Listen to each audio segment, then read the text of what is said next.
all a chance to find a team. Maya Joint has taken down ex-US Open champ Emma Raducanu in a tense three-setter in Wimbledon, Leedy and Eastbourne. The Aussie won 4-6, 6-1, 7-6.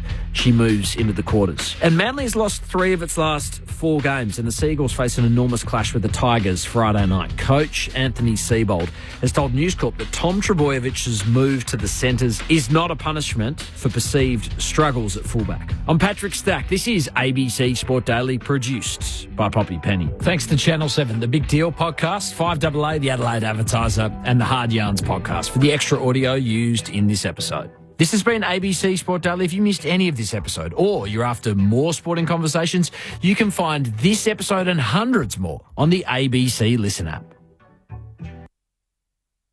As each day begins, get the facts you need to stay informed. Every day, across your day. Stay with Australia's trusted news source. all the latest, all verified. Stay in the know with ABC News. On ABC TV and ABC iView. You're listening to the 2025 AFL Premiership season on ABC Sport. AFL. On ABC Radio. On digital. And on the ABC Listen app. Look for the AFL button. There are 59 days left until the end of the home and away season. 59 days for Ken Hinkley to salvage his last dance.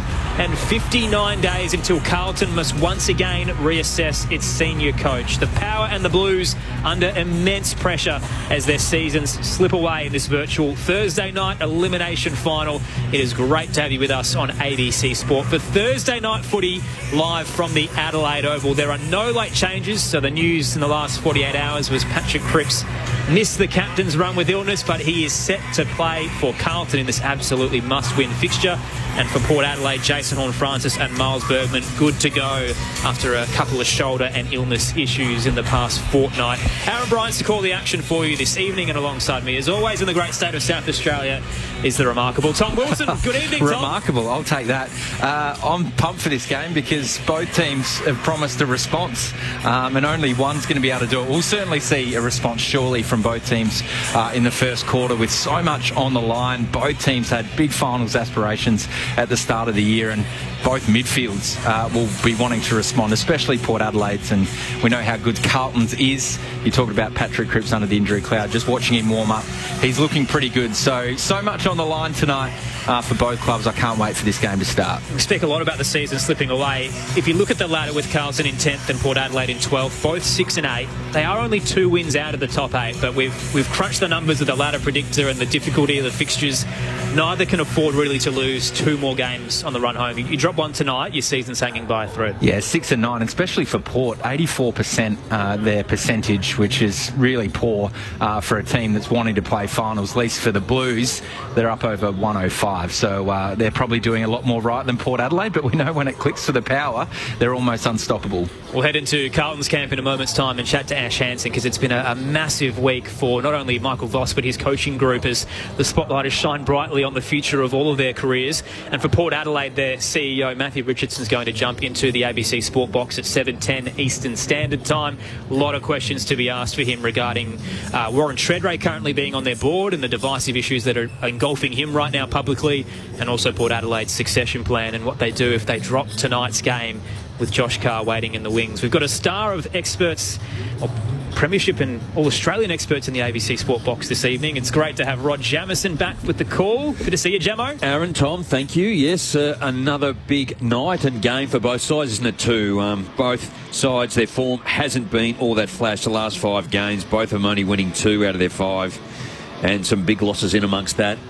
Port Adelaide last week, that's as bad as I've seen them play for many, many weeks. Classic rollercoaster performance, wasn't it, where they win 2 in a row and look like they're world beaters and back down to earth in a matter of a couple of hours. Well, I think just there was a couple of significant outs, and that was Ollie Wines and Alir, and I think those two were really...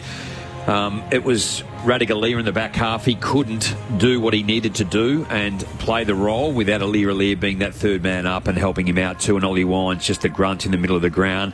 But the pressure that Sydney applied really surprised me, that Port Adelaide weren't able to sort of negate that or get on top of it, and probably for 3/4 really struggled against it.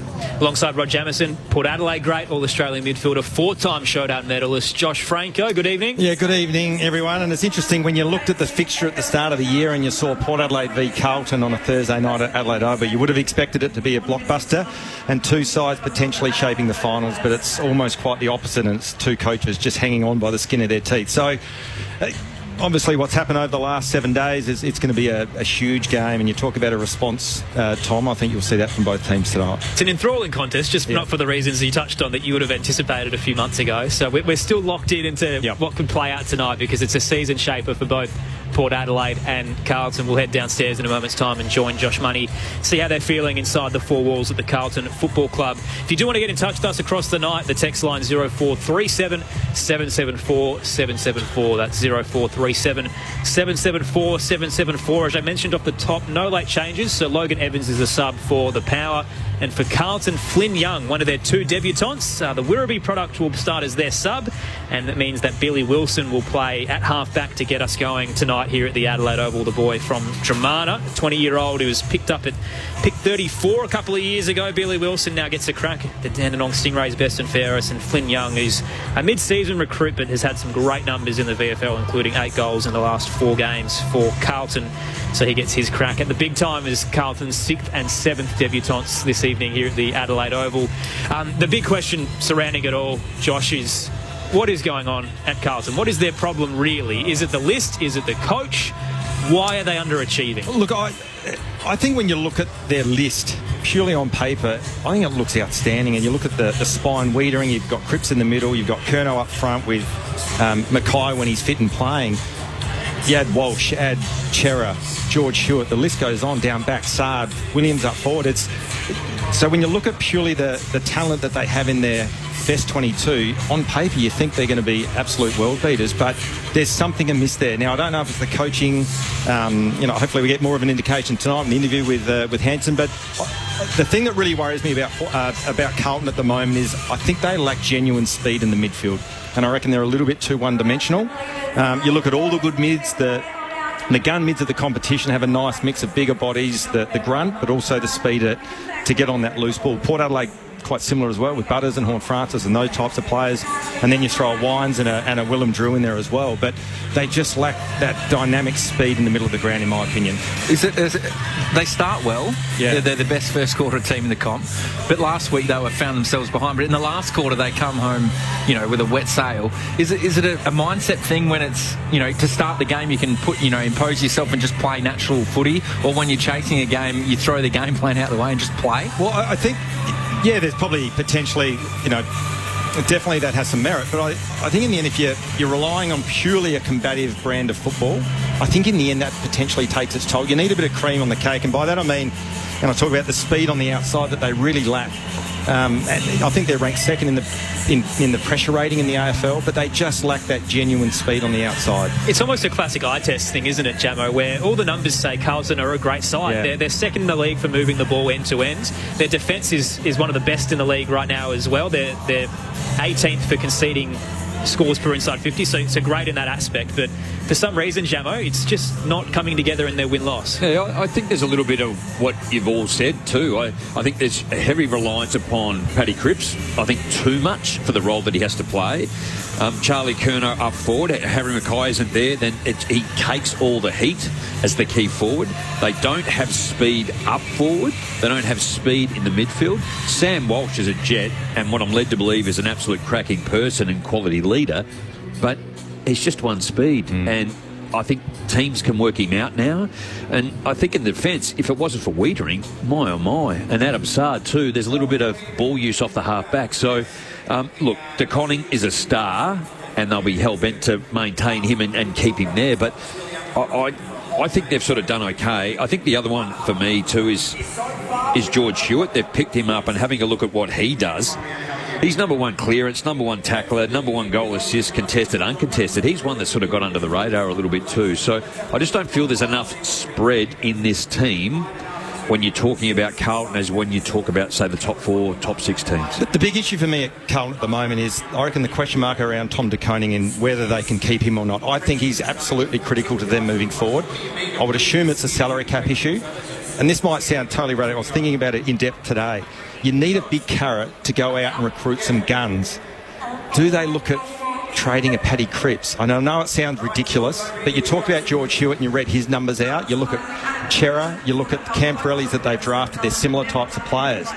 Can they use someone like him, or even a Harry Mackay, to lure exactly what they want? And also the added bonus of that is they keep Tom De Koning on the list. I think culturally a Paddy Cripps is probably not the right, but I hear what you're saying, what you're trying to do. I think, there's a lot of what's in there. Like, I don't know, Mitch McGovern is probably on a healthy wicket too, and I don't know if he's returning what they'd hoped or across the journey. Nick Hayes coming in, I've always rated him when he was at GWS, and he's probably just a little bit old now and a bit slow in terms of the role that he plays. So it's an art to actually manage a list, and I think the challenge, you're right, too, Josh, is around, like, some of the contracts that are being thrown around. Even if we talk about Zach Butters at Port Adelaide, they want to give him 2, then he becomes unrestricted. If he signs the 2, they'll give him another 6. So all of a sudden it took about 8 years. 5 years, a number of years ago was huge. Now they're doing 7 and 9. Keziah Pickett, like, that's 1.5 a year for what? 9 years. That is insane. But the thing I think about when I look at Carlton, they're a big Melbourne club. They've been perennial B graders for a long time now, and they've never really cracked it. And they're just, obviously, the Carlton supporters are just desperate for that. And I honestly think that they've got to make a real stand and do something big, I don't know, to turn things around, because if they keep dishing up the same stuff, they're just going to get the same results. And again, that's why I look at a Patrick Cripps, and I know it sounds ridiculous, all those Carlton supporters in Melbourne listening to this, it's crazy to hear me say that, but I honestly believe they've got to do something radical to change their dynamic and their demographic of their list in terms of physical attributes. I think some of the challenges with such a big club, and I went back and I had a look at the coaches they've had in the last 25 years, they've had 9 coaches. You cannot move another coach on in his 4th year. This is just, and to your point, he's actually done okay. He's gone 9th, 3rd and 8th, and he's sitting where he is now. So again, you probably need 3 to 5 years to get your list. But they have shown in the past that they are not patient. Brett Ratton was the one that they should have kept. He went 11, 7, 8, 5, and then 10th, and they moved on him. And they brought in Mick Malthouse, and then they were 13th, 8th, 14th, 15th, 18th, 16th. Like, they have to be patient. They have to stop throwing the leader of a club around. It makes it incredibly hard, one, to attract, but get that sustainability and suitability to be able to bring and attract players in. And I think Michael Voss, second time round, outside looking in, he looks after his players and he wants to grow them. But it's just such a huge club and the focus is enormous. It's a massive dilemma for Graham Wright, who comes in to replace Brian Cook, who starts the role officially next month and has to make a decision. Do we continue down this path of knee-jerk reactions, or do we actually look at the list and try and build for Michael Voss? And Graham Wright's history says he's a really good decision maker and he will get it right. But when he was at Collingwood and picked Craig McRae, Michael Voss was 4th on his list when it came to the coaching candidates around him. So he might not be Voss's biggest fan when it comes to crunch time. How can that guy be such a good list manager or CEO when he was such a rat bag on the field too? A quick one on that as well. Buddy Franklin entering the media sphere, Jamo, to have his say, I think wasn't on anyone's bingo card, and all of a sudden he's saying that change needs to happen and Michael Voss needs to go. Did you see that coming? No, I didn't. No. Is that what he said, really? He said, I think this is a change that needs to happen, and it needs to happen as soon as possible. Well, I mean, incredible standing in the game, absolutely no doubt. But in terms of him saying something like, was that just a throwaway, or does he genuinely know the details as to what's going on? I think he's starting a podcast. He's dipping his toes into the sphere and sharing some opinions. As we found out in recent days, you need to be very, very careful, Tom. Keep your powder dry. Speaking of podcasts and board members and game greats, we'll chat to Matthew Richardson, Port Adelaide CEO, in a moment's time. He's going to jump into the ABC Sport Box at 7:10 Eastern, so we'll pick his brain about the latest review into Warren Treadray and what is going on with Port Adelaide's succession plan. If they lose tonight, you'd imagine it is curtains for their campaign, and the question then becomes, what is left to salvage from this season if you continue with Ken Hinkley, which from all reports they are going to do. So that is the big question we will put to Matthew Richardson. Stay with us on ABC Sport in the build-up to Port Adelaide and Carlton here at the Adelaide Oval. You also mentioned Harry Mackay, Jamo, and how the Blues go without him. I ran the numbers and they're surprisingly pretty even. So with Mackay and Curnow in the side, under Michael Voss, 52% win record. Without one of them, they're also 50%. So it doesn't shape them too much. But again, this is an eye test thing where it totally shuffles the way they play and their entries, which have been pretty poor over the last couple of weeks. I guess I've got friends that follow Carlton and they love them.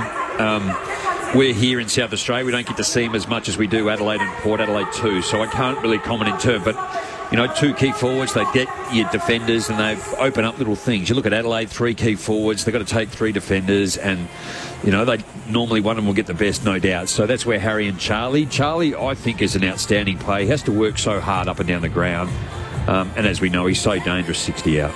Thoughts of Rod Jamison, Josh Franco, your experts tonight on ABC Sport for Port Adelaide and Carlton. Aaron Bryans and Tom Wilson calling the action for you. Some news coming through in terms of the team announcements. So Charlie West confirmed to play for Collingwood against West Coast this weekend.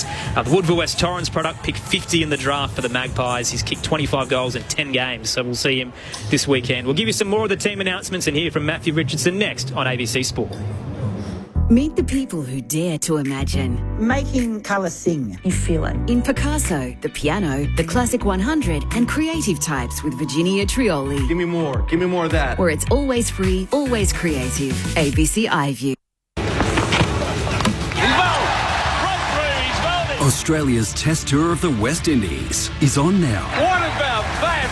Unbelievable. Catch every ball on the ABC Listen app. Just look for the cricket button. ABC Sport.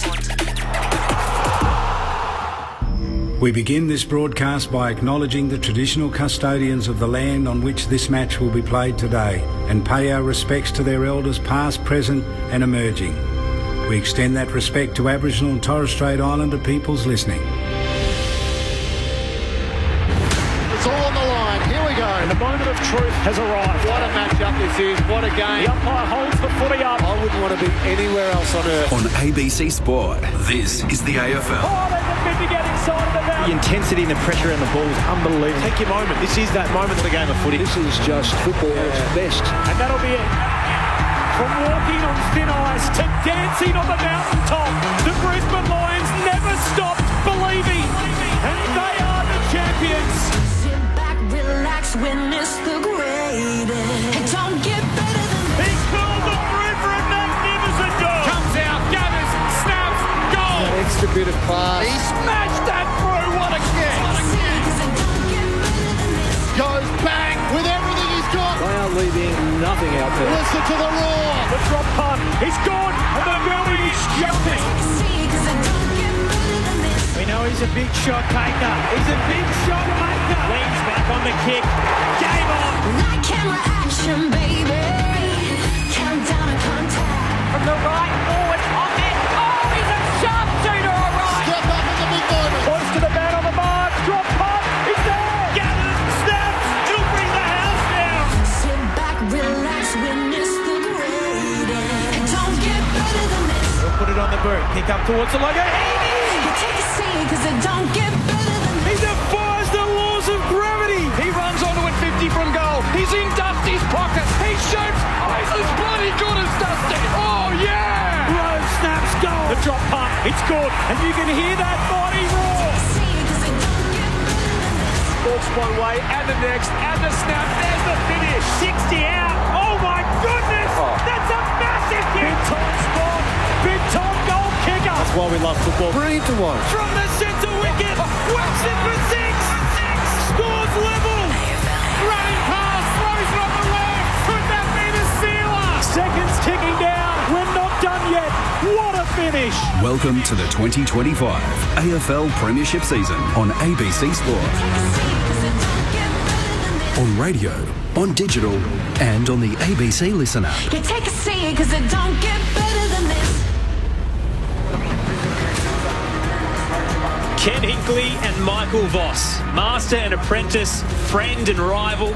Tonight, the former colleagues collide with their coaching careers in the spotlight. Port Adelaide and Carlton's season hanging by a thread, and they clash here under the Thursday night lights at the Adelaide Oval. It is great to have you with us on ABC Sport for the start of round 16, Port Adelaide and Carlton.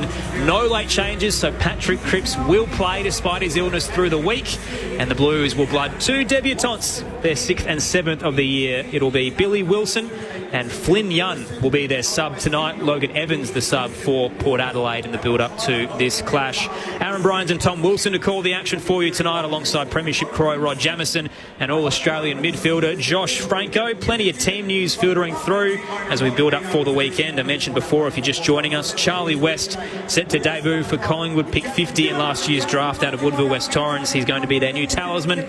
25 goals in 10 games when they take on the Eagles on Saturday at Docklands. Also, Job Shanahan set to debut for the Eagles, the Bendigo product, picked 30 in the most recent draft. He's been playing down back, the swingman in the waffle, but from all reports, he'll be up front as well for West Coast in that clash. Tomorrow night, Sydney and the Western Bulldogs. Riley Sanders returns for the Dogs with Adam Treloar out. Jake Lloyd back for Sydney. Melbourne have swung the axe, so Jake Lever, their premiership defender and former Crow, has been omitted alongside Caleb Windsor, their number one draftee of 2 years ago, and Jacob Van Rooyen, their key young forward. Matthew Jefferson, Colton Tolstrup, Harry Sharp in as well. For the Hawks, Cam McKenzie returns for their clash with North Melbourne, and then extended squads for the Sunday games as Adelaide welcomes back James Peatling against the Richmond, and Fremantle have named Sean Darcy to take on St Kilda to wrap up the round. News of the day as well, fair bit of contract news. So Matt Rowell inking a 2-year deal at the Gold Coast. Huge news for the Suns as they start to build their foundation. Dan Curtin's side on for 3 years with Adelaide, and just coming through, Tristan Sherry has signed a 2-year extension with North Melbourne. So originally contracted till 2029, he's now up till 2031. So some of those young stars locking themselves in. Great news around the league, especially for the Gold Coast Suns. Jamo? Well, I was just having a look at this Sydney Western Bulldog game tomorrow night. Marcus Bonapelli, there's an article in the Record here, the greatest Bulldog of them all. So Ted Whittentree, 21, 360 goals, and then it goes through. But Marcus Bonapelli is second, and he's playing his 250th tomorrow night ahead of Mark West, Dempsey, Hawkins, Johnson, Grant. Like, he's been a monument. It just seems like only yesterday that he started. It doesn't seem that long ago. He's a star, isn't he? Still plenty of footy to offer as well. Yeah. He's a 6-time Sutton medalist. Almost one of the first pick, if I was picking a best 22 ever. Play anyway. Yeah, unbelievable. Yeah. All eyes on the Power and the Blues tonight in a must-win clash for both these clubs, sitting 2 games out of the 8 at 6 and 8 with their equal records but poorer percentages. Aaron Bryans, Tom Wilson, Rod Jamieson and Josh Franco with you. We'll head into the Carlton camp in about 10 minutes' time, but for now, all the big issues are the feet of the CEO of the Port Adelaide Football Club, Matthew Richardson, who's been good enough to join us in the box this evening. Welcome, Richo. Thanks, guys. Great to be here. Thursday night footy at Adelaide Oval. How good. Tough spot to be in at this stage of the season at 6 and 8. How are you handling it inside the 4 walls? Yeah, clearly we'd like to be in a better position. We feel like we had a bit of a reset at the midway point and probably have found a bit of a better balance in our game. Last week was probably a little bit of a step back. That will certainly shake things up for tonight. The leaders have addressed that this week, and the good thing about last week is we only had 5 days to get ready for tonight, so looking forward to it. The tricky part of being where you are is that the succession plan just dominates the narrative of this footy club when it rides the ups and downs. How do you adapt if tonight doesn't go the way you plan and the season mathematically finals just aren't on the table? You've been pretty firm as a football club, not only this year but in the past, that you've always stuck to your word, and your word is that Ken Hinkley will see out the season. But what are you hoping to gain from the rest of this campaign if finals isn't an option? Yeah, well, I mean, we're not going there because we're focused on tonight and getting a good result tonight, and that'll set us up for the rest of the year. But yeah, look, I mean, as you said, with the succession plan, it's outside the club. It's something that's talked about and it's topical. From our perspective, Ken has done an incredible job at our footy club for 12 or 13 years, and he'll see the year out. What we also know is we have identified the next best guy was inside our footy club, and Josh Josh will have that opportunity from next year to be able to take over. And I reflected on it myself. Like I took over. I was an incumbent. I was inside the club. The great thing about that is it allows you to accelerate out of the change. And I'm quite sure with Josh, Josh will be thinking already about some of the things that might change. He's got the relationships. He knows the footy club. I think what that does is put our club in a really strong position, and we get to transition when our club is in a strong position, as opposed to a whole lot of stuff having to change. Has Josh spoken with you about his approach to the campaign, in that maybe he doesn't want to jump in at this period of time and prefers to start in 2026? Well, we haven't had to because, as I said, inside the club we're really clear on Ken is our coach for 2026 and 25, and Josh will be taking over in 26. So, yeah, sure, there are some of the things that Josh is starting to get a little bit more involved in to do with next year, but that doesn't impact what we're doing right now. Richo, do contracts get harder and harder each year? If you use Zach Butters for an example, I believe there's an arrangement on the table for 2 years, then an extension of 6. So you're talking an 8-year term. Like a number of years ago, 5 was big, 4 was big. Now we're talking 7, 9 years. That's amazing money, an amazing term. Yeah, it is, Jamo. But that's the market, that's the competition. I think free agency, all of those things that have come in over the last couple of years have changed it. So, all you can do is make sure that you're providing a great environment for your players, so that they can perform at their best and be their best. We're really confident in that, and we'll continue to work through that as we need to. I think Paddy Cripps has done an amazing job, but just the balance of trying to get that right when you have to look so far ahead. I'm just making a statement more than asking a further question. It must be difficult. I thought you were saying Paddy Cripps has come to our club. I wasn't across that one. No, Scripper, sorry. Scripper. Jason, as you say, has done an outstanding job. Where would you take Paddy Cripps? Jason and his team. I'd have to refer that to his cousin Jason. Josh mentioned it earlier. He spoke about Carlton trading him out. How confident are you of keeping, firstly Miles Bergman, because he's the next one off the rank? We know Zach has said that he wants to stay until at least the end of next year. I guess Miles, it's hard. You identify these talent, you develop them, and when they're ready to pop, the big offers come.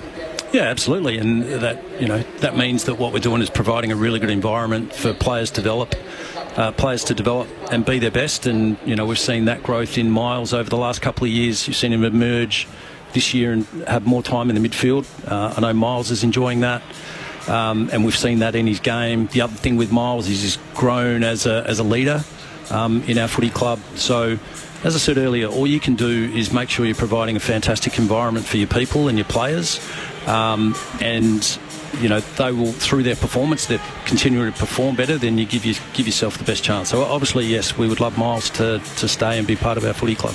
The loss of Dan Houston seems to have caused a huge ripple effect this year in the way the team is structured and where players are positioned. He was contracted till 2027 when you moved him to Collingwood. Do you feel like now you're ready to play hardball? So Zach Butters, restricted free agent next year. If he says, I want to go, are you willing to say, no, you're staying? Yeah, look, I'll go back to the Dan Houston one. I mean, every single situation play you've got to deal with in isolation based on what you think is best for your football club at that point in time. Make no mistake, Dan's a great player. He's 29 years old. And what it did allow us to do was it allowed us to bring in some really high-end talent into our footy program. We're a club that has been relatively successful. We haven't been able to get there, but we've been top 4 for a period of time. Now, what that means is that you don't get a lot of draft capital. So, Jamo's mate, Paddy Cripps, gets a bit annoyed with us because we haven't been able to provide that opportunity. So, an opportunity comes along like that. I guess what you've got to do is you've got to judge that in 3-4 years' time. And you think about Chade Wingard turned into Rosie and Butters. I reckon we would say that was a good deal. Hopefully, the Dan Houston deal turns out something similar. Richard, I was going to say, just another question on the list. So looking at 2024 after the home and away series, you finished 3rd. 2025, you finished 2nd. Do you think you've got a list to win a premiership? And if not, where are the deficiencies? What do Port Adelaide needs to take that next step? Yeah, I mean, that's part. I mean, to win a premiership, you need high-end talent. Now, the reality is, if you looked at us over the last 4 or 5 years, we've been giving ourselves a chance. Now, then when you get into top 4, is it the talent on your list? Is it health of your list? Is it players available at the right time? All of those things come into it. But clearly, we haven't quite been able to get there. So, if you go back to the Dan Houston situation, in order to get something in, you've got to be prepared to give something up, and that was part of that decision. But that's where Jason and his team do a terrific job, because we have had to be creative in how we've built this list, and we'll continue to do that. Our guys do a terrific job in that space, and we think that this year we didn't get off to the start that we liked. I think on reflection, because we haven't quite been able to get there, we changed a fair bit of stuff going into this year. Maybe on reflection we changed too much. We've reset that at the midpoint, found a simpler version of our game that hopefully sets us up for this back part of the year, but also really importantly for 26 onwards. You touched on 4 of the last 5 years top 4. So is this a year? Yep, you're 6 and 8 at the moment, but if you do miss finals, you don't want it to be a drop for a period of time. It's just a bounce straight back. It's still, I guess, a window for the club. Yeah, absolutely. We're playing to win. So, our design this year is not to finish 15th, and, we want to finish better than that. But, yeah, we're not in the mindset of, we're in this to win, and we're in this to win over the next few years. Port Adelaide CEO Matthew Richardson with us here at the Adelaide Oval in the build-up to the Power and the Blues on ABC Sport. Richo, you're navigating a really tricky situation at the moment from a board perspective. Your only AFL Premiership captain, Warren Treadray's making headlines for the wrong reasons at the moment. He's drawing backlash from the courts and also now the public. You've decided to initiate the review. Can you tell us the incidents that have prompted this? Yeah, well, I think as our statement outlined last night, the board have instigated a governance review based on some of the content that has been published. I can't really talk about that too much at this stage. All I would say is that all club officials and directors have a responsibility in the best interest of the football club, and that'll be the consideration. Our board will undertake that review. Warren will remain on the board until a determination is made, and then once we have more information, we'll share that. The difficult part is, I think in previous weeks it was, look, it's Warren's private life and that's separate from his commitments to the board, and now it's starting to cross a line where it's reflective, well, not reflective, but you're worried about the reflection of the club's values and his statements and his, his voice and messaging that's coming as a result of it. What are the role of values have in your constitution to the board? Can you remove Warren if he breaches the league values? Yeah, again, I don't really want to go into specifics because I can't. There's a review that will be done. As I said, when you're what people do in their private life that's for them. When you're part of a team or a board, then you have responsibilities to that organisation. There's a code of conduct.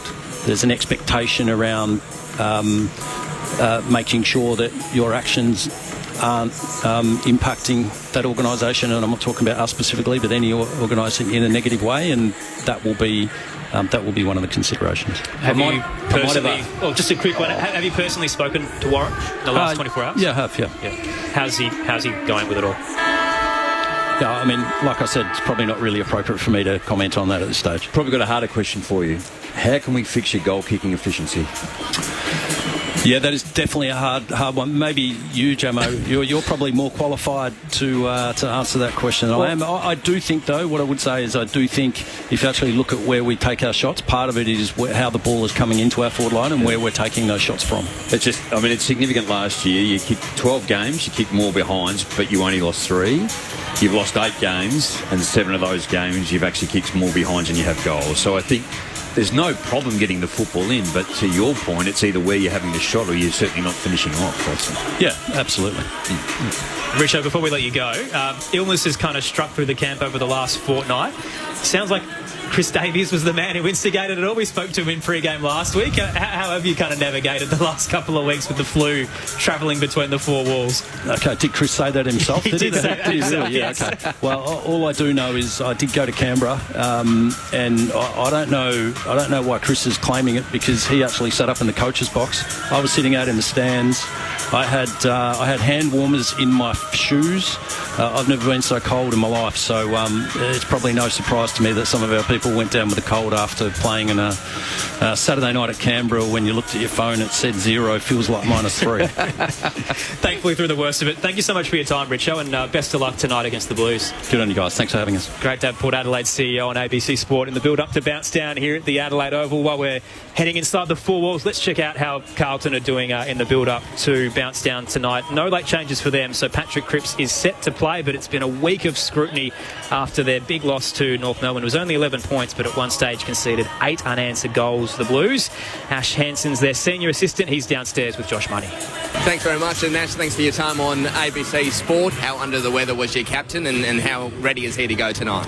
No, he's ready to go. More preventative. Like, you're not going to get much out of a 5-dayer anyway, so he just made sure that his normal routine is to fly over a couple of days earlier and just removed himself from the group. We do that quite often with anyone, and we're quite proactive. Anyone that's even got a sniffle, we remove, because it can go through the group like wildfire when we're in such close proximity. So more preventive, but he's looking forward to tonight. And injury clouds or questions over some of your best players. Jacob Wettering, how's he feeling?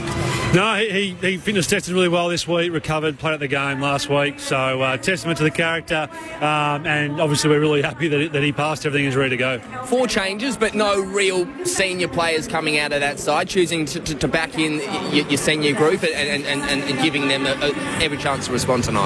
Yeah, it's always important to have the balance between your leadership and back the guys in that have played roles for us and know what's required. Bringing in another couple of debutants, which takes us to 7 this year, which is really exciting. Some great run and dash out of the back half and some finishing on the front half. So a balanced approach that will hopefully support our game. Pitternet drops out. Were you tempted to play 2 out-and-out rucks, given that's what Port do?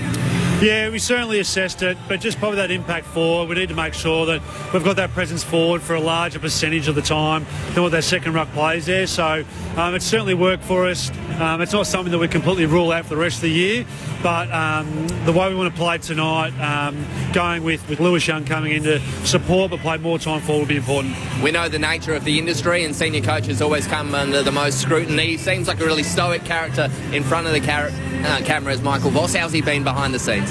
No, exactly what you see there. He's so process orientated, more worried about other people, the playing group, the staff around him.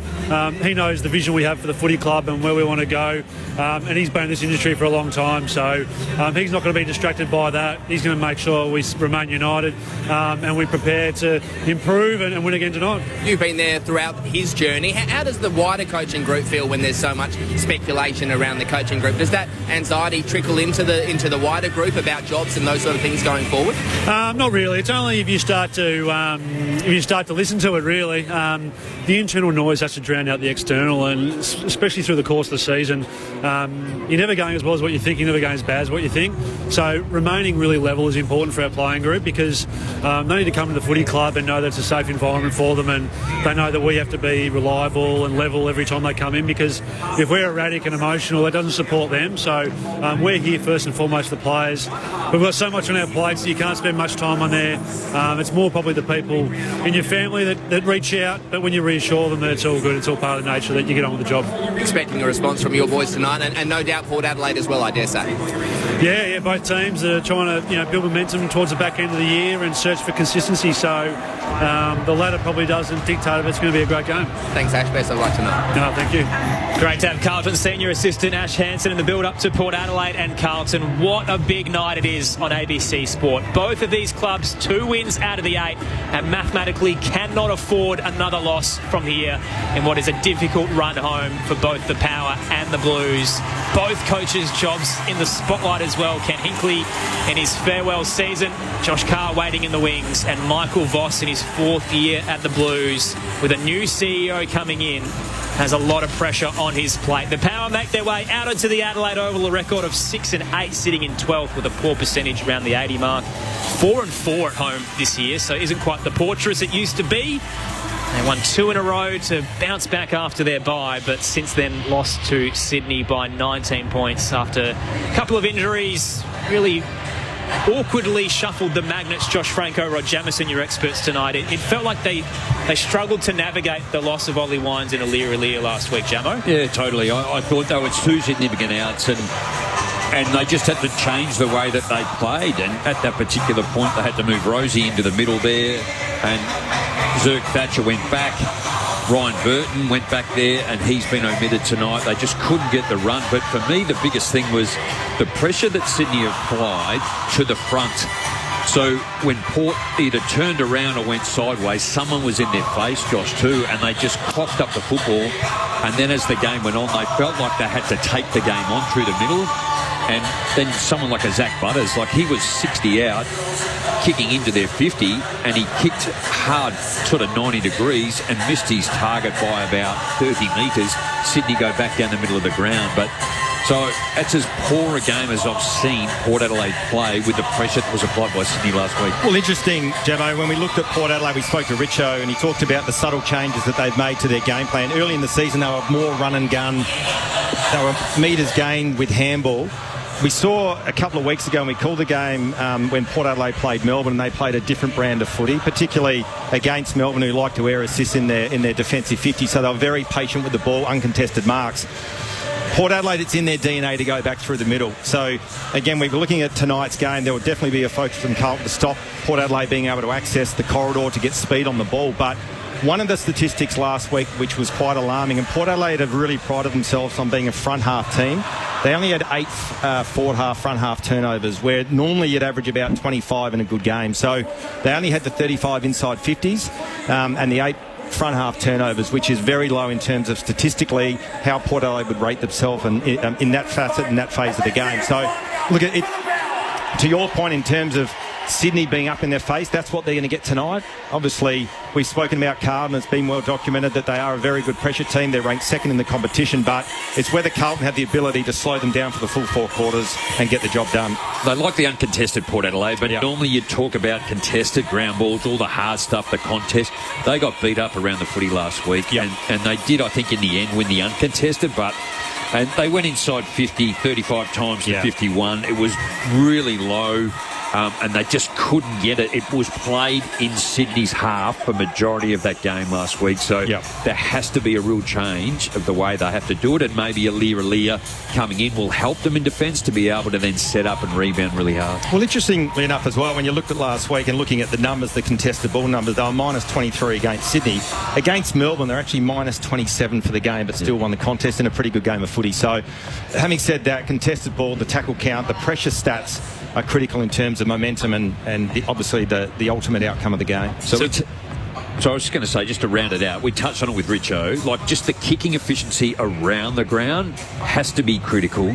We had Butters last week. I think he had 15 touches, 2 kicks, 13 handballs at one particular point, and then he started to kick the footy a bit more. But their kicking in front of goal has to improve. Otherwise, they'll just keep kicking themselves in the shin and make it hard to win games. Which is Carlton's biggest problem at the moment as well. So they're out there on the Adelaide Oval now, 6-8 as well, sitting in 10th with a better percentage than Port Adelaide, and a good record against them. They lost their last matchup in round 20 last year by 14, but they've beaten Port 3 of the last 4 occasions, and they've won 3 of their last 4 at the Adelaide Oval, which used to be a foreign ground for them. They started 0-7 here. They've turned it around in recent years, but their kicking efficiency is a massive dilemma for them, Jamo. In scores per inside 50 are the worst in the league, and there was some analysis on it during the week, which was essentially down to their disposal, that they weren't putting it in the position for Charlie Curnow to really cash in on. Well, I think he gets a lot of the footy up the ground, and you're right. Like, he leads the way 27 goals, but then it drops away significantly. Like, Zach Williams has been out. He's got 13. Motlop, Jesse has got 10. Durden, who's out tonight, has 11. They don't have a lot of options. It's either Harry Mackay or him, and Silvani predominantly back, and he's sort of pinched hit up forward at the moment. But even last week's game, they get so much of the football, inside 50s. They had, 14 more than Kangaroos did. In the marks, they controlled the football. They had nearly 30 more. The tackling, it was up. They won by 8 last week. So areas of the game, they do exceptionally well. but for whatever reason, they just cannot convert or can't get it deep enough in their inside 50s. Joe, hypothetically, you're Ken Hinkley addressing the Port Adelaide Footy Club, watching the Carlton North Melbourne last week where North Melbourne targeted George Hewitt and beat Carlton up. Do you go down that path? But he is so critical to him. He leads away in all their stats, and he is such a significant part. We talk about Paddy Cripps around his influence over and over and how he carries his team. Maybe he is the one. You know, I wouldn't say you let Paddy Cripps go, but probably you go man on man with him. But if George Hewitt is the one that statistically is absolutely beating up opposition, maybe that's where Willem Drew goes. And that's where I think you got a Miles Bergman who's done some really good jobs on some really good players throughout the course of particularly in the latter part of this part of the season. Does he go to a Patrick Cripps? I think a Patrick Cripps is one of those players who's almost untaggable. Yeah. Regardless of who's on him, he's going to do what he does. And the numbers you read out earlier around George Hewitt and what he's pumping out in terms of contested ball, the clearances, the tackles, maybe he is the one that they need to shut down. I think offensively and defensively he's been such a good acquisition for the club, and I think you're right. I think Bergman, you don't want him to be a shutdown tagger. You want him to be ultimately a really good ball-carrying offensive player with that defensive action in place, whereas Willem Drew is a genuine negator or shutdown and their preferred tagger, so that might be the option they run with. But Bergman last week hurt his shoulder in the first half. He was running with Heaney, and then he moved off. Willem Drew went with him, but Isaac Heaney, absolute star last week, was best on ground, so they need to do a little bit better in that area. That's the voice of Premiership Crow, Rod Jamieson. We've got four-time showdown medalist Josh Franco in the ABC Sport Box tonight as well for Thursday night footy, Port Adelaide and Carlton. Aaron Bryans and Tom Wilson calling the action for you on ABC Sport. There are no late changes. Bounce down is about 5 minutes away. Logan Evans, the sub for Carlton, and debutant Flynn Young, the sub for the Blues. Both coaches swinging the axe at selection, so 8 changes overall. Aaliyah, Evans, Jackson and Boak in for Port Adelaide, with Mead, Finlayson, Burton and Murray's missing. So Travis Boak plays game 379 tonight, moves into 8th overall in the AFL games played list. He passed Essendon Hall of Famer Simon Madden. But just his 8th game this season, Travis Boak. He's been in and out due to injury and management, so we'll see if he's back to his best this evening. Carlton, meanwhile, Jordan Boyd returns. We haven't seen a lot of him this year, considering how impactful he was last season. 19 games. This is just his 3rd this campaign. He returns alongside Lewis Young, who can play a role up front, and then the debutants 6 and 7 this year, Billy Wilson and Flynn Young. Corey Durden, Mark Pitnet, Jackson Binns and Matty Carroll out for the Blues as Michael Voss swings the axe. The text line tonight, if you do want to get in touch, 0437 774 774. Lockie says, looking forward to a great call. I'm listening from Hay in New South Wales on a road trip to the Giants game in Perth next Friday. That is a big drive, Lockie. The game is part of a double header. What are your thoughts on the trial of the Friday night double headers? I like it better than the Sunday overlapping games at the moment, Jamo. I certainly like a Thursday. I love the Thursday night, Friday night, Saturday night, Sunday late. I just think it's tremendous to be able, if you love your footy, which a lot of people do, a double header on a Friday, tough, isn't it, too? Like, it is a... They can be a little no-win sometimes as well, because they don't really appease those out east, because the last game finishes too late. And for those out west, it starts pretty much around 6 o'clock, which doesn't give you a lot of time to get there from work either. I love the fact when there used to be test matches in Perth, you'd wake up and there'd be a test on at 7:30 in the morning. Marcus in South Melbourne's also got in touch. We mentioned some of the players that have re-signed today. So Matt Rao for 2 years, Stan Curtin a 3-year extension at Adelaide, Tristan Sherry 2-year extension at North Melbourne. I wanted us to give a shout out to Murphy Reid, who did sign on long term at Fremantle on Wednesday. So great news for those in purple. For the Dockers fans, Murphy Reid staying on board. Bounce down moments away here, so let's check in with Josh Money, who's braving a cold night here in Adelaide. Josh, coin toss has just happened. What occurred out there? Yeah, it sure has. Patrick Cripps has beaten the flu and he's won the toss as well. So Carlton will kick to the southern end of the ground in this first quarter. And interesting watching the warm-ups. Jacob Wiedering spent a long time with the Carlton Docs, but looks as though he's good to go despite that rolled ankle last week. Miles Bergman warming up with the midfielders as well. So interesting to see if he does indeed get that job on Patrick Cripps. Now, looking at the Carlton bench, Adam Chera, Nick Haynes, Lockie Fogarty and Lewis Young likely to be on backup ruck duties will start for the Blues on the bench. Flynn Young, he rookie mid-season recruit, will debut as the sub Lockie Jones, Hugh Jackson. Travis spoke just his third game in 2 months, and Joe Richards on the Port bench with Logan Evans, the sub. Can't wait for this one. Last chance to learn for both teams. Final tips? Rod Jamieson, Josh Franco? Well, history would suggest here at Adelaide Oval, Carlton make it hard, not going all that well. A couple of big outs. As bad as Port Adelaide are playing, Josh, I'll pick Port at home tonight. Well, the last time I saw Port Adelaide play live, they played a really good brand of footy against Melbourne. I think they're going to have too much speed around the middle of the ground. Port Adelaide for me. It's already on. Up forward. Bit of push and shove. Sam Pepper, Adam Starr, Darcy Byrne-Jones as well. Billy Wilson, first game into it. Here we go. Crunch time now or never for Port Adelaide and Carlton as round 16 kicks off at the Adelaide Oval. Great to have you with us for Thursday Night Footy on ABC Sport. Here's Tom Wilson. Willem Drew on George Hewitt, as we called. Well done, Josh. And Bergman on Cripps. And Zach Williams on Zach Butters. We're into the middle of the ground. Tom de Koning knocks Jordan Sweet out of it, and it's going to be a free kick against Jordan Sweet. Maybe the coaches are listening. Tom de Koning, the $1.7 million man, potentially pumps it inside the forward 50. Flying at it was Curnow. Cripps almost roved it, but Burgoyne did best. His handball was intercepted for a brief moment by Blake Akers, who tackles his opponent to the ground, and will have a ball up at true centre half forward for the Blues, yet to score 30 seconds in. Nominated rucks ready to go. Jordan Sweet entangled with Tom de Koning. Tap goes the way of Rosie, tackled immediately by Motlop. We'll get a ball up still on the paint of 50. I would imagine those two matchups, Bergman and Cripps and Drew and Hewitt, would be tight tags. I wouldn't imagine you go into a game with two tight tags, but we'll keep an eye on it. Screen set to free up Patrick Cripps, but the tap goes the way of Hewitt. Had an arm pin before the ball reached him, and a free kick goes the way of the former Rooster. He'll stick a forearm into Willem Drew and let him know about it as well. Carlton with possession just inside 50. Hewitt doesn't look confident, wants to share it, spots a leading target in the pocket. Curnow juggles and can't claim it. Burgoyne got a hand in late and then tackles Motlop heavy. Ball up to come, right forward pocket, 15 out for Carlton. Saw Georgie Hewitt got fined 10 grand during the week, is that right? Did you hear that? 10, yeah. That's a big fine. Big fine. That's Zach Butters' territory. Yeah. We don't ball up there. Kane Farrell's in at the bottom of the pack. He's looking for a high free kick and he gets one. So Port Adelaide win their first free kick. It's testy out there as we expected.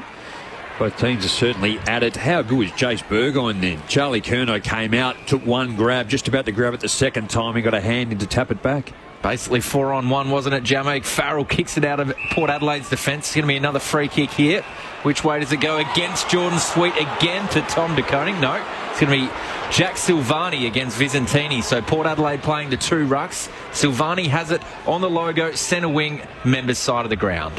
Assesses his options and then places it. 40 from home. McGovern uses the body, but again tries to juggle the mark. Can't reel it in, but out the back door is Williams. He sprays it. Quick snap around the body, misses the lot. Out on the full, free kick Port Adelaide. No score in the opening 2 minutes. It's Thursday Night Footy on ABC Sport. I was just watching a Lear in that contest. Charlie was in the middle of the ground as they switch it out to the eastern side of the ground here. And a Lear, and I thought Zach Williams did it really well, stayed down.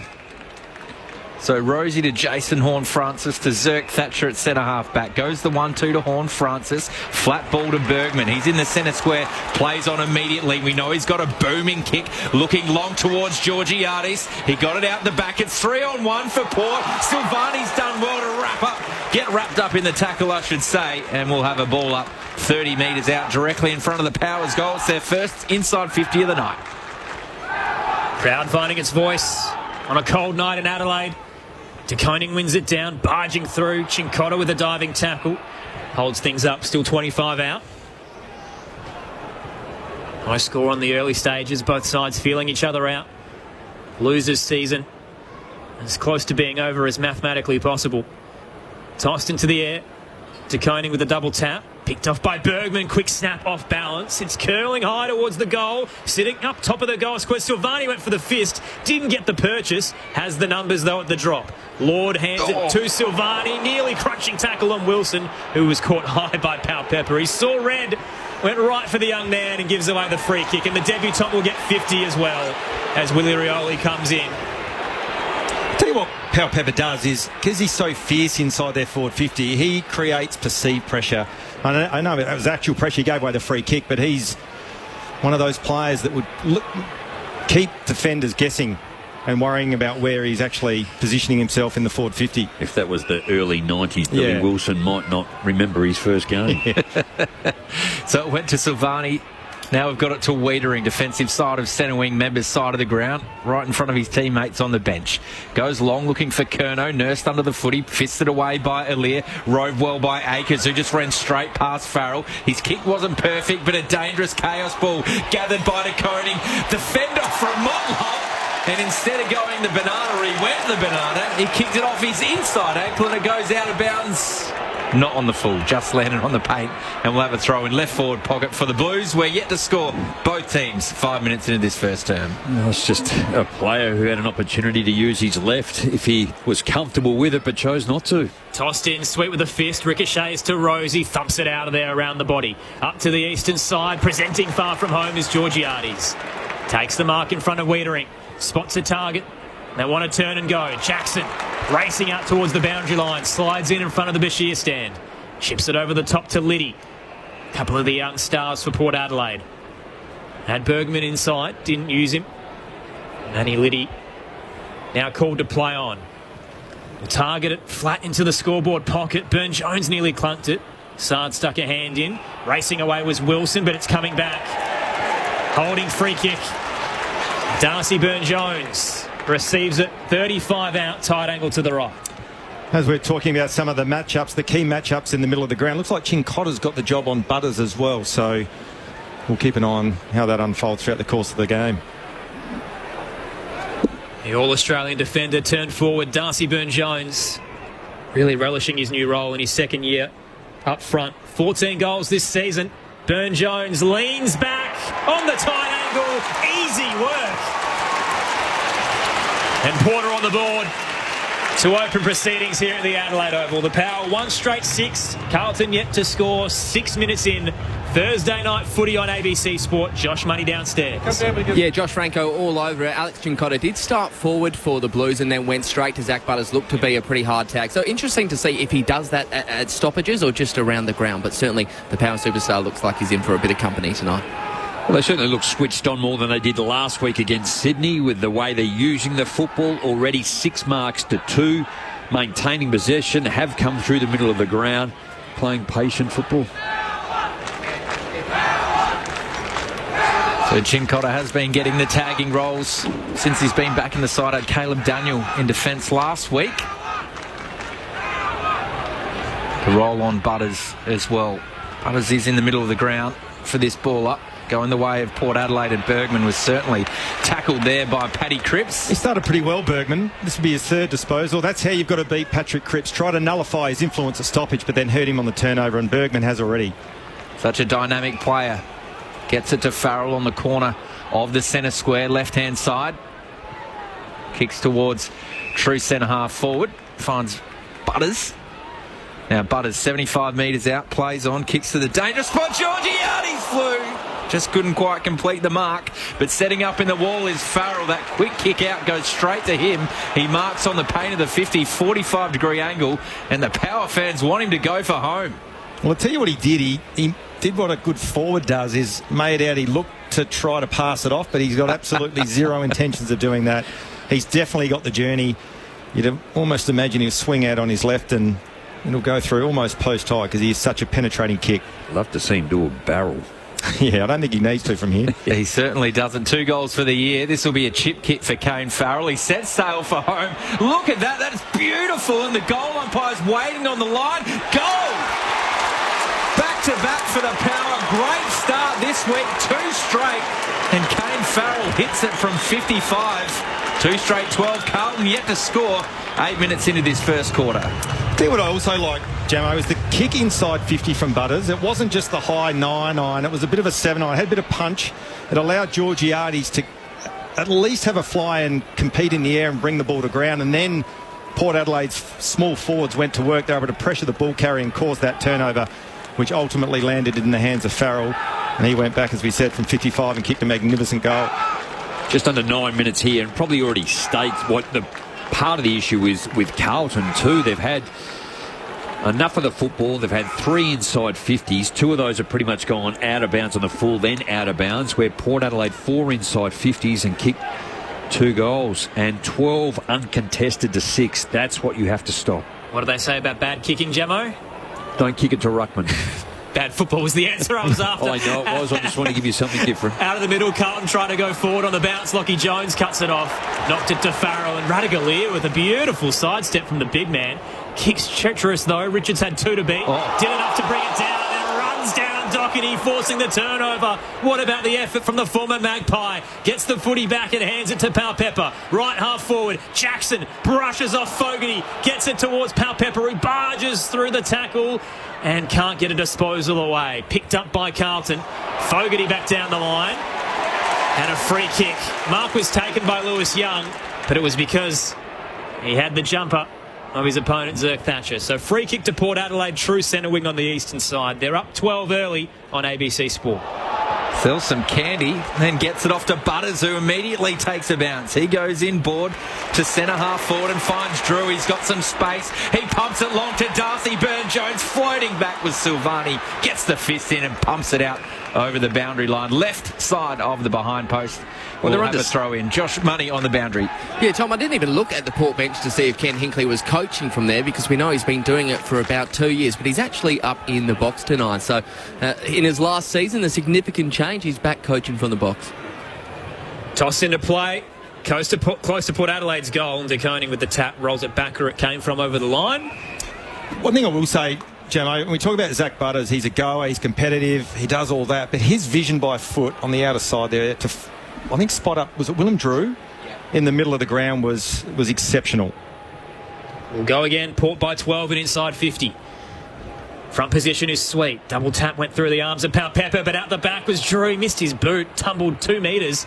De Koning picks it off, jams it up towards the corridor.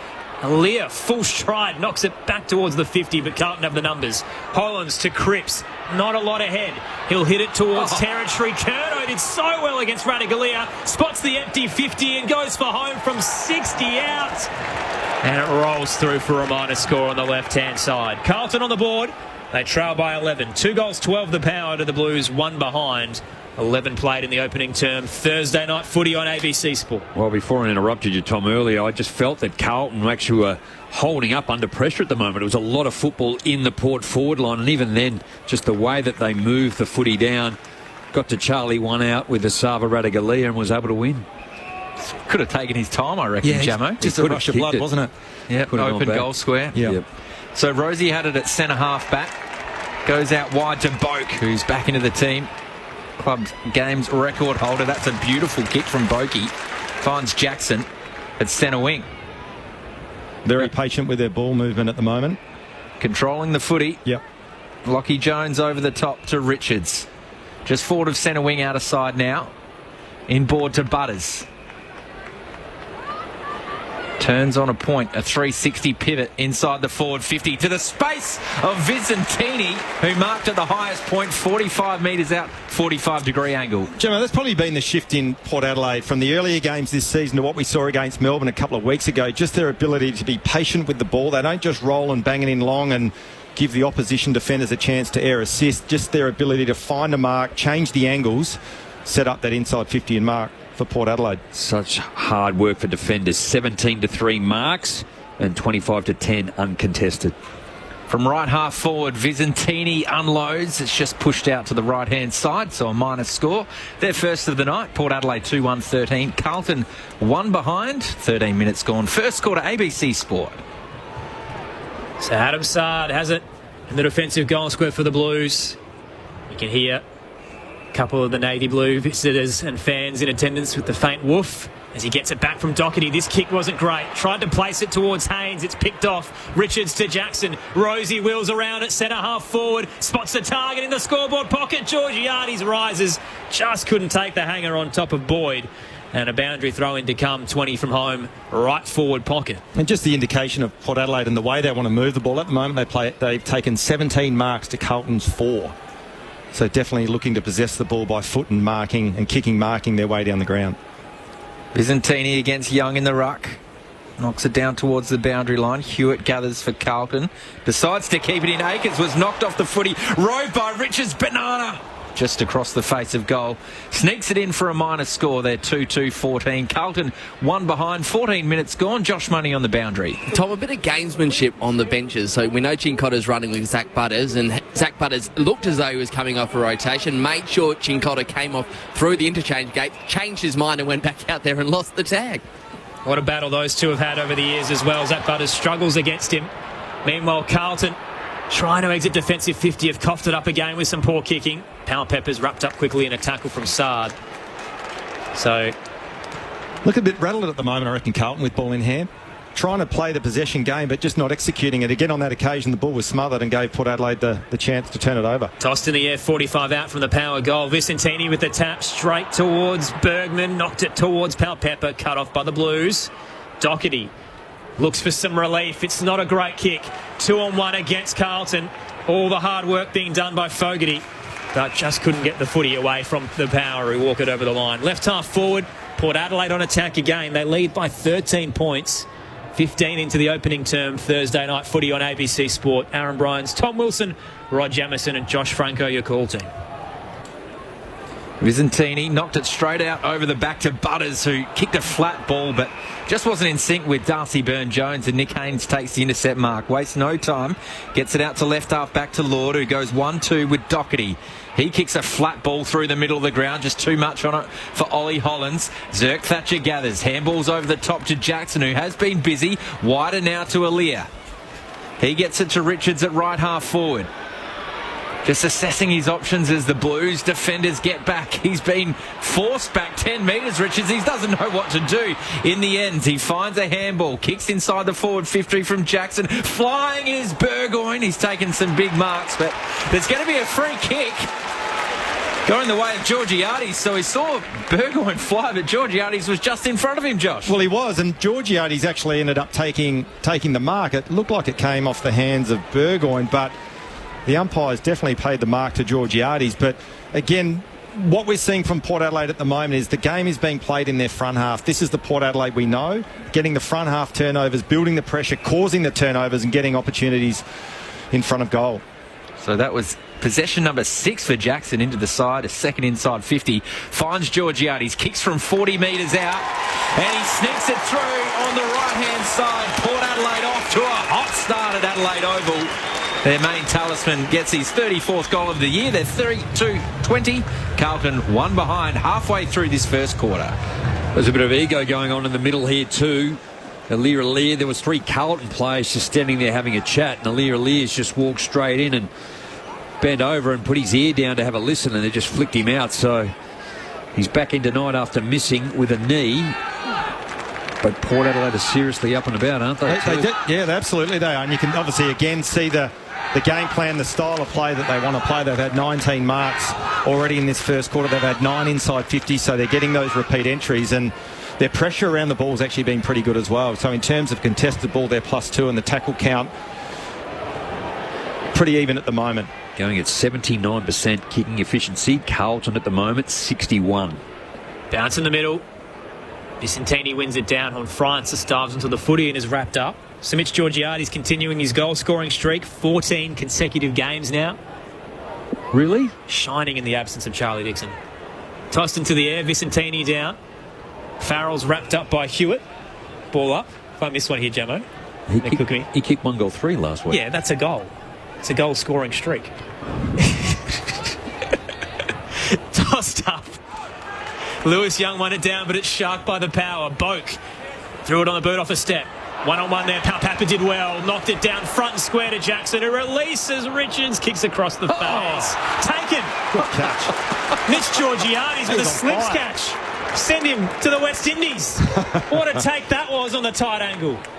Tell you what, when your hands are sticky, they don't stick off on those ones. Below your knees, it was almost a bit of a floater of a kick. Bit of a mongrel of a kick, but just the sticky fingers of Georgiades took the mark. Now he's got to cap it off with some special work. He'll start outside the field of play. Left forward pocket. Georgiades opens the angle and snaps true. 2 in a matter of minutes for Georgiades. Port Adelaide have 4 unanswered goals. And Carlton's opening term record's about to be blown up at the Adelaide Oval. Port Adelaide have burst out of the blocks. 4-2-26 to the Blues, 1 behind. 18 played in the opening term on ABC Sport. Jim, I was going to say as well, just looking at some of the byplay, I know Josh Money on the boundaries mentioned this already, but Chincotta is starting forward for Carlton. Zach Butters is starting forward for Port Adelaide. As soon as the centre bounce is done and dusted, Chincotta is coming up onto Butters, which means Doherty's free for Carlton behind the ball, and it's almost releasing, by the looks of it, a Lockie Jones behind the ball for Port Adelaide. So there's a little bit going on tactically, and we'll see how that unfolds. But at the moment, Zach Butters is causing a few headaches for Carlton. Adam Chera onto Jason Horne-Francis. There's a couple of significant matchups, isn't there? Jordan Sweet up against DeConing, knocks it down, socket off the deck by Horne-Francis. Butters was in there, got it to Horne-Francis again. Richards has been busy, back to Horne-Francis at centre half forward. Went the chip kick, partially smothered. Jackson handballs to Sam Powell-Pepper. Vizentini's in the goal square. Powell-Pepper's in the pocket. Handballs over the top looking for Jackson, who centres the ball, and he finds Matty Liddy. Liddy marks in the right forward pocket. I reckon Sam Powell-Pepper almost turned himself inside out then too, didn't he? Like he went one way, went the other, and then realised there's actually no one chasing me here. They got the handball over the top. And I'll tell you what, the alarm bells would already be starting to ring in the Carlton coaching box. Inside 50s, 11-4. Port Adelaide looking really ominous at the moment. The fridge mechanic in game number 3. Mid-season draftee to the AFL in 3 weeks. Good finish. Oh, he's just missed. Oh, no. The goal umpire looked like he was going to go goal. They went to celebrate, but he's missed. What a moment it would have been. Carlton have already brought the footy out. They're kicking long down towards centre wing. Charlie Curnow was impeded in the contest. Free kick, centre wing, so Port go to 4-3-27. Carlton are 1 behind. We're into time on first term. They need this now, the Blues. Curnow, 45 inbound kick. Mark taken. Haynes shares it to Fogarty. Still on the broadcast wing behind right half forward. They just don't look sure with the ball at all, Carlton, at the moment. They've had 3 shots on goal and 1 behind to show for it. Fogarty in the direction of Young. Couldn't take it. Rolls towards the boundary line. Hewitt's there. Shot a handball towards Cripps. Central snap. Rising Curnow. Radicalier threw an arm out. Took him down in the process. Free kick to Charlie Curnow. Sweet relief for the Blues. Set shot incoming. Straight in front. 20 out. Really soft in the end, wasn't it, too? I just think both were going for the contest. It happened to be that Charlie was coming over the top. Outside of that, Asava, probably looking at the replay, threw the arm around and did take him his arms. But still, I'm going to say, pretty soft in the end. Goalless last week, Charlie Curnow. Plenty of pressure during the week. Curnow misses. Straight in front, 20 out to the left. And they get stuck into him for it as well. The Blues have 2 behinds. Port Adelaide 4-3-27 with 3 to go in the opening term. Sin has it at left half back. Flat ball to Farrell, who's wrapped up immediately. Strong tackle, so we'll have a ball up. Right half forward for Carlton. Quickly to Josh Money on the boundary. Not too much going right for the Blues. Tom Blake Acres having some work done on a rolled right ankle at the moment. So, ball up, Sweet knocks it down. Hewitt gathers, immediately tackled by Bergman, but the handball went to Cripps. Just a searching handball inside forward. 50 was picked off by Sin to Powell-Pepper to Butters. They're putting themselves under pressure. A hospital ball for Horne-Francis. He's wrapped up by 3 Carlton players. And we'll have a ball up 30 metres out directly in front. They need to spark the Blues. Here's an opportunity. Well done, Chincotta too. The pressure applied to Butters. He just threw it away. DeConing down and volleyed out of there by Rosie. The soccer skills up towards the centre square. Ricochets off Vicentini and Falcons Wilson in the process. They'll take it. Wiedering has the footy but turned into trouble. Wrapped up by Richards. Got it out to Williams. Now Chincotta looks to the broadcast wing. His kick is poor. Straight to Liddy. Cooper Lord gives him a spray for it as well. Porter away though. Liddy releases Sin. Looping handball to Boak. Arcs inbound and then an underground handball bounces straight to Richards. He brushes off Sard with ease and spots Rioli in space. Couldn't take the mark late as he was brought down by Haynes. Crowd incensed. Play will continue. Williams hands it to Wilson for Carlton. Turnover again. Short little dinky pass in the direction of Motlop, and Lockie Jones knew exactly what was coming. He marks 48 out from home on the tight angle. Well, the first inside 50 there from Port Adelaide, I thought Rioli was just a little bit too casual. Probably should have marked the ball in his hands, but it came to ground. But once again, Port Adelaide's pressure inside their forward 50 forces the errant kick, and Jones able to intercept. Carlton just want to play possession football, but they're doing it in the defensive 50, which is enormously dangerous. Lachie Jones in front of the Wanganeen stand. Sets sail with a meaty kick. That's through. What a finish from Lachie Jones. The young man's only got 6 goals in his career, and he's pulled off a magnificent finish from downtown. 5 goals, 3 Port Adelaide to Carlton's 2 behinds. Time on in the opening term. It's Thursday night footy on ABC Sport. And gee, if you thought the pressure was on Michael Voss heading into this game, the Carlton board would be panicking right now. Well, Carlton went down to 11 points last week to the Kangaroos and had pretty ordinary 3 quarters, Tom, and then kicked 5-5 in the last, and the Kangas didn't score. But at the moment, there's only been one avenue to goal, and that's Charlie Curnow, who's kicked 2 behinds. Outside of that, they don't even look like scoring. Josh Money on the boundary. Yeah, Tom Blakeacre's now gone down to the Carlton rooms. No movement from the sub at this stage. Josh Sin having a shin worked on. Tongue twister. Sin shin. Good tackle in the middle of the ground from Port Adelaide. Ball spills out. Over the top is Cripps. At the bottom of the pack there. It's going to be a free kick. Well worked there by George Hewitt over the top of Bergman, holding the footy. So he's got a defensive side of the centre circle. Devoid of options. Plays on and almost runs straight into Horne-Francis. Then he just bombs it out towards the centre wing. And does it make the journey? The umpire's paid the mark. So Carlton are relieving mark out on the outer side of the ground. And it's a Orazio Fantasia and a 50-metre penalty. Might have been against Visentini running around the outside. Didn't seem to get that close to Fantasia to me. But he's going to have a shot on goal. I'd like to see that again, Tom. I must admit, I didn't think Visentini was in that danger zone of paying a 50-metre penalty. Or whether it was Farrell on the mark and he was moving, I don't know. But luck's a fortune. But you talk about pressure kicks and goals, which are drastically needed at the moment. Fantasia has to go back and nail this for Carlton. So 40 metres out, slight angle away to the left. The former power star kicked a lot of goals at Adelaide Oval. If you were playing 8-ball, you'd want this one to go through. Orazio Fantasia comes in and you can hear the cheers. They're the same as when they played at Port Adelaide, but this time are behind, minus score. They go to 3 behinds. Port Adelaide 5-3-33. That's a 30-point margin. 27 minutes gone first term. It's been a rough start for Carlton. They had 3 early chances on goal, 2 out on the full and 1 behind, and then their last 2 set shots have been misses as well. Diabolical kicking that broke them last week.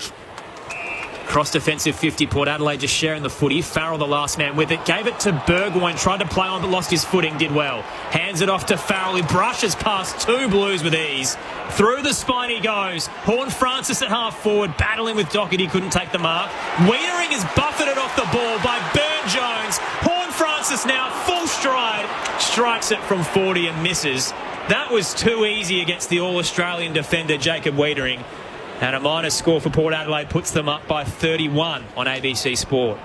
Just Kane Farrell being able to kick from the mark when someone was that close. Could have been a smother, then broke 2 tackles to be able to go through, and you called it on Jacob Wiedering. It's defensively, Carlton are just really struggling.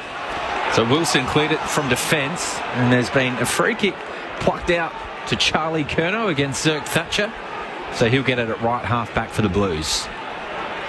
And this is where they look really unsure with how they want to move the ball. They don't want to kick long down the line. They're looking to maintain possession, but nothing's working for the Blues at the moment in terms of their ball movement. So down the line they go, and Radigalia too strong. Marks over the top of Mitch McGovern at left half back for Port Adelaide. They lead by 31 points, 5 goals to nothing in this first term. Well, that's the example last week that wasn't happening for them. Radigalia and Alia both in that contest helping each other out. Down the line goes Big Sav. They converge on the ball drop and quickly tackled. We'll get a ball up is Mitch Georgiades. The Blues fans venting on the text line 0437 774 774. One listener says the shots on goal sum up our ineptitude. And then Simon in the York Peninsula, not happy with Tom de Koning's form, says all the talk's been about his contract, but he hasn't dominated the way he has last season. Well, he's got the footy now. Free kick for a ruck infringement against Jordan Sweet.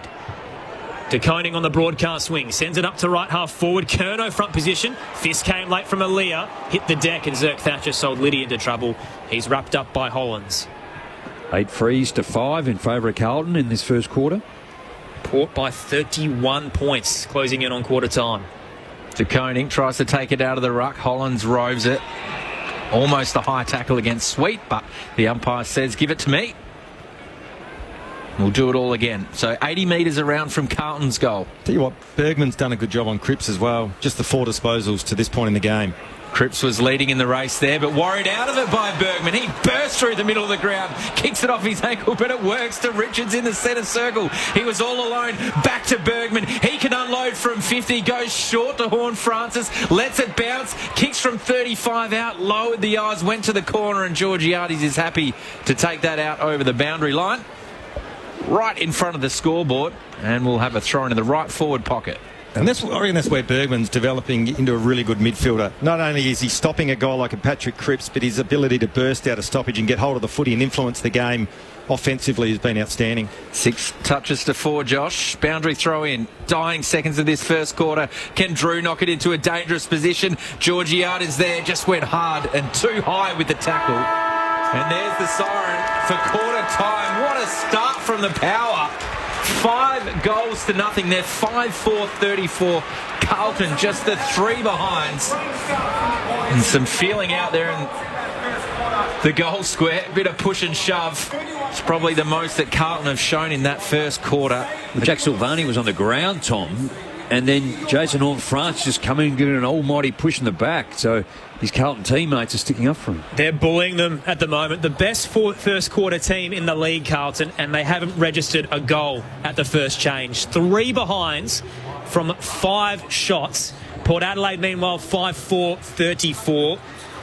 Their goal scorers, what a run it has been. So Lockie Jones joining Darcy Byrne-Jones, Kane Farrell, and 2 to Mitch Georgiades. It is an emphatic response after their 19-point loss to the Swans, and Carlton's season hanging by a thread, down 5 goals at the first change. It is great to have you with us on ABC Radio, Sport Digital, and the ABC Listen app around the country for Thursday Night Footy on ABC Sport. There are 3 warning levels across Australia: advice, watch and act, and emergency. To learn more, go to the ABC Emergency website and stay listening to your emergency broadcaster, ABC Radio. This is the 2025 AFL Premiership season on ABC Sport. Byrne-Jones nearly clunked it. Sard stuck a hand in. Racing away was Wilson, but it's coming back. Holding free kick. Darcy Byrne-Jones. Byrne-Jones leans back on the tight angle. Easy work. Kalpapa did well. Knocked it down front square to Jackson, who releases Richards. Kicks across the face. Taken. Good catch. Mitch Georgiades with a slips catch. Georgiades opens the angle and snaps true. 2 in a matter of minutes for Georgiades. Williams hands it to Wilson for Carlton. Turnover again.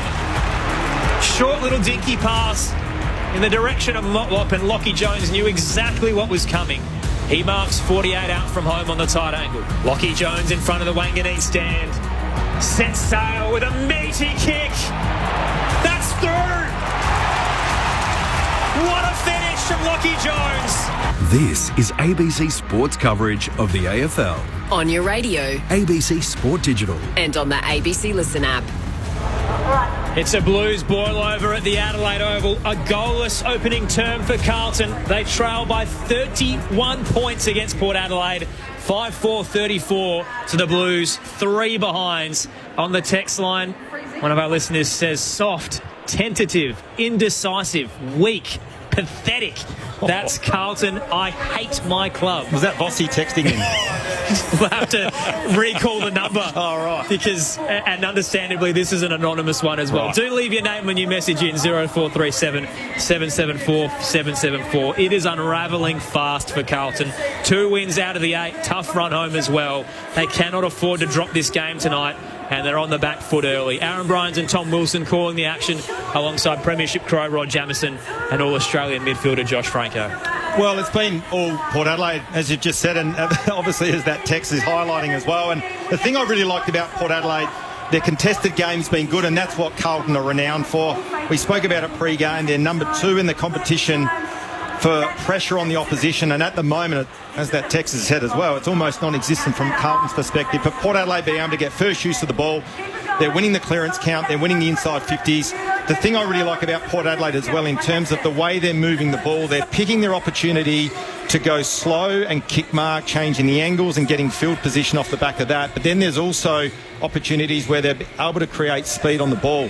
And if you look at their inside 50s at the moment, it's 14-7 Port Adelaide's way, but they've created 9 scoring shots from 14 entries. So their efficiency going inside 50 has been outstanding as well. But at the moment, Port Adelaide dominating almost every facet of the game. And if you're Michael Voss and the Carlton coaching staff, you'd be sitting there scratching your head. I think number one priority, they've got to stop Port Adelaide, which is easier said than done. They've got to stop Port Adelaide's uncontested mark game. And then try to turn the footy over, get it inside their front half, and at least lock it in there to build some pressure on Port Adelaide. Because at the moment, the Power are doing as they like. The top sides actually changed the way that they play in a quarter, and I think where Carlton need to improve, they turned the footy over probably 4 times in their defensive 50 where they wanted to maintain possession as opposed to just kick it long like a 50-metre kick or get it out of that area. And the pressure from Port Adelaide applied caused the turnover, and then the football went straight back over their head. So they can do that if they can just probably find a way to actually exit, slow it down, maintain it. You don't have to go quick. At some point throughout the game, and it's happened in this quarter, that Port Adelaide are all over them. They've just got to shut the game down for about 3 or 5 minutes and just hold on. And if you've got to wait till the umpire says, right, play on, then you've still got to find your short 45 or 20-metre, 30-metre kick and just continue to keep it wide. And if the one's on in the middle, then take it. But what they haven't been able to do is certainly get it forward and get it forward with speed. And on one occasion they did. Charlie Kerner could have gone back and had a shot on goal, but he chose to play on around Asava Radaglia and kicked a behind to the left. So, albeit it just hasn't worked for them at the moment, they're winning the football around the contest. It isn't actually too bad. So Sweet's winning the hit-outs, but De Koning, Hewitt, not surprising, are winning the football. Chera, Hewitt's had first possession and De Koning as well. So there's been a real spread at the moment, nothing real standing out. But you mentioned this in the pre-game, though, Jamo, that statistically Carlton are doing very well. Yeah, totally. But they don't pass the eye test, and it's effort and intensity. And when your coach's job is almost on the line after the performance you had last week, they're not playing for Michael Voss right now. That's probably a fair comment, and I think you absolutely hit the nail on the head, Jamo, in terms of their ball movement. And we mentioned it throughout that first quarter. Port Adelaide look really sure. They look like they've got real clarity on how they want to move the ball. At the moment, Carlton are all at sea in terms of their ball movement and how they want to move the ball up the field. They need a response, Carlton. 3 behinds. Their first goalless quarter since the elimination final of last year. Down 31. Sweet wins it for Port Adelaide, straight in the path of Butters, but he overran the footy. He's opposing number 9, the skipper Patrick Cripps. Sold Chera into immense trouble. Tackled, turnover. Port have the footy. Rosie to Powpepper. Can go for a jog. Through the eastern side. He drives it towards the 50. Georgiades on the march. Set it out for him, and he clunked it in front. Set shot incoming, 45 out. See, Jason Horne-France's got a big mouth tonight too. He's just getting into the players that are getting beaten in a contest. He's trying to pick his mark. He needs to just put his head down and get hold of the footy. It's easy pickings when you're going to ride.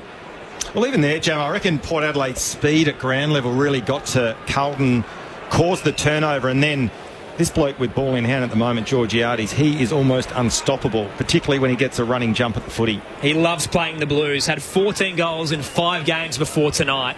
2 in the opening term. Mitch Georgiades from 50 leans back off a couple of steps and misses to the left-hand side. Port up by 32 points. Thursday night footy on ABC Sport. Josh Money downstairs. Yeah, good news for Carlton. Blake Acres has had that ankle worked on and is back out there. Sam Powpepper has had his right knee strapped for Port, but is playing on at the moment. Jacob Wiedering kicks it out of defence for Carlton, up towards Lewis Young. Gathered by Akers, as we just called. He's back on the ground. Not sure how he got rid of that, but did. From the tackle from Burgoyne. The handball got out to Hewitt. He finds Young, looking for options. Handball's inside to Jarrett, was dangerous. Wilson got it, gets it to Doherty, but his kick favours Radaglia, who goes to ground. Quick hands from Port Adelaide, and Sin cleverly off the outside of the boot. Goes to Jones, who fumbled. Dangerous now. Cripps chips it over the top to Akers. That's gone about 8 metres, but Sam Powell-Pepper's been pinged. Not going to be a reversal here. It's just going to be paid downfield. So, Josh Franco, you saw that? No, it must have been. I was looking at the monitor to see the replay. I didn't see. I reckon Powell-Pepper... He's had a crack at Paddy Cripps. Yeah, I reckon he's hit him late. And then Paddy Cripps has had a go back at him, and he's just dropped to the ground as if nothing happened. They're just having a chat out to the side here. So Open Butters now. Butters in a wrestle. How much has he given up this year in fines? Stay out of it. Yeah, across his career about 50,000. So Akers, he's had those injury concerns, and he's pulled his kick to the left from 45 metres out from the left forward flank. So another minus score for Carlton. They go to 4 behind, Port 5-5-35. Surely someone's bankrolling his fines. That'd have to be. Have to be. 6 shots on goal for 4 behinds for the Blues. Port Adelaide move it to the eastern side. Good mitts from Luke. Hugh Jackson, I should say. Not Luke. I'm sure he loved the height, though. Luke Skywalker. He's impressed me, this bloke, too, since coming into their side. Yep. Has a runner. Dishes it off to Sin, who squeezed a kick about 5 metres through to Rose. He did very well. Hands it off to Jackson. Back inside 50. Vicentini juggles and marks. Front position on Wiedering as Georgiades kept the All-Australian defender out of it. He didn't make it look clean, Vicentini, but he got the job done. I tell you what, some of Port Adelaide's ball movement is almost disrespectful to Carlton. It's almost smart aleck-like. Some of the kicks they're doing around the corner, but they're getting away with it and getting really good looks inside their forward 50. I don't mind playing hard, smart footy, but I think you're right, Josh, too. Like, there's a bit of arrogance and a bit of...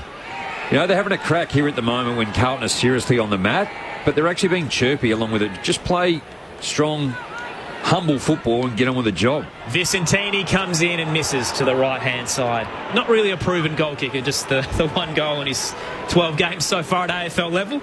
Port by 32 once again. Carlton still goalless 4 minutes into the second term on ABC Sport.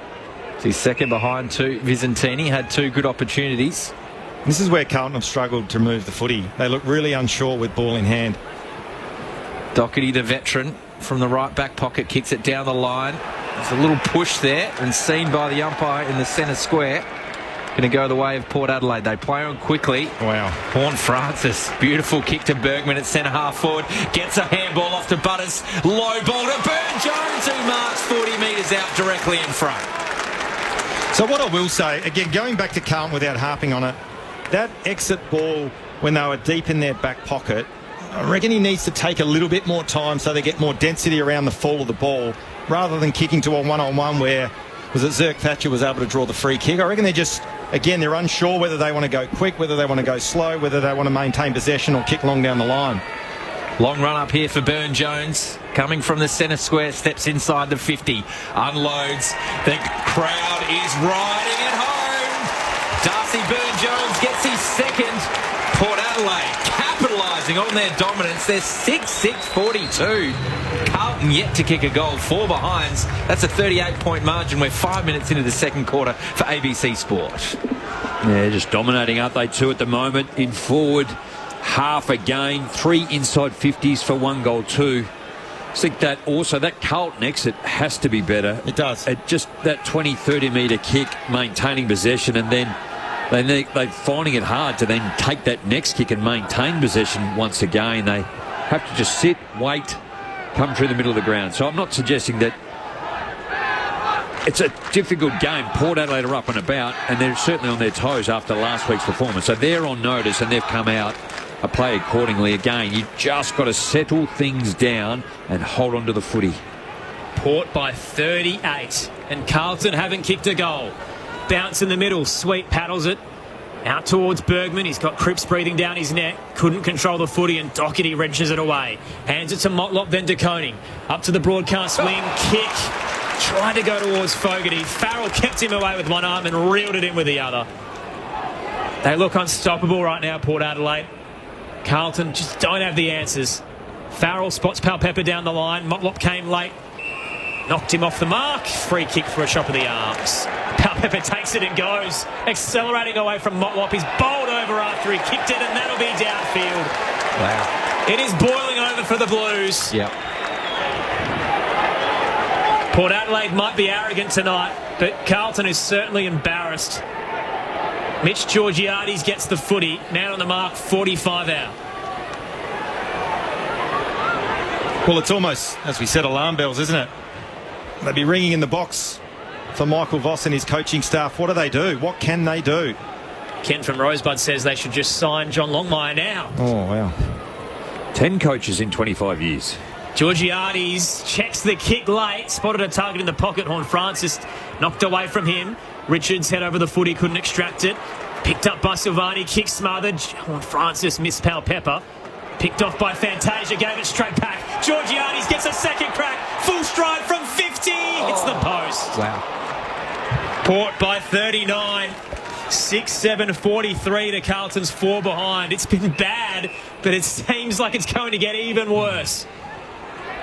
Oh, I was just going to say, Doherty took a nice mark there and looked to get the ball live again. This is where you just got to slow it down, bit of composure with ball in hand. So switches back to Silvani at Much fullback. better. Much better. To Haynes at left half-back.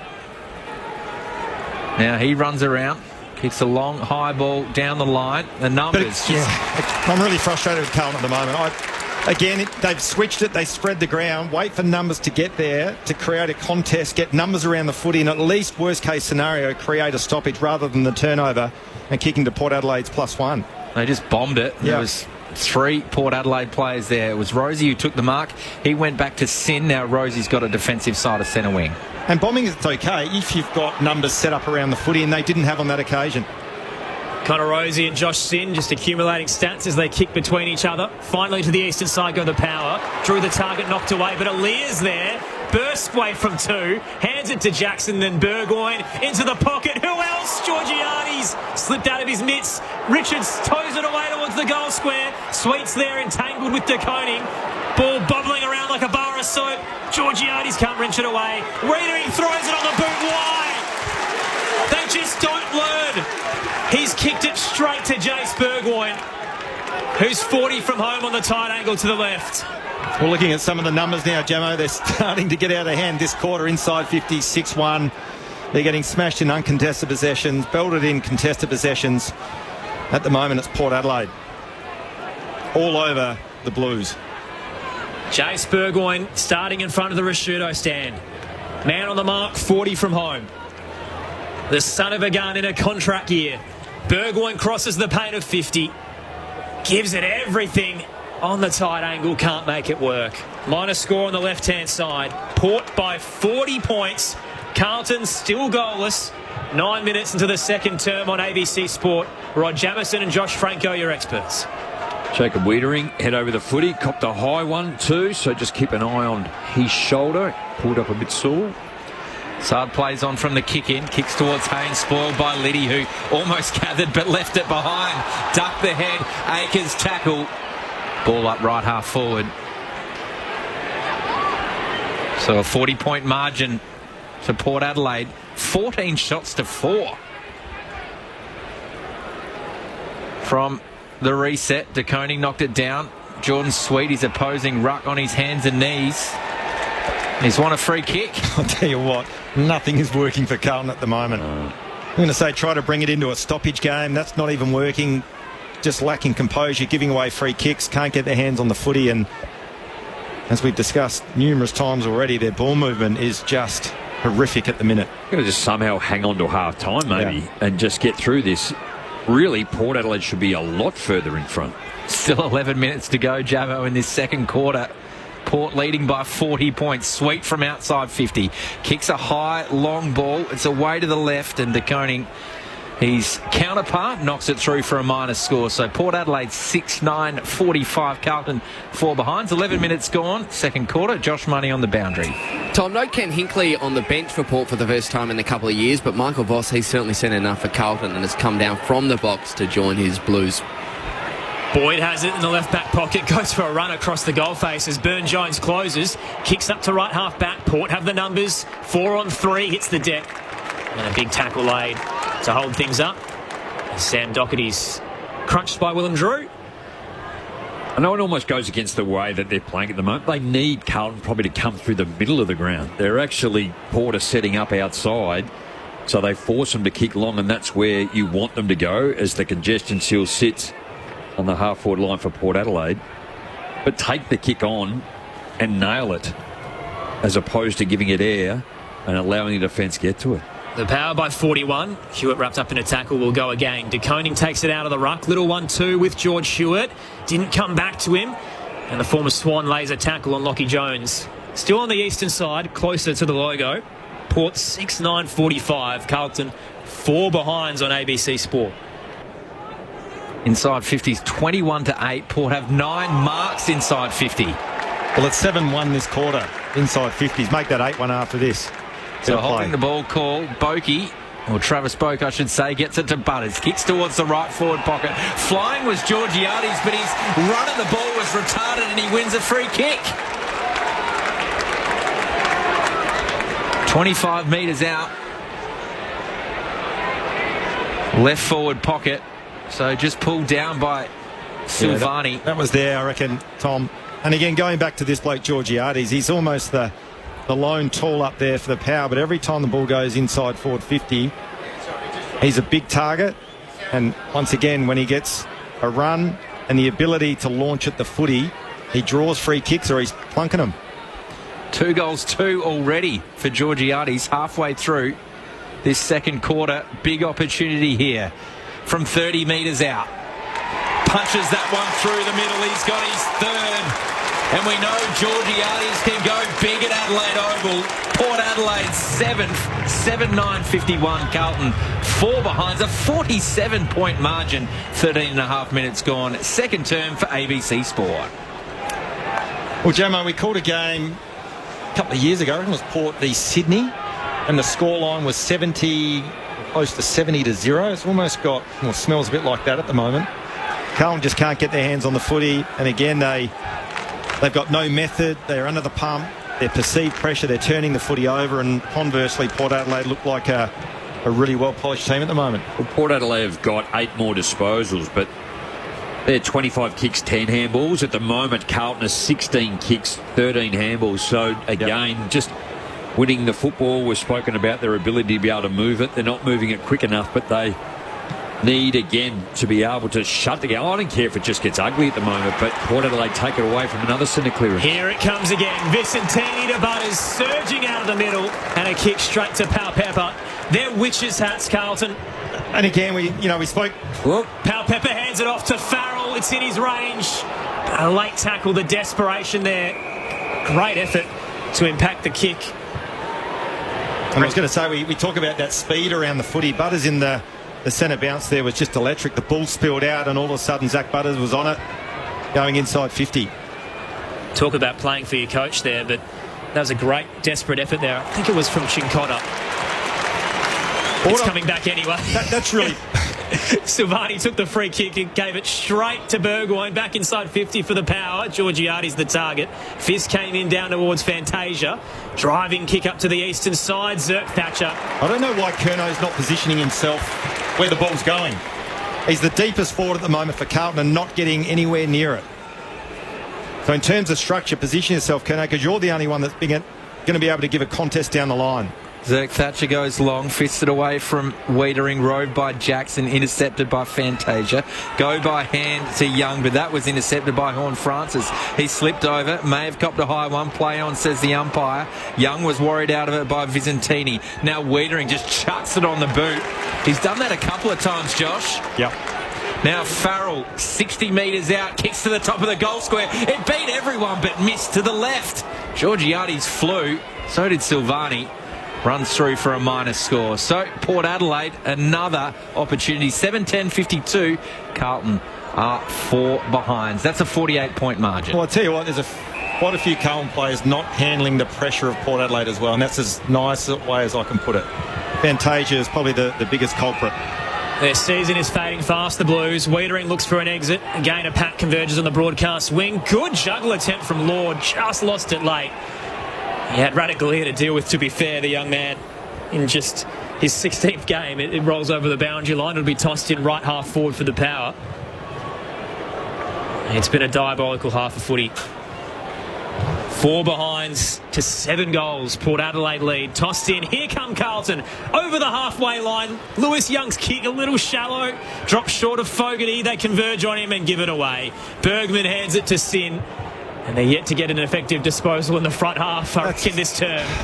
And Port's just so calm and casual and arrogant, as you touched on earlier. Arrogant, yeah. That's Sin has gone for a check side down the line and kicked it out on the full. Yep.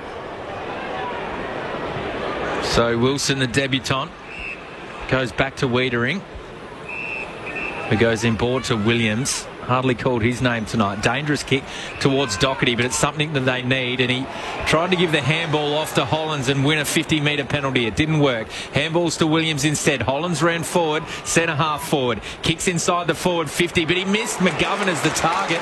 And Liddy worked his way back there and takes the intercept mark. Dangerous ball to Farrell, but he did catch it on the full. Handballs quickly to Rosie. He kicks it long towards Georgiades out there on the wing. A tough contest between Silvani. The umpires plucked a free to Silvani. So the Carlton player, the Carlton defender, the stalwart, wins a free kick defensive side. Centre wing, outer side of the ground. Kicks wide to Haynes. Close to the boundary line in front of the Bashir stand. The former Giant. Better movement by Carlton through the middle of the ground. Kick wasn't 15 though to Hollins. He gets it back, then thumps it off his step. It nearly worked. Fogarty's bowled over on the drop and it's a push. Vicentini, an error of judgment because it would have been Port's footy. Fogarty put it down and instead it's going to be a free kick going the Blues' way. Can they finally break the drought? Probably a little bit of luck in the end. For the last couple of minutes, it hasn't been too bad. A couple of rushed kicks, but certainly the movement through the middle was better from Carlton. Their last goalless half was here in South Australia at Footy Park, and it might be eclipsed tonight. Fogarty has sprayed that to the right-hand side. Carlton with 5 behinds, rather, which is the same score they had back in 2009 against the Crows. It's been a dismal night. Port Adelaide by 47. Bringing it in was Farrell. Inside 50s as well, fellas. 26-10. Goodness me. Oop. Went to Zirk Thatcher and he just stabbed at that one looking for Vicentini and he's kicked it out in the full. So that's twice in a row now. Sin first, then Zirk Thatcher. So Lord's got it for the Blues. 85 metres from goal. Runs around now. Goes inside the forward 50. Fisted away by Radigalia for the moment. Grabbed by Vicentini. He's thrown into the turf by Haynes. Good tackle. And we'll have a ball up at left half forward. Max on the text line says this has Carlton Football Club has called a press conference for 11 a.m. Monday all over it. Goodness.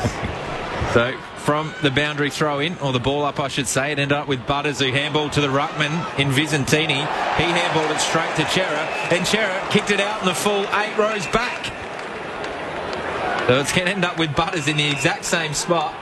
And the umpire's actually calling the Vicentini back. Going to have to run 50 metres from centre wing to take this free kick. Butters was trying to do his best work to ignore the umpire. But the Whistlers will win out. So Vicentini just handballs it to Butters anyway, who's got it for Port Adelaide at right half back. Dangerous ball towards Bergman. Poor kick. Was a poor kick. Ollie Hollins grabs it for Carlton. Handballs from Fantasia to Doherty and Curnow marks. 35 metres out. Tough angle away to the left. Again, I'd use the word arrogant in terms of the way that their ball movement and they're kicking the footy. I thought that was another kick there from Zach Butters, which wasn't on. Try to force it. You come back through the middle. You try to hit that 45 back in the corridor. You turn it over. This is the end result. Messing around with it. Yeah. Curnow runs around on his right boot, snaps towards goal, but he pulled it to the left. Another minor score for Carlton. Still no goals tonight. There's 0-6-6 Port Adelaide. A 7-10-52. Charlie's kick free. 8 shots on goal. 6 behinds to show for it. Port exit to Vicentini and he clunks one over 2. Has it on the broadcast wing. Margin 46. Thursday night footy on ABC Sport. Vicentini looks for Horn Francis, who was caught behind Sard. Brought it to ground, and off a couple of bodies it rolls over the line. It's been a better sort of 2 or 3 minute patch for, I reckon, Carlton, just in terms of stemming the flow, stopping the momentum, or at least stemming the momentum just a little bit.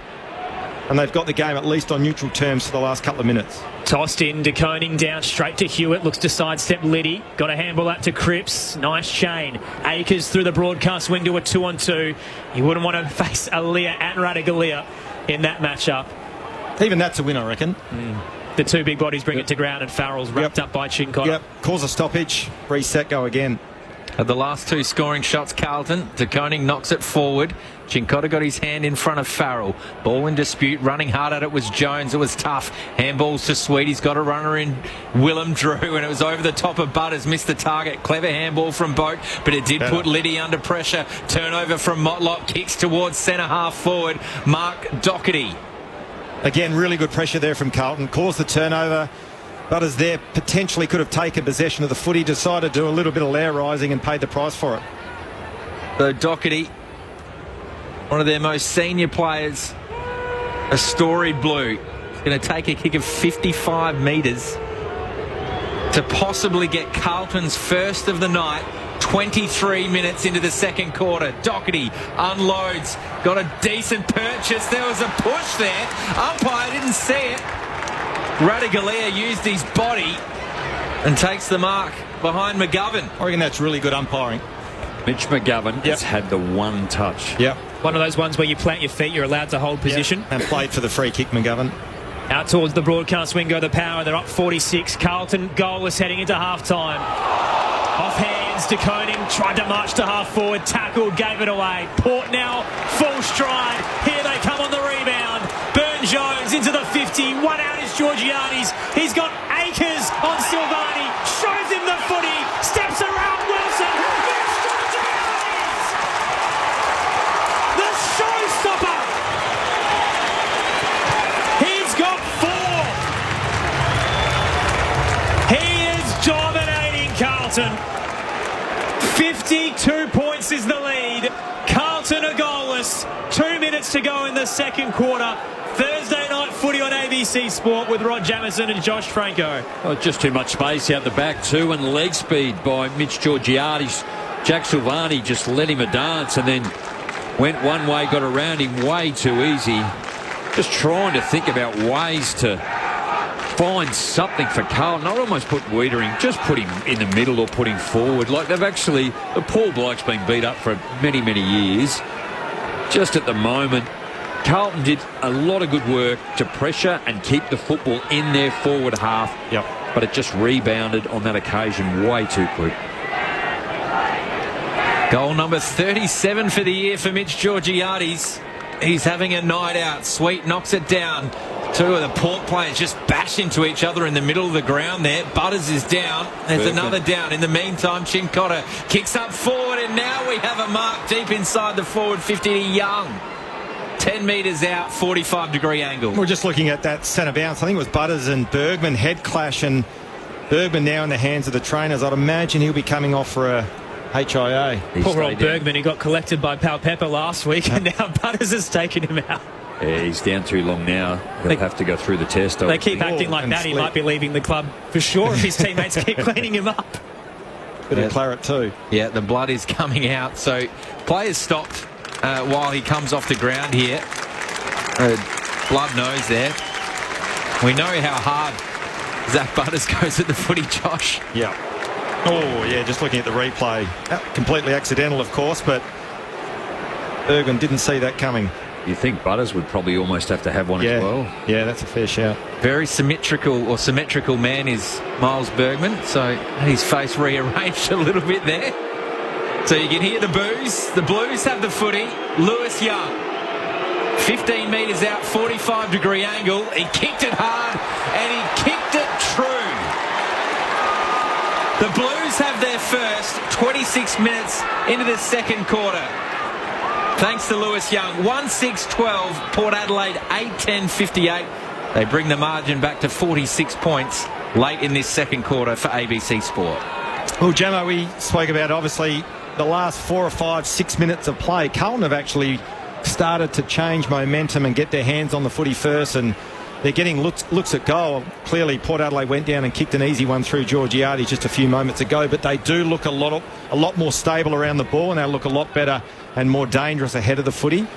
And they're actually in the contest. At least they're in the contest now, which they weren't 15 minutes ago. Well, you're 23-22 in favour of Port contested, uncontested 39 apiece, so they've shut down that Port Adelaide game.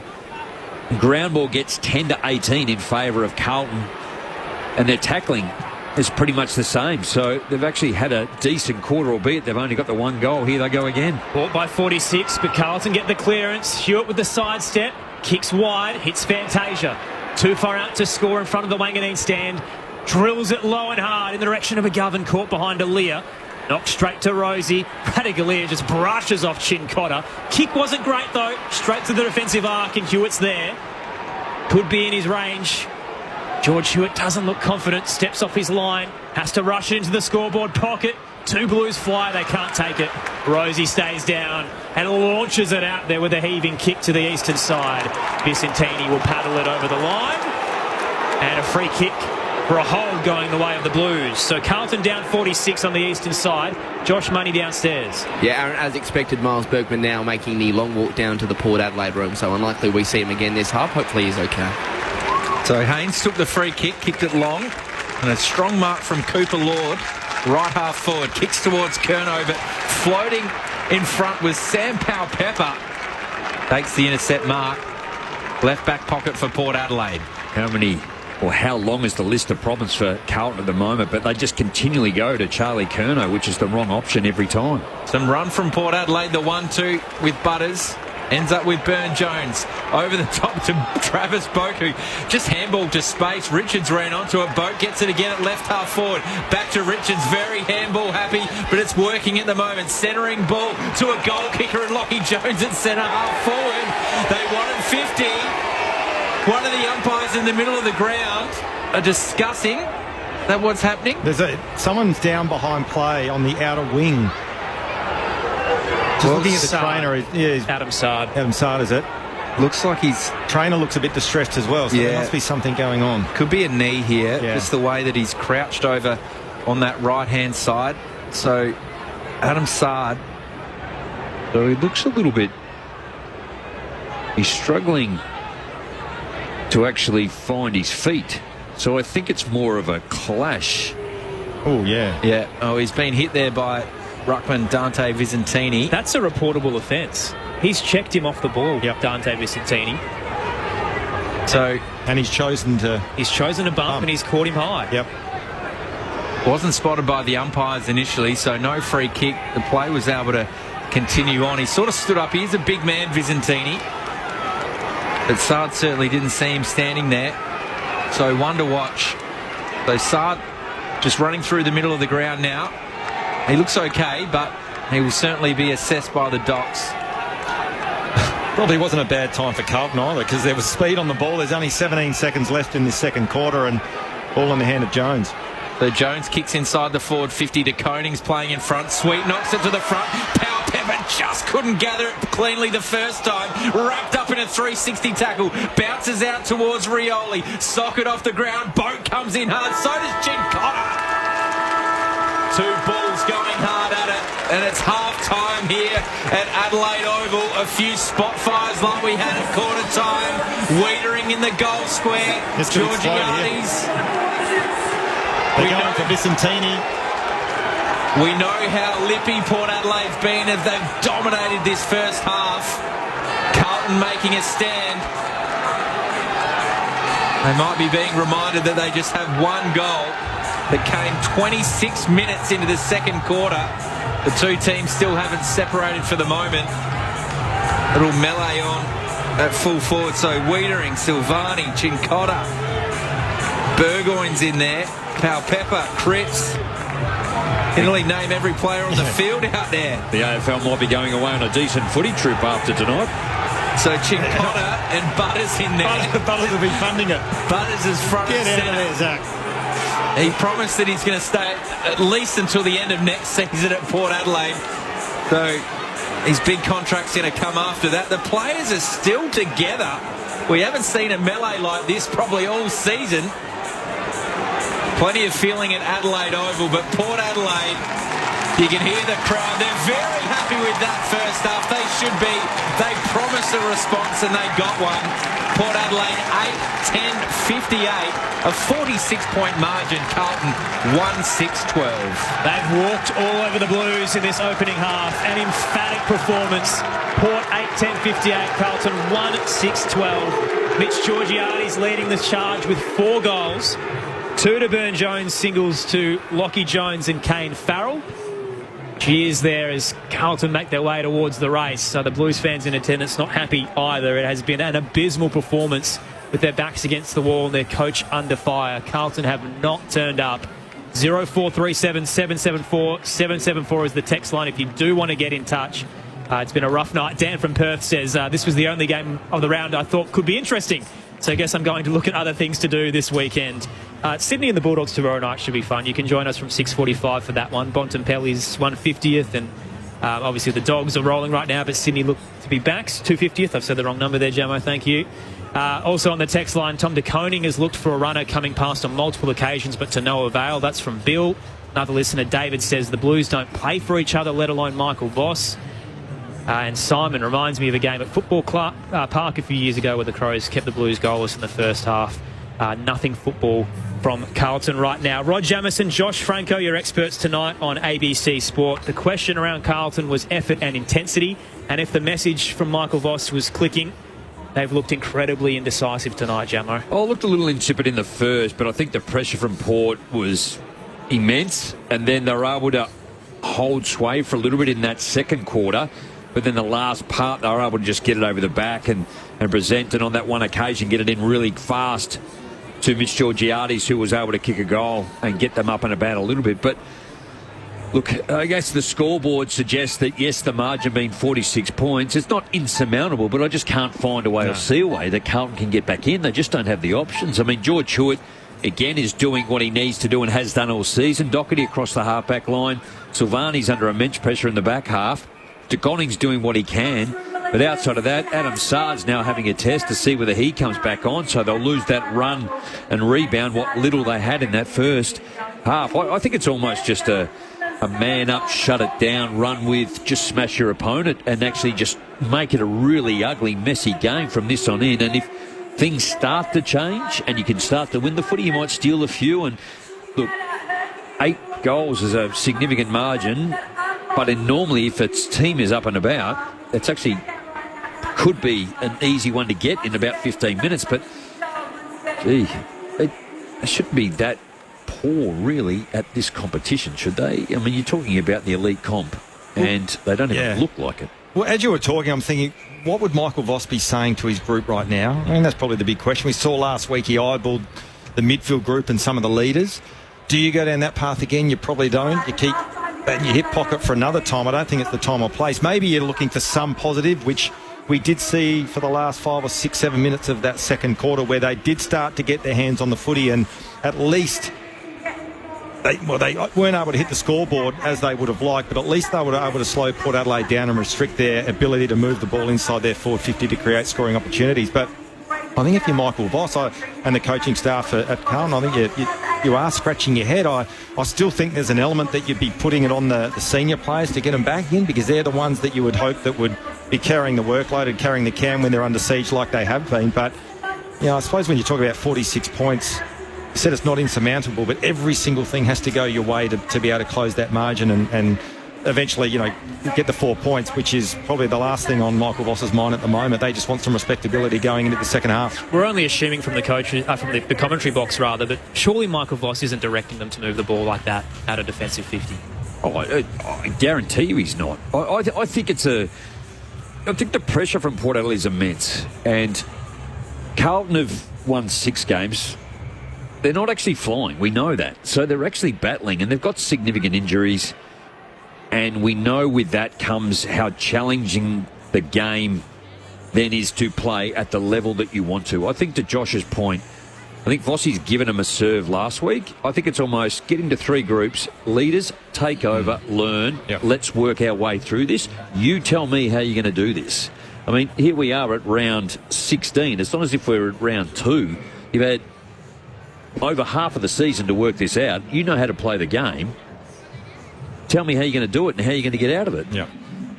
But, and I think even to your point, Aaron, you talk about how they're moving the footy. They, like I said, they look all at sea at the moment. They don't know where the kick mark. They're coming off their line they're playing on. They're just kicking blindly ahead of the ball and getting outnumbered or outmarked. And if the ball is coming to ground, which doesn't happen often because Port Adelaide aerially have been pretty good, Port Adelaide are first to get the ball. So, yeah, look, nothing's working. I think in the end, strip it back, get it back to contest, tackle and pressure, which is their one wood. And we talked about that pre-game in terms of Carlton and their pressure. They're ranked second in the competition. Get that part of your game right, which then at least it gives you a foundation to start adding layers to it in terms of ball movement and the way you want to defend as a team and all the rest of it. But at the moment, it's Port Adelaide by how much? One player that needs to get involved and needs to somehow stamp his presence and authority on the game is Charlie Curnow, because he hasn't really done a huge amount. I've been watching him behind the ball when the ball's been coming inside forward 50 for Carlton, and Radicalia has done a really good job. He only had 1 touch that quarter, but was never even in a position to help with their ball movement and be a target coming out of their back 50. So, yeah, it's a... I don't know. It's a tough one at the moment for Carlton. They'll be looking in the mirror and trying to come up with some answers. It's been a big night for Port Adelaide. So leading by 46 at the half. 8-10-58 to Carlton's 1-6-12. But it's been a big day for them as well. A couple of big announcements in the build-up to the AFLW season. So it's been a nice little flow from the morning to this evening. And the big story of the day was that Port Adelaide announced its new skipper in the AFLW with Janelle Cuthbertson standing down. And now they've got their third leader in charge, who essentially led them for a large part of last year as well. And she's been good enough to join us in the ABC Sport Box at halftime here at the Adelaide Oval. Welcome, Justine Mills-Robinson, and congratulations. Thanks, guys. Thanks for having me. Does it feel any different, considering that, you were skippering for a large part of last season and now you're officially the captain? Definitely a bit of nerves at the moment. I guess it hasn't officially sunk in, but definitely a bit more responsibility compared to last year. Obviously, just want to do what's right for the team and continue leading how I normally lead, and I know that I've got the full support from all the girls. Massive time to come in as well and helm this team, because you're fresh off a prelim and this is going to be your 4th season in the league. So it was a mighty achievement last campaign, but how do you back it up? Yeah, I think we're just going to continue what we did last year, just continue on our processes, just continue to get better, train hard and train well. Obviously, there's still a big gap from where we ended up last year in the prelim, massive defeat there. So plenty of growth, still a long way to go, but we're putting in the hard works and just really excited for the season. Speaking of getting the girls around and some of the big name talent, Lauren Young would be so handy to have in this side, someone that you were hoping to have last season and wasn't there due to the ACL, and now you get her talents this season. Yeah, Lauren, she's put in the hard yards. Obviously, had a few injuries have set her back, but she's continued to do the right thing, prioritising her recovery and her rehab. So, looking forward to see how she gets on this year. We saw when Erin was announced as the inaugural captain how much that meant to her family. I know it meant a lot to yours as well when you were announced, or when you were told you were going to be. Just tell that story that you told today. Yeah, so when I moved over to Port Power from Crows, my old man, he told a lot of porcupines, and he was he would say a lot of jokes and a lot of stupid things, and one of the stupid things he said that I thought was stupid at the time was that I'd be captain one year, and so to say that he believed in me and I ended up believing in myself, and that's where I am today. But he passed away a few years ago now, so I'm just honouring him in that. So he actually believed in me and he got it right for once, so well done, Dad. What about that experience with the Crows as well? 3-time premiership player, and now you get to bring that into the helm. Yeah, I think obviously my experience in I guess the 10 seasons that I've had in the AFLW has I guess helped me develop, and also I want to bring that to the young crew as well. We've got a bunch of 18 to 21-year-olds, so a lot of life lessons still to be taught, but just if I just say to them, work hard, you'll get rewarded, so keep it simple, and that's it. Well, congrats on your appointment. Was it coach appointed or player appointed? Player appointment, yeah. Nice. So, must be doing something right with the squad. What about Matilda? Tell us about her growth, like last year to what she was able to grow to, and then potentially where she could go to take the competition apart. Yeah, I think when I speak about life lessons, it's definitely one for Matilda. She's a big kid at heart, so I think once she starts to mature in her in her football capacity, and also her as a young woman coming through as well. That will go a long way. She's got a long future ahead of her. What's Port Adelaide's weapon? Oh, I think just the true hard footy that we play. We're tackling beasts, we're ferocious, and I think that's just the Port Adelaide way. Couple of quick ones as well. So the season starts round 23 for the men, and you get that overlap, but there's no double headers. Are you kind of happy with how it's been fixtured? Yeah, like the fixture's out of our control at the end of the day. We're just able to play, and we're just lucky to be able to play football as a full-time career, some of us. So whatever we get given, and we'll just cover it on the chin and just play footy. Not to go back to the well too much there, but the showdown being at Norwood as well, it was so impressive a couple of years ago at the Adelaide Oval. Yes. Why won't they put it back here? Oh, look, like I said, we're just happy to play, and we'll take any venue that we get. And Norwood's it's a great facility there. We can hold, I think, 12,000 to 15,000 people there. It's close to the city. It's a beautiful oval, one of my favourite ovals to play at. So, yeah, I'm happy to play. And our own Kirsty Lamb is part of the leadership group. How do you handle her? Because she's an absolute ball of energy. Yes, she is. Like, she brings her own wealth of knowledge, also being in the league for such a long time. The girls look up to her as a true leader. She's ferocious on the field, great footy ability, and that goes a long way with such a young group. Just heading into your 10th season, you touched on it then, you're still pinching yourself that you're actually playing football almost semi-professional? Yeah, it's still laughable to say the least. I remember being at high school and trying to get a petition for us just to play football, and that was not allowed. So the opportunity that the girls get now, I don't think they realise how lucky they are and how fortunate they are and how we've come in such a long way in a quick, short time as well. So I just try to tell them to be grateful and just, see what the opportunity presents and just grab it while you can. Thank you so much for taking the time to stop by. Congratulations on the news. Really exciting, and hopefully Port Adelaide can head back to finals once again. Beautiful. Thanks, guys. Cheers. Great to have the new Port Adelaide AFLW skipper Justine Mills-Robinson in the ABC Sport box in the build-up to Season 10 of the AFLW. So if you're a Blues fan and you're thinking, gee, season's over in the AFL, what do I do? Well, it's just over a month away, and then we'll get to enjoy the AFLW, and maybe you can have some joy out of that campaign. Of course, as always, we'll be broadcasting it on ABC Sport, the AFLW season as well. And speaking of women's sport, the Matildas are in action tonight. You can hear that from 9 p.m. Eastern on ABC Sport Extra as they take on Slovenia in the first of 2 games out in Perth. If you're a big cricket fan, I know you are, Jamo. Yes, please. Australia's first Test clash against the West Indies continues tonight at 11:45 p.m. Paul batting, better bowling. Yes, once again saved by the bowling cartel, but we're in a decent spot, out for 180, but West Indies 4 for 57 in response. So you can hear our Day 2 coverage through the ABC Cricket Ball on the ABC Listen app. I can see Josh over there wearing a wig, painted his belly, drinking rum in the West Indies. I can too. I want to go there. I want to do that. It has been all Port Adelaide tonight. They're up 46 points on Carlton, 8-1. The Blues are in a bad place right now. We'll talk about it more next on ABC Sport, but for now, here's the latest from the ABC Newsroom.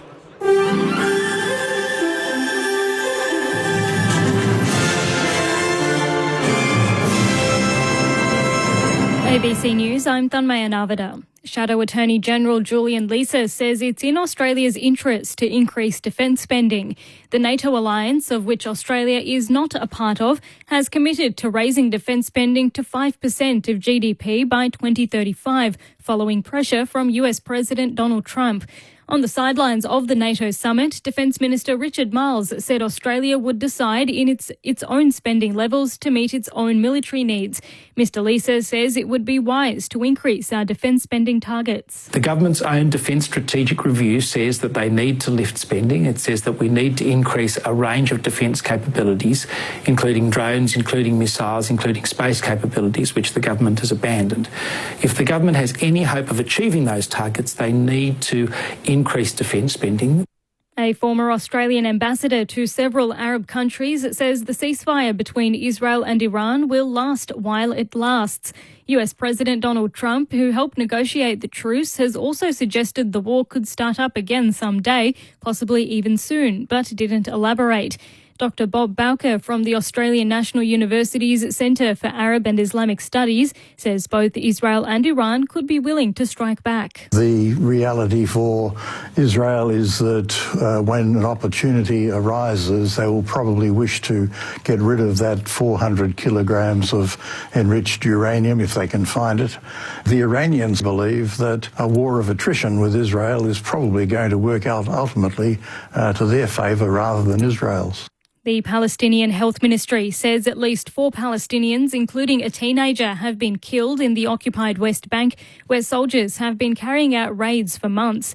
Israel has admitted to 3 of the killings, as the BBC's Dan Johnson reports. CCTV clips show dozens of masked and hooded figures carrying sticks, setting fire to cars and property in Kafr Malik, a Palestinian town in the occupied West Bank. An Israeli military statement said forces responded to a confrontation with Israeli settlers and Palestinians throwing stones at each other. Settler violence has increased across the West Bank since the October 7th Hamas attacks. In a separate incident, the Palestinian Health Ministry said a 15-year-old boy was shot dead by Israeli soldiers in Al Yamoun. Meanwhile, local health authorities say Israeli gunfire and airstrikes have killed at least 21 Palestinians in the Gaza Strip in the military's latest attacks. Private healthcare providers say they're struggling to cover the cost of many essential services as they call on the federal government to reform the sector. The benefits ratio, the amount that health insurers pay private practices, has been in decline since the COVID pandemic. Health Minister Mark Butler says he's been pressuring insurers to give private operators a bigger slice of their income. But Private Healthcare Australia CEO Rachel David says the ratio is already relatively high. For every dollar collected in premiums, roughly 85 cents in every dollar is returned to members. And if you compare it with any other insurance type, whether it's general insurance or travel insurance, that kicks in at a lot less. The family of a Geelong man who's been missing for 2 months has made an emotional plea for anyone with information to come forward. 38-year-old Adam was last seen walking on Bellarine Street in Geelong just after midnight on the 27th of April after he checked himself out of Geelong University Hospital. Police have searched Geelong and Hoppers Crossing in Melbourne's southwest, with Water Police also searching the Barwon River earlier this week. His younger cousin Sally describes him as a character. I can recall him and my brother chasing me around the backyard with a spider. He was cheeky, he was always fun, and yeah, he was a character for sure. We want him home. Yeah, we want to know what's going on. He is so loved. And police allege one of the early motivations for a woman accused of hacking Western Sydney University was to change her marks after failing a subject. A 27-year-old former student was arrested in Sydney's West after a long-running investigation into a series of cyber attacks. Acting Cyber Crime Squad Commander, Detective Acting Superintendent Jason Smith, says the alleged hacks increased in threat, with the latest reportedly involving demands for money to not sell stolen data. He says hundreds of people have been affected. Cyber attacks like the ones that we're talking about, they undermine the trust in institutions, they impinge on people's privacy. And you're up to date with the latest from ABC News. For more news at any time, you can download the ABC Listen app or head to the ABC Listen website.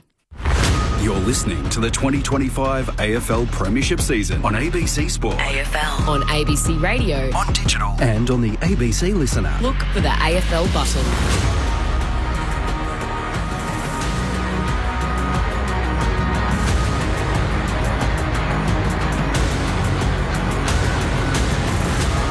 Great to have you with us for Thursday night footy on ABC Sport. It has been a dire night for Carlton. 1 goal in a half, down 46 against Port Adelaide. Where to from here with their season hanging by a thread and their coach's career on the line? Aaron Bryans and Tom Wilson with you for the call alongside Premiership Crow Rod Jamieson and All-Australian midfielder Josh Franco. The injury news out of halftime is that Adam Saad is done for the night. Concussed after a clash with Dante Vicentini. It was an off-the-ball check that will be looked at by the MRO, and you'd think that Dante Vicentini is in a lot of trouble. If it's deemed careless, he'll get 2 matches. Intentional, he'll get 3. It could be even more if they go severe. So he's in a lot of trouble, the young ruckman. Meanwhile, Miles Bergman, good to go after his head clash with Zach Butters. Port by 46. Here's Tom Wilson. Will there be a response from the Blues? Ball up in the middle of the ground. Cripps dives over the top. Wins a free kick. No, a free kick going the way of Port Adelaide against Hewitt on Drew. So he still has that role. Coming up to centre half forward was Horn Francis. All alone. Chair has gone to Butters. Butters had 6 inside 50s in that first half. Not a lot of options for Jason Horn-Francis, so he goes out wide to right half forward to Rioli, who plays on quickly. Kicks a lobbed ball towards Boak. He brings it to the front. Has he won a free kick? He did. He had the front position, was held onto, so the veteran gets an opportunity from 35 metres out on a slight angle away to the right. Jack Silvani's gone to full forward as well, so just looking at Carlton to see what changes they've had to make at half-time. But even again on that occasion, was that Doherty that gave away the free kick? I think he's standing the mark. I can't quite see, but just that's correct. Unnecessary. Had Boak scum there. Just had to bring the ball to ground and not give away a free kick. Back into the team, Travis Boak. And the fans love it. They've been loving him since 2007. The club's all-time games record holder. It's Port Adelaide's first of the second half. Just 1 minute in, they go to 9-10-64. Carlton 1-6-12, a 52-point margin early in the second half. And Jamo, yeah, just looking at the replay again, it was a poor kick inside 50 there from Rioli, and not a lot in the free kick, but just unnecessary there from Doherty. And a good start to Port Adelaide to start this third quarter. On the text line, Brendan in Hobart says the Blues seem to be playing very safe. They don't want to take any risks. Another listener says, I'm a lifelong fan and they look paralysed. It's not the coach, it's not Port Adelaide. They're just rabbits in headlights. It's been rough viewing. Everybody but Port Adelaide fans.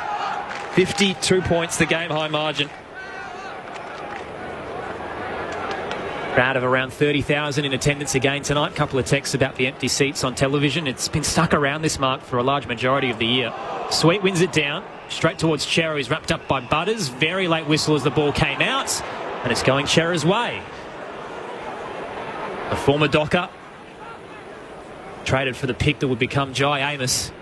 Cerra heading inside 50. Curno's got 2 to beat. Ball hits the deck. 45 from home for the Blues. Doherty leaves it.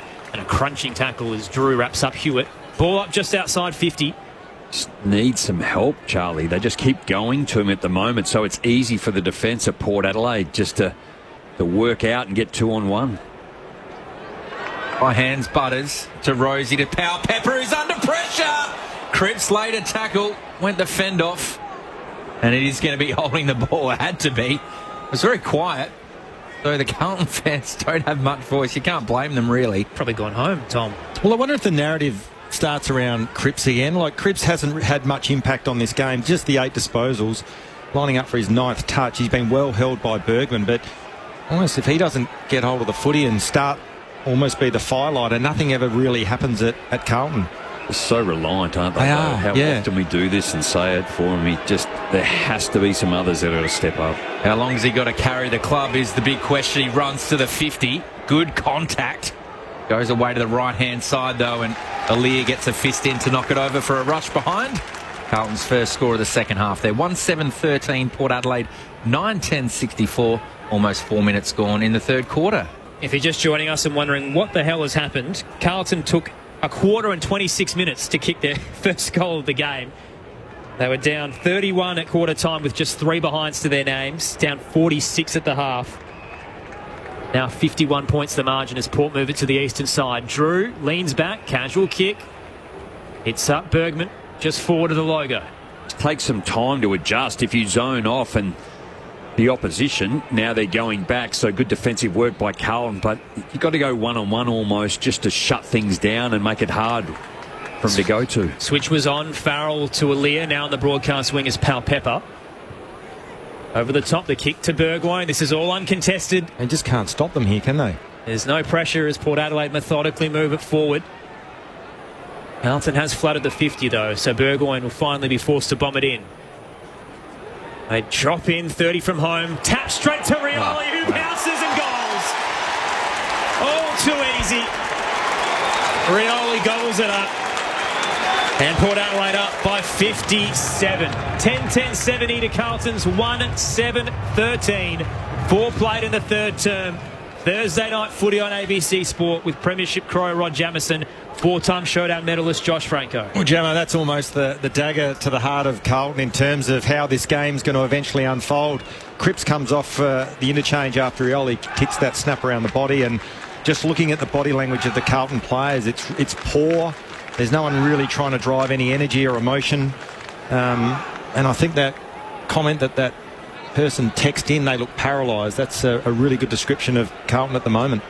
I think that was super classy, though. That was one take where he needed to be, and then not soon after to snap over his left shoulder. That was difficult to stop with any team. It's probably more the build-up to it, though, the amount of uncontested marks. And I understand Port Adelaide, they came back around their defence, but when they look to go forward or change angles, they just can't turn that footy over, Carlton. And they don't even look like turning the ball over in that scenario. Real goal sense there from Willie Rioli, Jamo. Yep.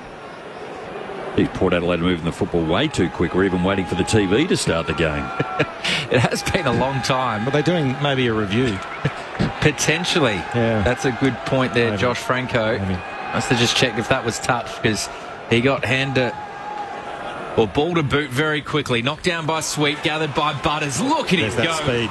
Takes a bounce. Handball's over the top to Horn Francis. Doesn't quite sit for him. Just missed the target. Butters with the handball. Liddy goes in. Back to Butters. Runs to the 50. Lowers the eyes and finds Bergman 40 metres out directly in front. Well, I'll tell you what, again, I know I'm digging the boots into Carlton at the moment, but you almost just showed that clip in the review on Monday. No pressure on the ball. The speed of Zach Butters was electric in the middle of the ground, but poor tackling. No one's manning up or defending their direct opponents inside their defensive 50 for the Blues, and just not good enough. Almost a Zach Williams or a Jesse Motlop. We're going to teach you another craft. Yep. So Bergman comes in 40 metres out. One of the most beautiful kicks in the competition. He smashes it through. Port have 3 goals in 7 minutes in the third quarter. Bergman adds his first. They're 11-10-76. Carlton 1-7-13. Well, I know we've got still 15 minutes of this third quarter to go in the final quarter as well, but I'm sure we'll debrief it more in the post-match. But going back to Cripps, and I know I made that comment around, do they look to offload him? They're actually too reliant on him. So do they need to move past someone like that? Because when he's not getting his hands on the footy and he's not setting them up and being the leader that we know he is, and he's an absolute A+, a superstar of the game, but Carlton look ordinary if he doesn't impact the game. Have a look at that. This is in this third quarter. I've not seen too many things like this. Wow. 22 disposals, Port, 2 to Carlton, 6 marks to 0, 16 uncontested to 0. Wow. 3 inside 50s for 3 goals, and we're only 8 minutes into this third quarter. It's appalling footy from Carlton. Currently down 63. Here's some relief. Out of the middle, Zach Williams kicks it towards the 50, presenting Fantasia. Hand came in from Sin. Ricochets out to Hewitt at centre-half forward. Dishes it off towards De Koning. Now Lord tackled as he kicked it just wide of Motlop. Bursting by is Radagalier with a hop skip. Left over 2, but Alier tried to get through a couple and is caught. Holding the ball, free kick to Carlton. Jesse Motlop will get a set shot, 30 from home. I'm swimming at 5. Can I go? We've got an hour post-game, Jamo. Get in touch, 0437 774 774. Jamo's not going anywhere. We want to hear your thoughts on the future of the Carlton Footy Club. 5 coaches in 14 years. Try 9. Are you including the temporary ones as well? 9 in 25 it's been. Yep, absolutely. Could be another, the way they're tracking. Here's some positivity. Jesse Motlop crosses the paint of 50. Leans back from 35 and gets Carlton's second of the night. Comes at the 9-minute mark of the third term. Margin down to 57. 11-10-76 to the Blues. 2-7-19. 9 minutes to the third quarter on ABC Sport. On the text line, Jack from Sandringham. Also very optimistic, says, watch Carlton come back in this second half. It would be amazing. Good work, Jack. And I love the positivity. Grant in Hobart's a Carlton member, says, I'm calling Consumer Affairs tomorrow to ask for my money back. Jump on the Tassie Devils. Are they sort of that stadium out yet? No. So don't give Grant hope on another team that maybe doesn't pull through for him. 0437 774 774. Context on Patrick Cripps as well. We've spoken about how he carries this team and does everything and has been quiet tonight. He was crook during the week, so he's still one of their better players right now and is basically playing with half of the energy he normally would. Well, Bergman's tagging him and he's not even looking at the football. So another clearance for Carlton. De Koning goes inside the forward 50. Cripps, 2 bites to the cherry but couldn't complete the mark. Later strong tackle on Rosie. Radagalier just runs through centre half back. Hits the target in Boak. He kicks it wide to Burgoyne, centre wing, outer side of the ground. You ever seen Radaglia have so much confidence in the way he's moved? I was just thinking the same thing, Aaron. He's doing it all night. Yep. The best dressed Port Adelaide man. He is. He's looking good, especially since the bye. Well, you guys keep going and read the pocket profile. So, Zerk Thatcher goes in board to Aaliyah. That's him. That's your favourite part of the week, I reckon. Every week, Jamo. Rosie goes out wide to Bergman, who's just forward of centre wing outer side. Not a lot of action at the moment. No, this is where they got to shut down their uncontested marking game. At least this is a win. They force them long down the line. Port by 57. Bergman up to right half forward.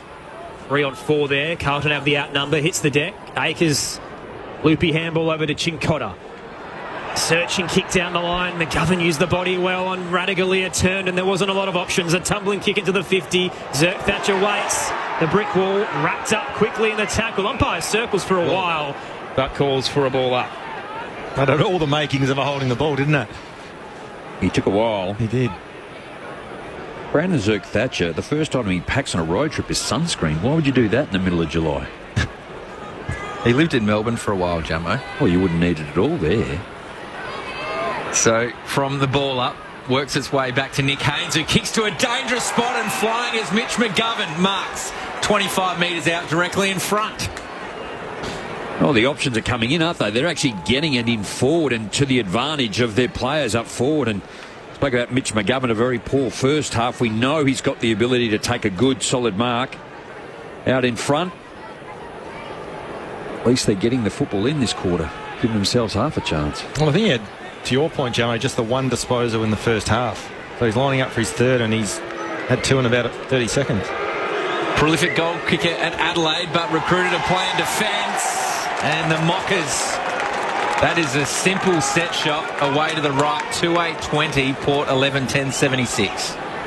Wow-wee. There's nothing to love about this performance.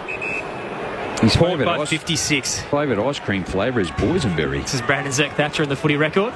That's a great exit. Connor Rosie plays on, drives it all the way to the defensive edge, hits Miles Bergman on the chest, hands it to Lockie Jones, linking up with Willem Drew, going for a run through the corridor. Jones hands it off to Jackson on the broadcast wing, look to flare it inboard. Good desperate smother from Hollands. Ricocheted out to Akers. Haynes hands it across towards Motlop. 45 kick across. Diving forward, Hewitt takes the mark.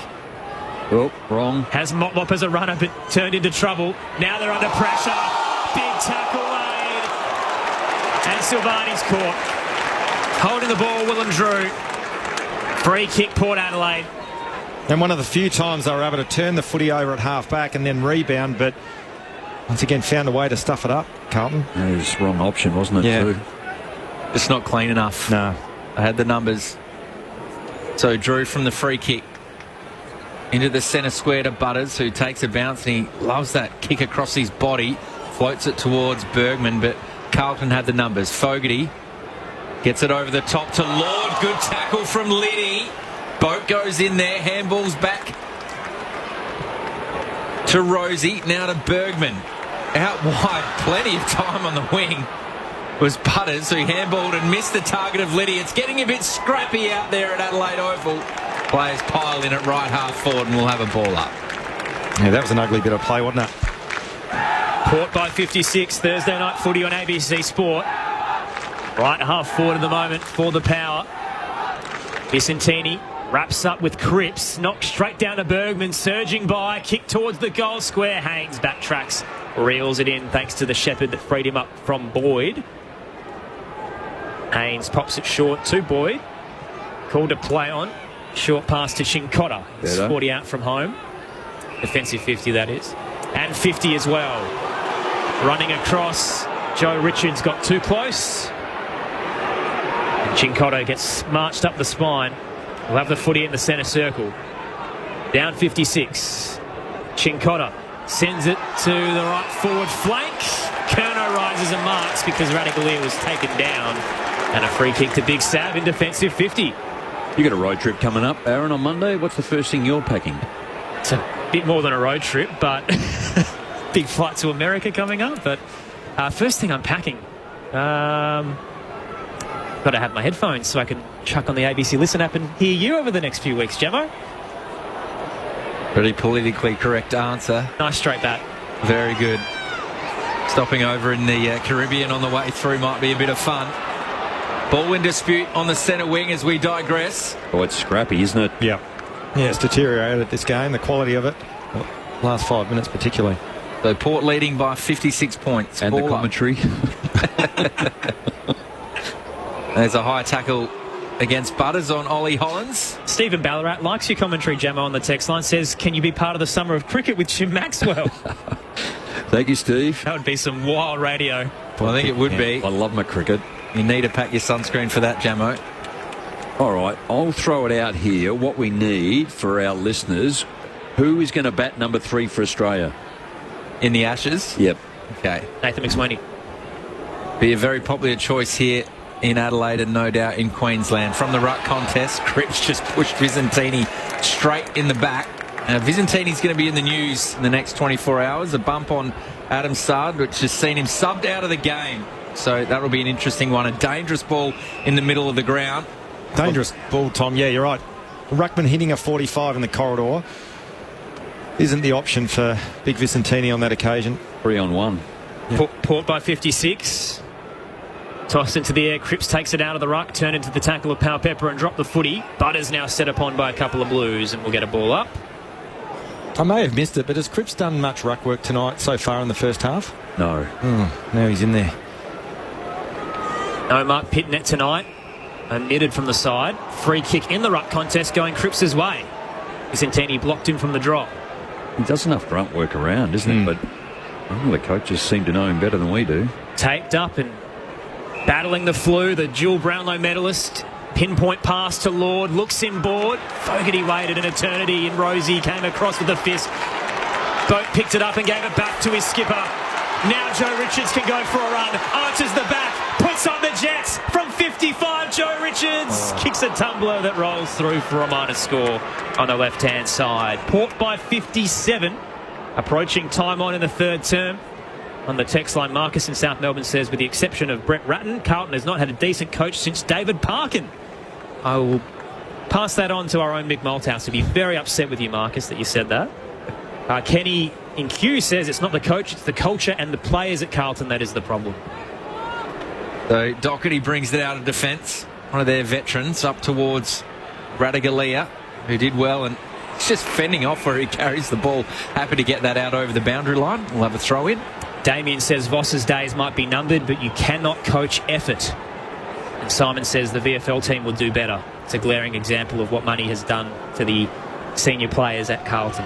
They have stuck with their veterans a lot, haven't they? They've got a lot of young players that are still plying their trade in the VFL. Might be time to mix it up.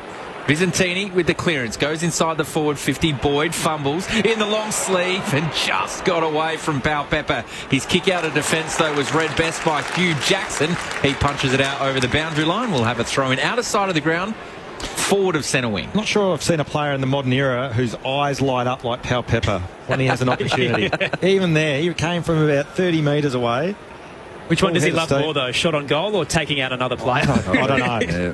Loves a heavy tackle. Yeah, he does. Tossed in on the eastern side, is not going anywheres. Motlop and Fogarty wrap up Rosie. Where does he compare to one of your former teammates in Byron Pickett? Or Renee King. Number 36 for Collingwood. Port by 57, Thursday night footy on ABC Sport. Rod Jamieson, Josh Franco, your experts, alongside Aaron Bryans and Tom Wilson.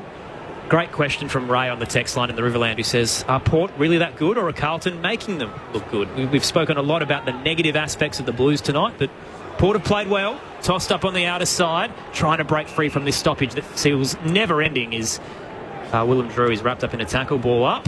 Are Port playing well? They are, absolutely they are. Yeah, but the opposition is poor. But yeah, definitely. So there's a bit of both. Doesn't really teach you much about Port Adelaide standing in the game, does it? Out of the stoppage, McGovern throws it on the boot, up and under, towards the attacking edge for Carlton. Out to meet it is Radaglia, ricocheted off his quad, towards Shearer. Looping handball straight back to Bigasava, and he's wrapped up in a tackle. Aaron, what I'll say to that, though, I mean, they beat GWS in Canberra a few weeks ago. That we saw them play Melbourne here a couple of weeks ago. I thought they were outstanding again. So on their day, they are a very good side. It's just the inconsistencies for Port Adelaide that have crept into their game in the recent years. So from the ball up, Doherty takes on the tackle. The opposing 15, Rioli wrapped him up. Unlucky not to be holding the ball. McGovern kicks towards centre half forward, but leading in the foot race was Alier. Handballs to Jackson. Dangerous ball to the point or the corner of the square to Burgoyne. He was clean. Back to Sin. Down the line to Horne-Francis. He's got a player, Burn-Jones, who slipped over but got back up in time. Underground handball, look for Richards, but Ollie Hollands gets a hands in there, knocks it out of bounds, and we'll have a throw in forward of centre wing for Port Adelaide. They lead by 57 points. We're into time on. It's been a game as well. Horne-Francis, I must admit, I've hardly noticed him. He's only had the 9 disposals. He hasn't had to influence the game and impose himself on the game at all. Had a season-low 16 touches last week, playing predominantly forward, just 21% in the midfield after that shoulder knock, and looks to be the same tonight. Out of the stoppage, towards the 50, Haynes threw his body in. Tell you what, Rioli did that superbly. He went to bump, but I reckon he went low so he wouldn't get him in the head. Yeah, he definitely dropped his, don't you reckon? His body positioning. He's a smart little almost player, accidentally tunneled the way he dropped down. But did well to pull out of what would have been a damaging bump. Look how many players are around this football at the moment. Attacking 50, throw a blanket over them for Port Adelaide. Knocked down, Haynes sitting back, threw it on the boot, rolling towards the centre square. Alier cuts it off. Goes for a run, kicks a little hot for Pau Pepper. There's a late whistle. Holding free kick for Carlton, and they'll take the advantage. So Haynes across the goal face. Finds Lewis Young in defence. He moves it to left half back. Good at work there from Fantasia to make the kick look decent. He pops up after sliding down low and hits up Hollands at centre half back. Port by 57. Carlton looking to move the footy. Goes to Zach Williams, back to Hollands, out wide to Hewitt on the logo. Handballing over the top for his teammate in Fogarty. A high ball inside the forward 50, just completely missed the target of Silvani, who was in space but went too far to the left. And Asava Radigalia takes the intercept mark. And that's just what Port Adelaide can do at the moment, because they know that they're just not nailing it when they go inside 50, Carlton, so they can stand off a little bit and anticipate. Flying at that was Horne-Francis, but gathered by Fogarty to Wiedering to Lord. He didn't help with a handball on Hollands. So they turn it over. Carlton ends up with Richards at centre half back. The switch is on. So Sin's got this defensive side of centre half back. Just watched Horne-Francis come off, holding that shoulder or favouring that shoulder. I check in with Josh in a moment's time as Port move it through the eastern side. Richards over the top to Burn-Jones. Just behind right half forward, he's got Matty Liddy. Full stride into the 50. 3-on-1 against Georgiades. He's done so well. Got a fist in, knocked it to Rioli, runs into the open goal and slams it into the hill. Port Adelaide are marching all over the Blues. Rioli's got 2. Game high margin, 63 points. Port Adelaide 12-11-83. Carlton 2-8-20. It's been a dominant display from the home side here at the Adelaide Oval. Thursday night footy on ABC Sport. Rod Jamieson, Josh Franco, your experts. Shout out to the Matildas as well. We're calling it on the ABC Extra button out in Perth. Our coverage live right now. Joe Montemurro's first stint as the new Matildas coach going well against Slovenia. They lead 1-0 currently in the early stages. I like them. That last kick, isn't it, into Jake Silvani? It just had to. I mean, the way that Carlton actually moved across their half-back line, came inside out from the deep in the back pocket, was actually really smart. Created George Hewitt, then over. Then that last kick in, I think it was Lockie Fogarty. Just poor, wasn't it? Back in the middle of the ground, Sweet knocks it down. Bergman got a foot in there. Chera tackled by Drew. He's laid some big ones as Port Adelaide's defensive midfielder, and we'll have a ball up not far from the centre circle. 63-point margin the way of Port Adelaide. Powerful performance. This is a silly question, Tom. If this was played at the MCG, do you think it'd be a little different? You think that because they're on the road, it's a home and away factor? Possibly. Their record here at Adelaide Oval is very poor. And they were poor against the Crows earlier this year too, and that was coming off a win over Geelong. In the meantime, Carlton have turned it over after they won a free kick. Butters missed the handball to Burn-Jones though, and Carlton get it back. Wilson on debut, kicks long, too much on it for Fogarty. Running back is Curnow. He goes to ground, and Lockie Jones is happy to take that out over the boundary line. Bit of friendly fire into Radigalea, out of bounds right half forward. Just on that question, Jamo, they played the Roos at the G last week and lost 11 points, and that's, I guess, the quality of the opponent. Port Adelaide arguably a little better, and the margin has reflected that. And my comment was going to be that, and they've been copying it in the media, so you thought or you think that you would have seen a response, but we haven't. Regardless of where you're playing. They've been a shell, the Blues. Off the boundary, throw in DeConing, hands it off to Hollins, tried to dummy his way past Sweet, but dropped the footy, gets another crack. Here's Hewitt, looks on the outside of the boot, a measured kick up to Fogarty, just the required 15. And he marks 40 from home on a slight angle to the right. Now, if you have just joined us, the injury news of the night, Adam Sard out with concussion after he was checked off the ball by Dante Vicentini, a hip and shoulder that caught him high.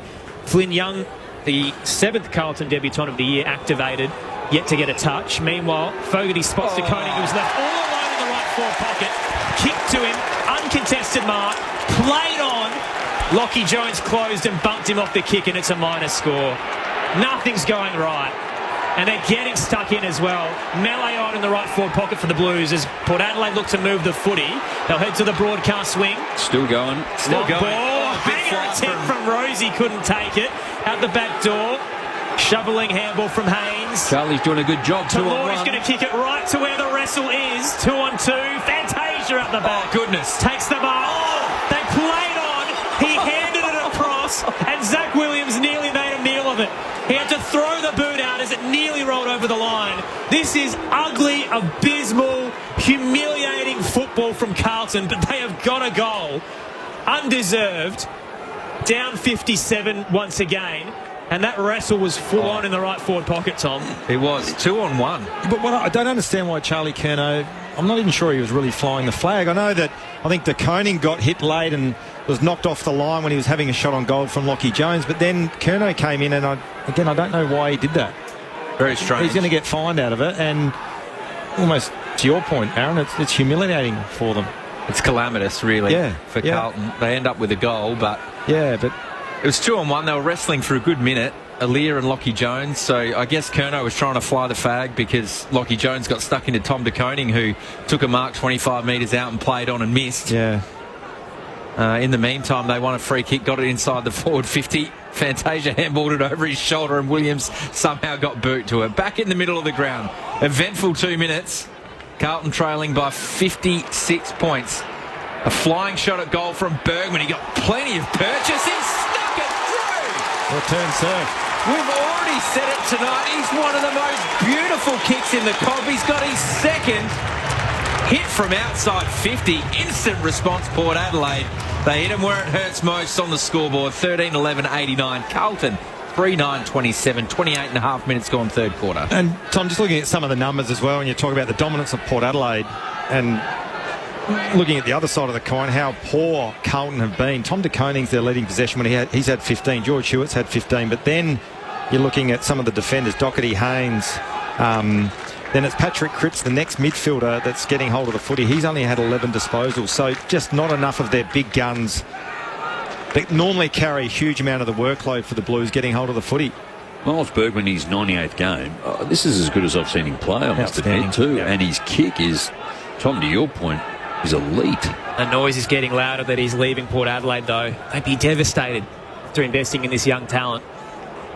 Sweet taps it down, sliding across. Williams put his body on the line against Drew, popped up and got a kick up to half forward. A little bit too hot for Rosie, who flew early. Whistle, free kick. Farrell will take the advantage as it slipped out the back. Up towards the attacking edge with his kick. Vicentini couldn't claim it. Cincotta gathers for the Blues. Kick wide towards Doherty. Slides it down the line, the wrong side of the paint. Out of the full. Free kick to Farrell, and Sam Doherty's disposal tonight has been uncharacteristic for the veteran.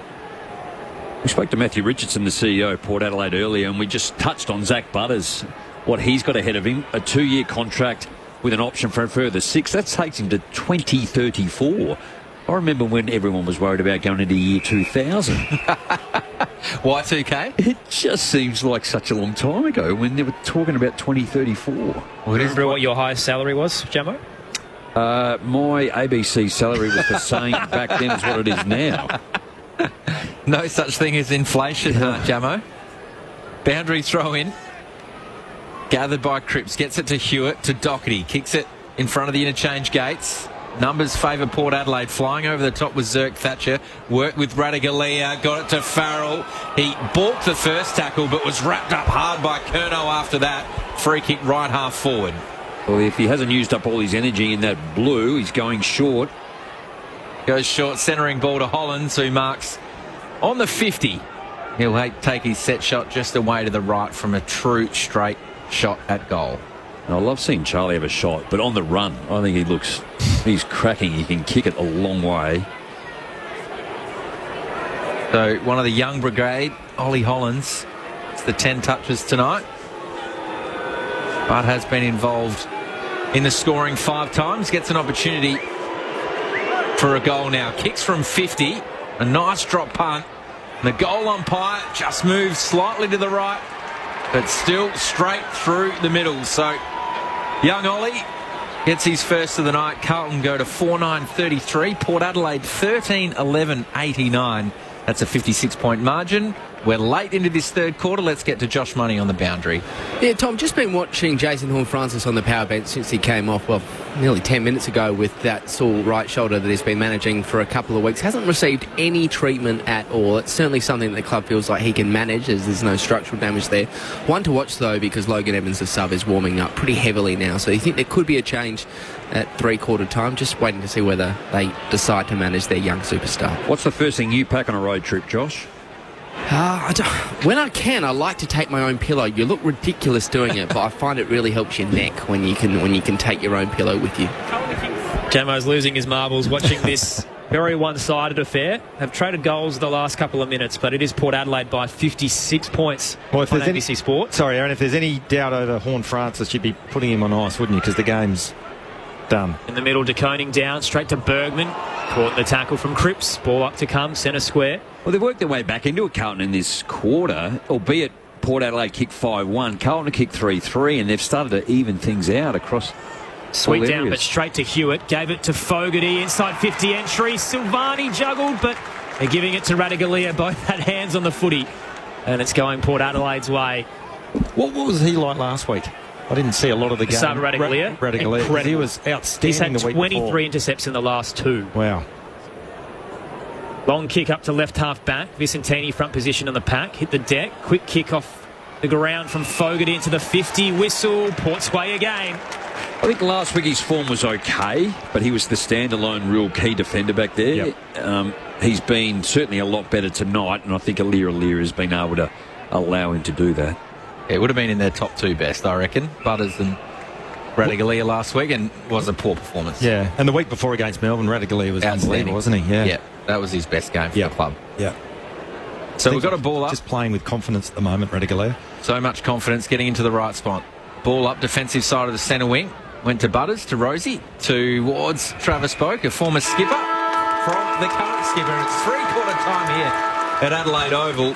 Port Adelaide just continued its dominance in this match. At a big margin at half-time, it was 46 points. Well, they've extended it to 56. They're 13-11-89. Carlton 4-9-33.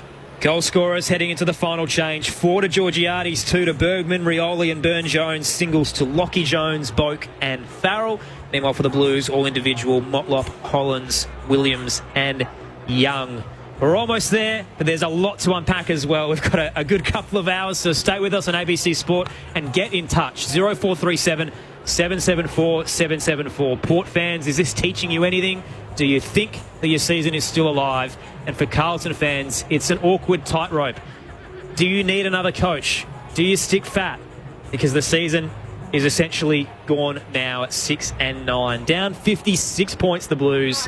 And we've got a quarter to go. It is Thursday night footy on ABC Sport. Health hacks, quacks, diet traps, scam apps. On the ABC Listen app, find healthier health podcasts like All in the Mind, The Health Report, and What's that rash? Your Weekly Dose of Health on the ABC Listen app. This is the 2025 AFL Premiership season on ABC Sport. Got a lot of options for Jason Horne-Francis, so he goes out wide to right half forward to Rioli, who plays on quickly. Kicks a lobbed ball towards Boak. He brings it to the front. Does he want a free kick? He did. He had the front position, was held onto. Back into the team, Travis Boak.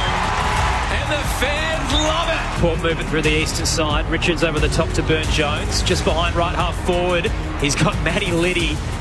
Full stride into the 53-on-1 against Georgiades. He's done so well. Got a fist in, knocked it to Rioli, runs into the open goal and slams it into the hill. Haynes. Charlie's doing a good job. He's going to kick it right to where the wrestle is. 2-on-2. Fantasia at the back. Oh, goodness. Takes the mark. They played on. He handed it across and Zach Williams nearly made a meal of it. He had to throw the boot out as it nearly rolled over the line. This is ugly, abysmal, humiliating football from Carlton, but they have got a goal. A flying shot at goal from Bergman. He got plenty of purchase. He stuck it through. This is ABC Sports coverage of the AFL. On your radio. ABC Sport Digital. And on the ABC Listen app. Port Adelaide annihilating Carlton under the Thursday night spotlight. Everything Port's done has looked fairly pretty, and everything Carlton has done has looked Auskick level, even when they have managed to get forward for a rare chance at goal. 4-9-33 the Blues to Port Adelaide's 13-11-89. Love this text on 0437 774 774 from Paul, who says the Matildas will kick more goals tonight than the Blues. Currently leading 1-0 over Slovenia, so 3 down, but there's still time. I reckon they could get the job done the way that Carlton is playing. There is better footy coming your way across the weekend, though. Tomorrow night, 6:45 Eastern Standard Time on the ABC Listen app, you can hear Sydney and the Western Bulldogs from the SCG. That'll be an awesome contest. Bontempelli's 250th. The Dogs surging towards finals. Sydney, they might be back after their big win over the Power. So stay tuned for that one tomorrow night. The cricket's coming your way as well this evening, just before midnight, 11:45 through the cricket button. Australia have the West Indies 4 for 57 after being dismissed for 180. So there's a lot of sport if you're a Carlton fan and you're sick of the AFL. Rod Jamieson, Josh Franco, your experts tonight, premiership players, all Australians, showdown medalists as well, alongside Aaron Bryans and Tom Wilson. It's been a slug, Joe, a bit of a chore at times to get through. But Port Adelaide are showing some good signs, and Carlton look like they've given up on the campaign. Well, I think some real positives, like Miles Bergman's game tonight. I think he's really stepped up in terms of the role that he played earlier, had a run with role on Paddy Cripps, but he's really taken it to Carlton when he's had the ability to be able to run forward and cover the ground, both by his leg speed and his kicking has been exceptional too. Lockie Jones has been really serviceable, probably one of his better games in the back line. He's been in and out. He had a significant hamstring injury too. Joe Richards, he's kicked two behind. He's got some wheels as well, hasn't he too? So, and Manny Liddy, who got picked up in the mid-season draft, his third game from Centrals here, he's done some really serviceable things. So the lesser, or the players that have had, I guess, some time in this team and have shown some experience that may have dropped away, have actually stepped up a little tonight. And Mitch Georgiades, as good as he was in the first half, he was hardly sighted in that third quarter too. Yeah. Well, I think even looking at Port Adelaide, and once again we will debrief this more once the game's done and dusted, but to me, and I made this comment a couple of weeks ago before they played Melbourne, it's almost the Jekyll and Hyde. You don't know what you're going to get. When you get the Hyde or the Jekyll, whatever you call it, they're on, they're dynamic, they play a really good brand of footy, but when you get the other, there's not a lot in between, is there, at the moment? So I must admit, I've gone past the point of writing Port off for the year or making any bold predictions. It just depends what turns up on the day. And look, Port Adelaide had to come out here and make this happen, to their credit. I know we can sort of dismiss it and say Carlton have been really poor, which they have. But Carlton came over here, the pressure was on the coach, the side was under pressure, getting beat by the Kangaroos last week. And Port Adelaide started right from the get-go and played a really good brand of footy and have never given Carlton any opportunity to get in this contest. So the Port Adelaide that's turned up tonight, they are capable of, knocking over some big scouts. I think if you're a Port fan, it's so frustrating. Yeah, absolutely it is. The performances that they've had when they've won, some have been some of the better performances across the competition this year. That Hawthorn one we can always go back to and gather around. If they play, you can't play that well every week. But if they're playing 75% of that, their record's much better than what it is right now. Consistently inconsistent. Port Adelaide, it's just a broken record now. Josh Money downstairs. Jacket on for Jason Horne-Francis, so Port Adelaide taking no risk with their young superstar. A nice position for the club to be in at this point, and a win for basically everyone except those with him in their fantasy team. So Logan Evans in, Jason Horne-Francis off. I know Josh Money has him in his super coach. Port currently by 56, fourth term underway here at the Adelaide Oval. Thursday night footy on ABC Sport. Go anywhere from that centre bounce. Quick tackle laid. I think for me, the 3 significant games they lost by more than 10 goals. That's unusual. Bergman out of the stoppage, got it to Rosie, rolled the handball to Sweet. Here come Port Adelaide, full stride. Jackson to Butters to Liddy. They just look so slick, and they cap it off with the talisman, Mitch Georgiades.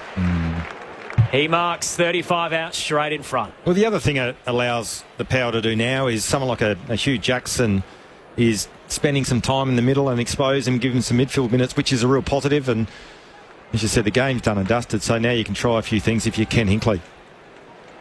So Fran on the text line, following up your point from Melbourne, says Port Adelaide are doing well, but what will we get next week? Yeah. They head to the Gabba, so that's no easy task against the reigning premier. Mitch Georgiades starts at the centre square. Long approach, straight kick, beautiful finish. It's another handful for Mitch Georgiades. This impressive season just continues to grow. Charlie Dixon, who Port Adelaide have found their next big man. The Power up by 62 points.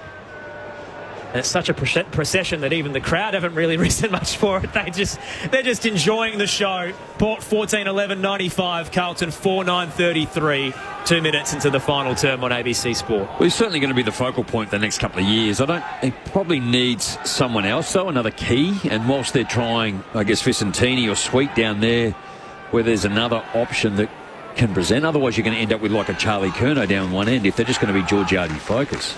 Well, you've got Lukosius who's playing Sample this week, so opportunity potentially for him next week, and Todd Marshall's got the Achilles, so they probably believe they've got it on the list, Jamo. They just need a bit of injury luck, but Ollie Lord, he seems to... Yeah, so Chad Corn spoke earlier this week, the forwards coach, and he loves him. He just says he just can't find his form at the moment, says he's trying very hard, and they'd obviously want to be getting him in there.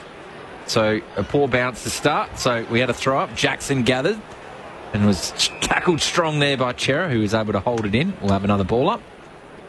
Yeah, the coach is the one, isn't he, really? He's the one that's got some real experience and can play at either end. He seemed to play a lot better football in defence when he was up at the Gold Coast. And then I saw a game, as we'll mention a bit later. So a clearance there for Port Adelaide. Richards gets it to Vicentini, who marks 35 metres out on a 45-degree angle. Jamo, I know, Josh, you've spoken about Lukosius because you were up on the Gold Coast when he was there. Yep. I thought he kicked 5 or 6 against Geelong, I reckon, one up in Darwin, I think it was. It was up in Darwin, yeah. Still, I called that game up there, and he was just exceptional, and the catch just couldn't get anywhere near him. He struggled to find his best spot, I'm guessing, Josh. We'll get to that shortly and potentially in the post-game. Vicentini, he's had a couple of shots tonight, and it's third time lucky for the big man. Slots it through Dante's Peak as Port Adelaide push past the century. 15-11-101. Carlton 4-9-33. 3.5 minutes gone in the fourth term. Yeah. Tom, to your point about Jack Lukosius, yeah, absolutely. Well, it's about 3 years up there when he was first drafted, and he could never find his niche. And I think in the end, Damien Hardwick probably thought, well, you're not going to be part of our next premiership side, so we'll see if we can get something for you while you've still got a bit more, while you've got some currency. And that's my only concern with the Jack. Look, he can go forward and he can have games where he kicks 3, 4, 5 goals, but then have games where, it's quite the opposite. So never really found his home at the Gold Coast Suns and his best position. Tried forward, tried wing, tried down back, but I'm not really sure where he's best suited. Port by 68. They've raised the bat for the third time this season, and Carlton have leaked a century for the third time this campaign. Sweet down.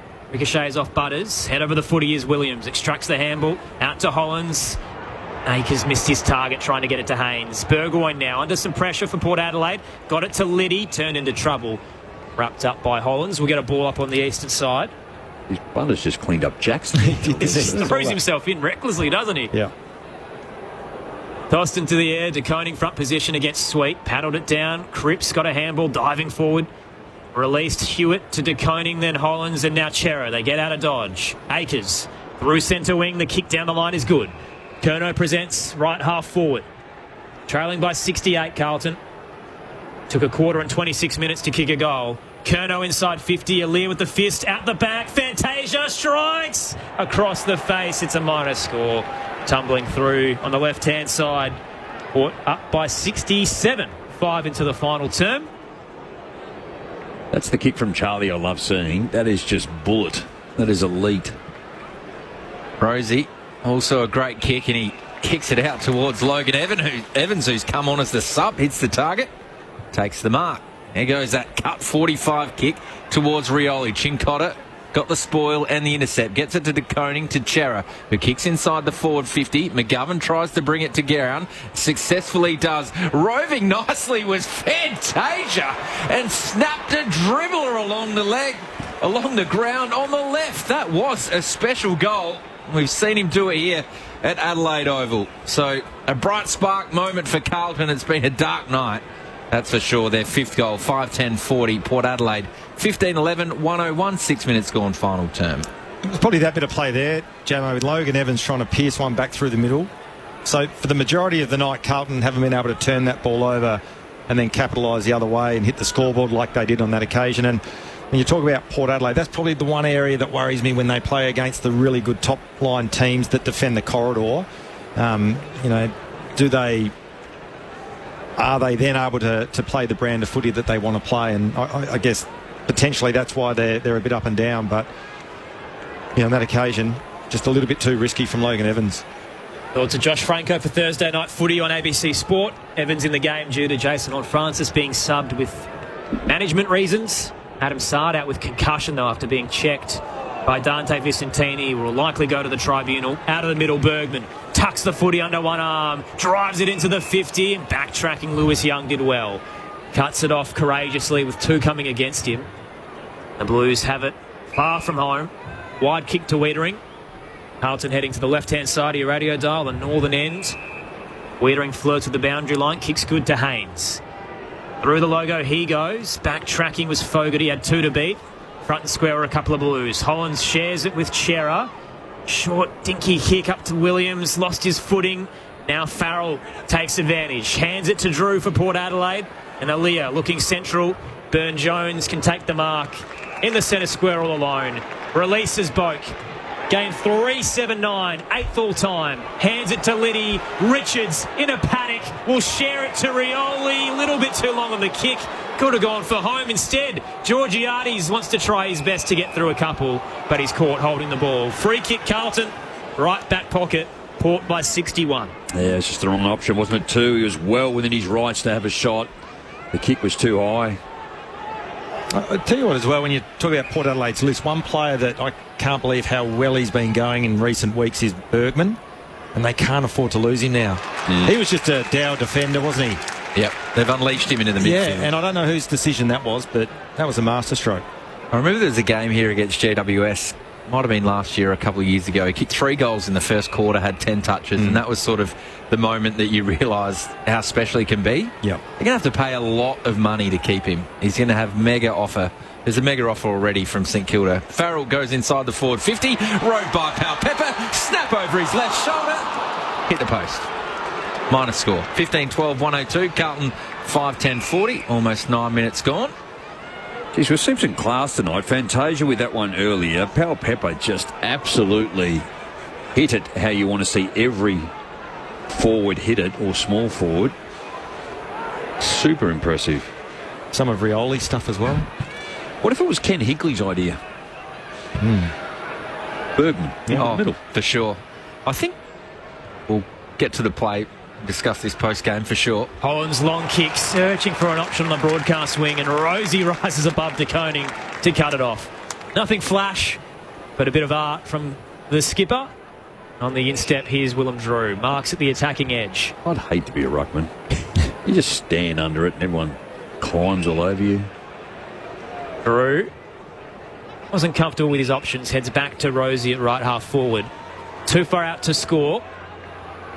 Carlton zoned ahead, but Port will navigate their way through as they've done all night. Bergman marks close to the arc.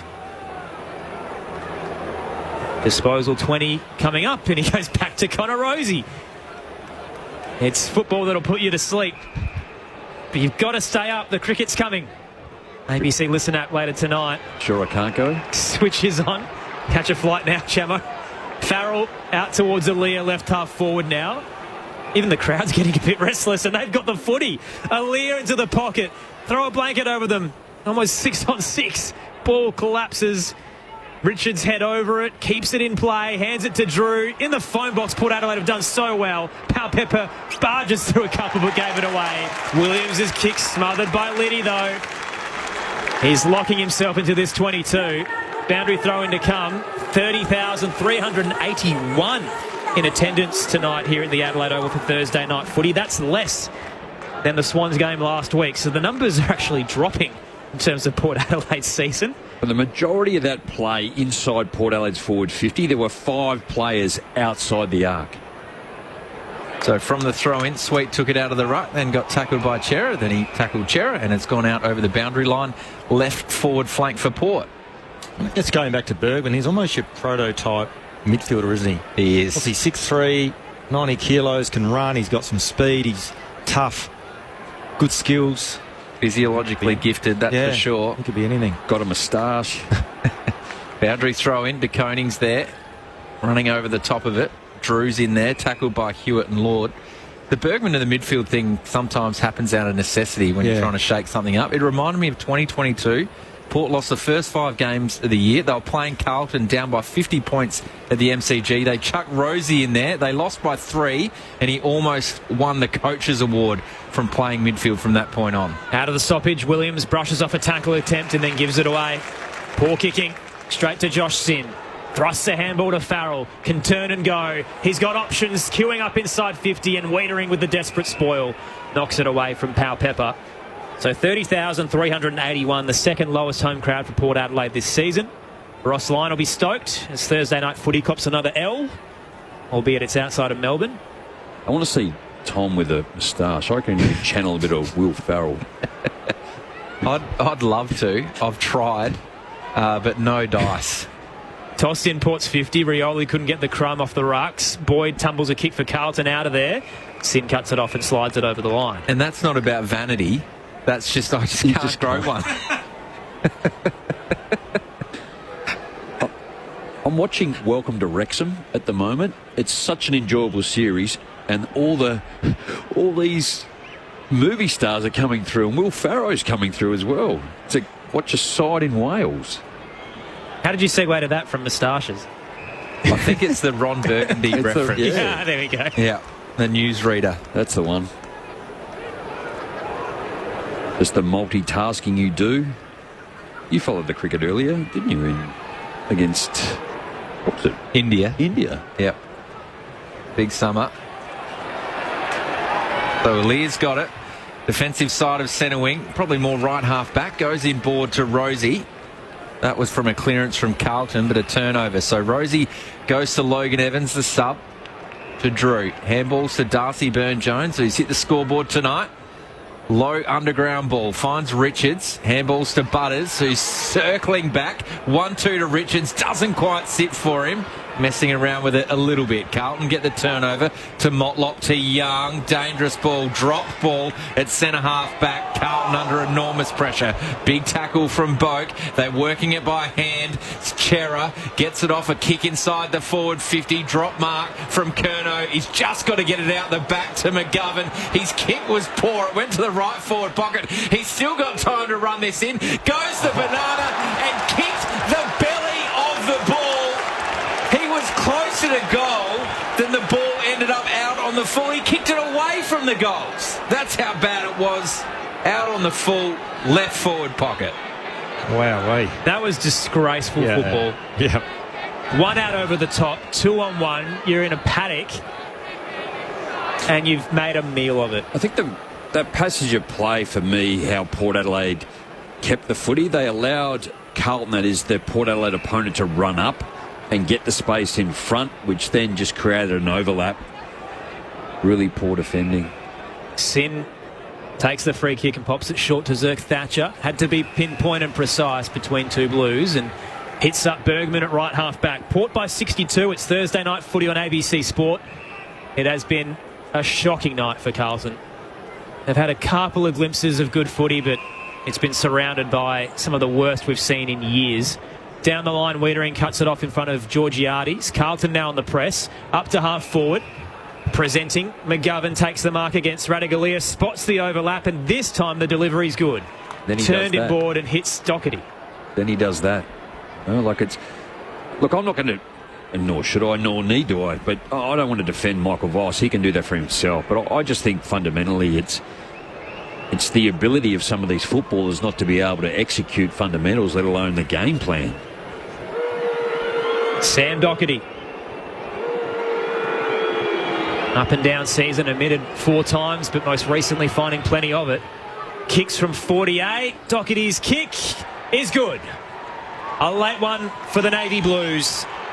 Margins down to 56. And there's a couple of cheers coming their way from the northern end. Carlton 6-10-46, so they probably will beat the Matildas tonight in terms of goals scored.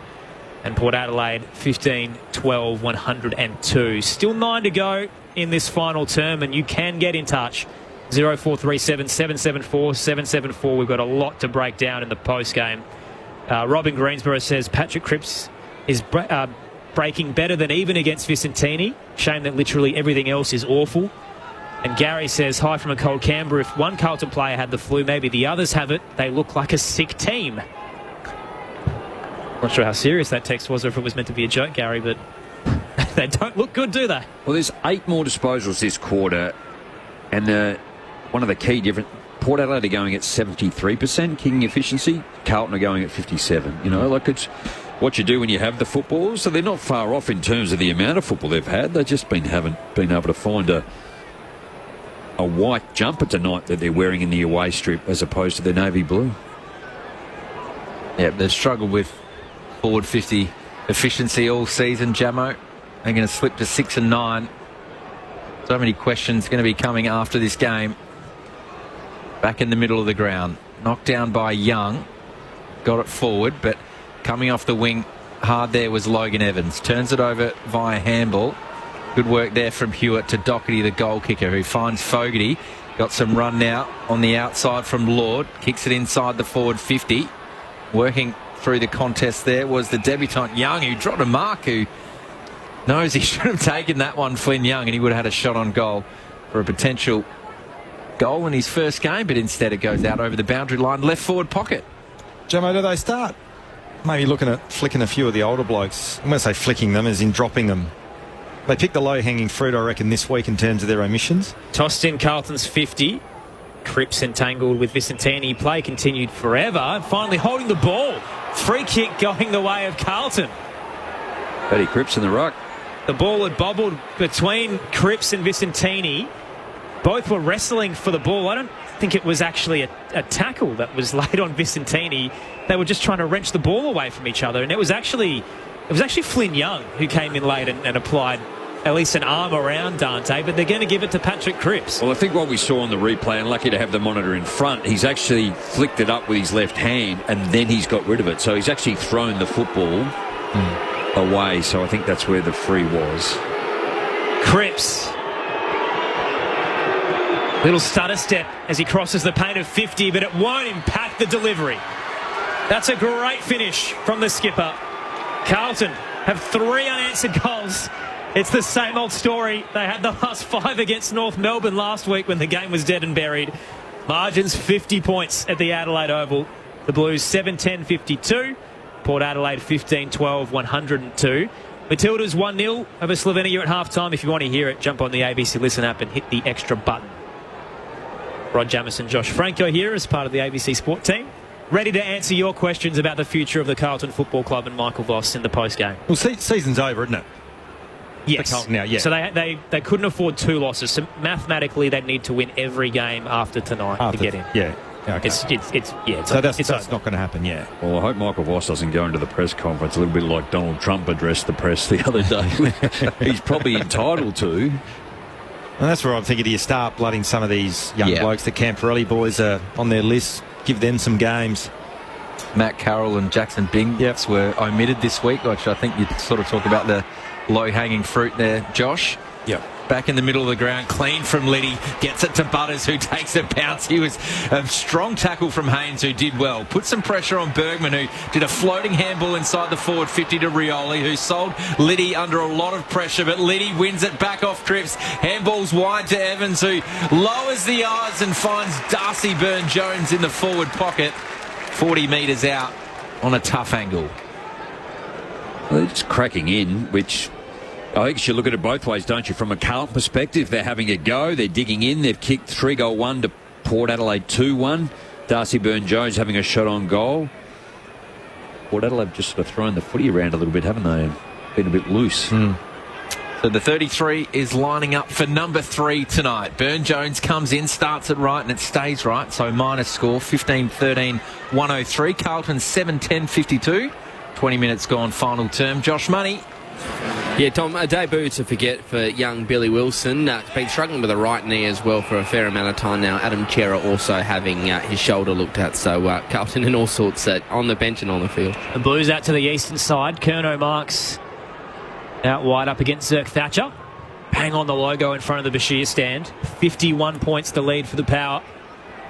Curnow called to play on, didn't know what to do. Slides a slicing kick low down the line. Didn't do his teammate any favours. Dropping in low. Hewitt did his best to get the footy out of there. He's wrapped up by Burgoyne.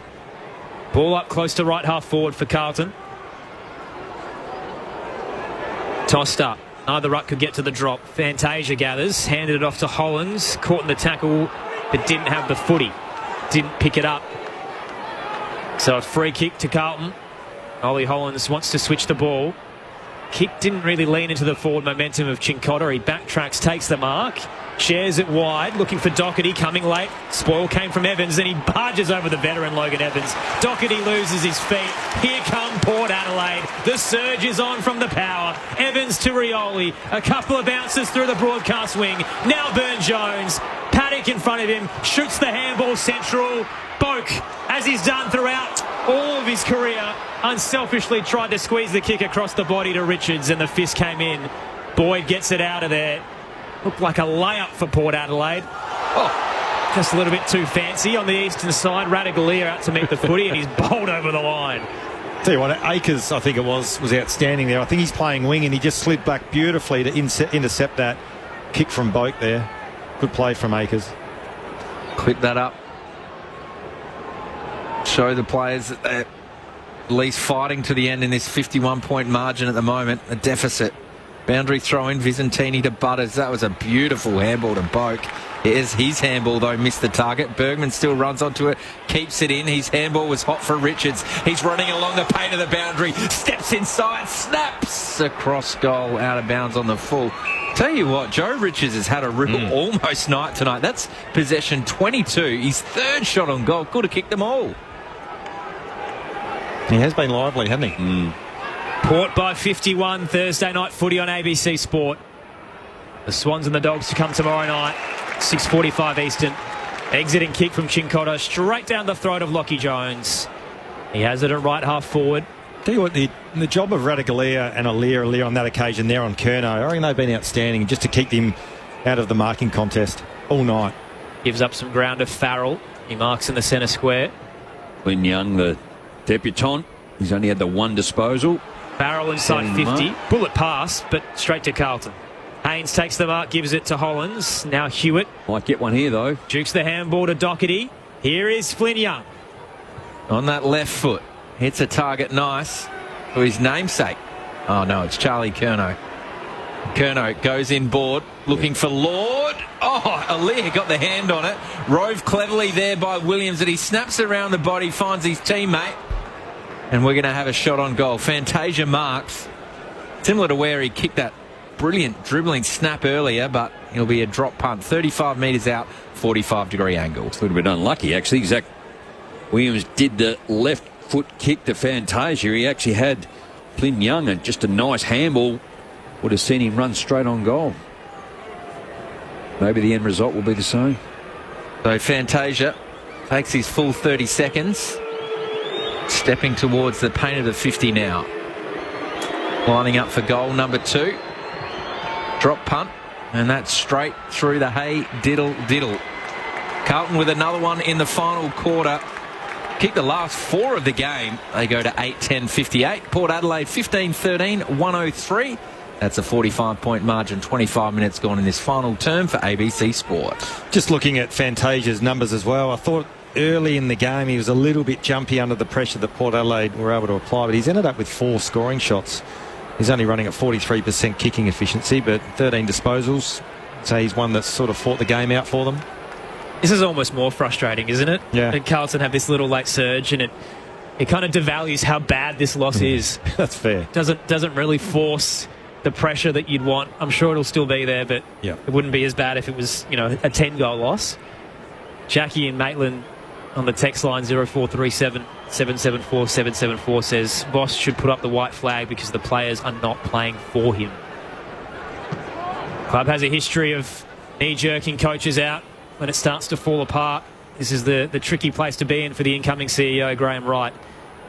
Do they make change again and fall down the same path, or do they show some strong leadership and back in their man when it's unravelling?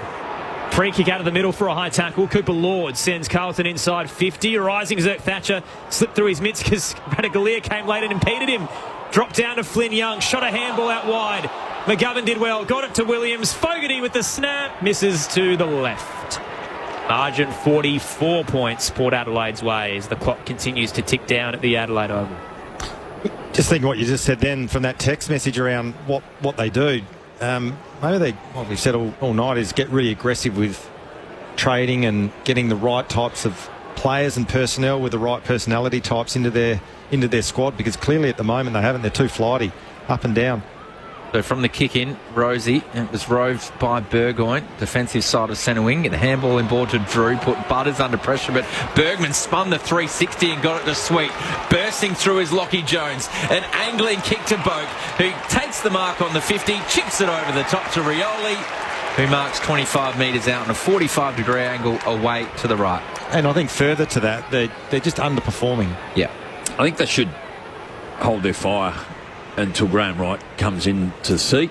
When does he get in there? Yeah, I think he's July, yeah. Oh, yeah. Right, yeah. He's already kind of in place, but officially July. Just sit tight. The De Koning one's going to be a big one, 1.7 million. And what I'm talking about... So Rioli comes in, as casual as you like, pops it straight over the goal umpire's head. And Willie Rioli's got 3 goals from 4 kicks. Port Adelaide get one back. 16-13, 109. Carlton 8-11, 59. Almost 28 minutes gone final term. But I want to sit down and work out exactly what they need in terms of personnel and types of players and where they're deficient, and go out and be really aggressive at getting them. Because as we said, even at the start of the game, on paper, I think with Mackay and then you've got Curnow, they're a really dynamic forward line. Down back, they look solid on paper as well. And once again, when you talk about their midfield, Cripps, Chera, Hewitt, and other guys, Sam Walsh, when he rolls through there as well, they're pretty strong as well. So there's a missing link there somewhere. Port by 50 points. We are going to get some reaction from the Carlton rooms as well. Tom Wilson's going to pull double duty and head down to the rooms now. Oof, good luck. Because it has been a terrible night for Carlton. Is that because you're not welcome down there? Tap out of the mid. I thought Richo wouldn't let me in the Port rooms the way the pre-game went. Out to the eastern side. Might come back for seconds the way the Port Adelaide's played. Flynn Young with the footy. Another touch. The sub. Inside 50. Burgoyne cut it off. Ricocheted off him to Motlop though. Fancy footwork. Bit of late Motlop magic. From 40 he misses to the left. Port Adelaide by 49 points. So if we pull back the curtain a little bit, there is an allocated time where you're allowed to request a player. So you send a body in before that time runs out, you're guaranteed to hear something. Our man Tommy's going to bite the bullet, Jamo. Who's he going after? Find out. Stay with us. That's the tease. I'm on your team. You got to hook the listeners. Radagalier up towards the broadcast wing. Port Adelaide win as they converge on the drop. Powell Pepper hands it to Burgoyne up to right half forward. One-on-one battling for position. Vicentini will be heading to the tribunal, you think, for his bump on Sard. Young got in there, knocked it to ground. Here's Lord. Through the centre square for Carlton. Switches it out wide. Young, another touch. Number 5. The premiership player out of Wirrabee. The mid-season product. Inside 50. Little hot for Williams. Motlop again out the back. Breaks away from a couple. Hands it to De Koning. The snap from 30 is low, but it will work as it landed in the lap of Akers. Didn't want to take it. Played on. Kicked straight to Curnow. Marked. 25 out. Played on and misses the lot. Tail of the tape for Charlie Curnow tonight. So many chances. So much wasteful footy. He's kicked 3 behinds and 1 out on the full. Port by 49. Rod Jamison, Josh Franco with you in the wrap-up as well. You can get in touch. 0437 774 774. How about Joel Armady last week? He kicked 6 behinds, Josh, and 2 out in the full. By the end of the game, he did not want to touch the footy. It was a -10 player rating. I've never seen anything like it. Sin down the line on the broadcast wing, hits Georgiades. Inboard kick to Butters, very hot, slipped through, but Burgoyne was at the back, and Butters is collected as well by Motlop. Meanwhile, inside 50, Georgiades. Couple of juggles, they're going to give it to him. Ripped away late as he hit the deck, but Mitch Georgiades will be paid the mark, and a bag's incoming. By giving it to Vicentini in the end. I actually haven't minded his game tonight. He's been good up forward. Yeah. So Dante Vicentini will get the set shot, 20 from home. Straight in front. The ruck situation at Port Adelaide's another one that's a big talking point. It didn't work against Grundy last week, and they've stuck with it despite both of them having season-low touches and hit-outs. Just his versatility, his kicking. He's kicked 1 goal too. Vicentini, straight approach, high ball drop, misses to the right. 1 goal 3. Port by 50 once again. I'm assuming Soldo's... He's not even the best ruckman at Sandford level right now, Josh. Yeah, he's far away from AFL footy. Yeah. But do they persist with the 2 rucks? Has it worked tonight? They've only won 4 games too in the SNFL. Yeah, they're really struggling. Straight down the line go Carlton, looking end to end. There's a free kick near the centre circle. It's McGovern to receive it against Sir Thatcher. And that will do us. Port Adelaide punish Carlton. The Blues are officially broken. Port win by 50 points to end Carlton's season and put Michael Voss under unimaginable pressure. 16-14, 110 Port Adelaide to 8-12-60 the Blues.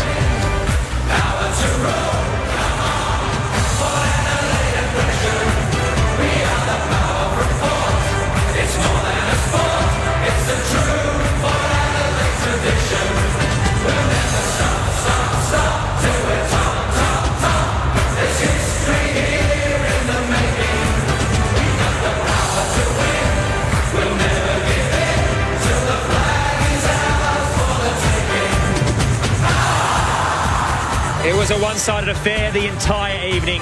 Port up by 31 at quarter time with Carlton goalless up until the 26-minute mark of the second term, which was the cusp of half-time.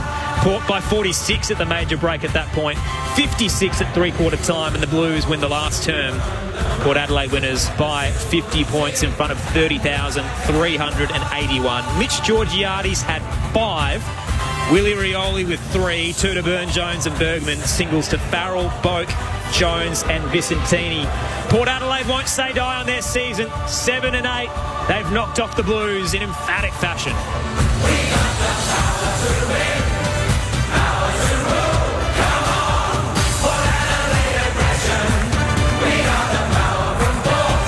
It's more than a sport, it's a true Port Adelaide tradition. We'll never stop till we're top. There's history here in the making. We got the power to win. We'll never give in till the flag is ours for the taking. It was a domination. It was the nightmare that Carlton was hoping to avoid. After the loss to North Melbourne, their effort and intensity was questioned, as was their disposal, and it all just played out like a sequel tonight here at the Adelaide Oval. Carlton 6-9, and the season looks essentially over from here. Port Adelaide still have a glimmer of hope in their campaign and Ken Hinkley's final season. 0437 774 774 is the text line. Let us know how you're feeling. Tom's just messaged me as he's heading down to the Carlton rooms. We will get some reaction from the Blues and the Power. And he said Michael Voss is already in the rooms. So he's left the playing group, marched his way down to the rooms. It'll be a pretty eerie affair down there. We'll start with Port Adelaide, of course, with Josh Money and get the song. But plenty of fallout to come from both these football clubs. Rod Jamieson and Josh Franco have been your experts tonight. They're going to break it all down for you as to how it played out. Well, Jam, I'm just looking at these numbers, and I think I used this comment when Port Adelaide beat Melbourne a couple of weeks ago. It's almost a book we've read before or a movie we've already seen numerous times. Carlton, they win the tackle count by 17. They win the contested ball by 11. They win the ground ball gets by 12. They win the clearances by 5.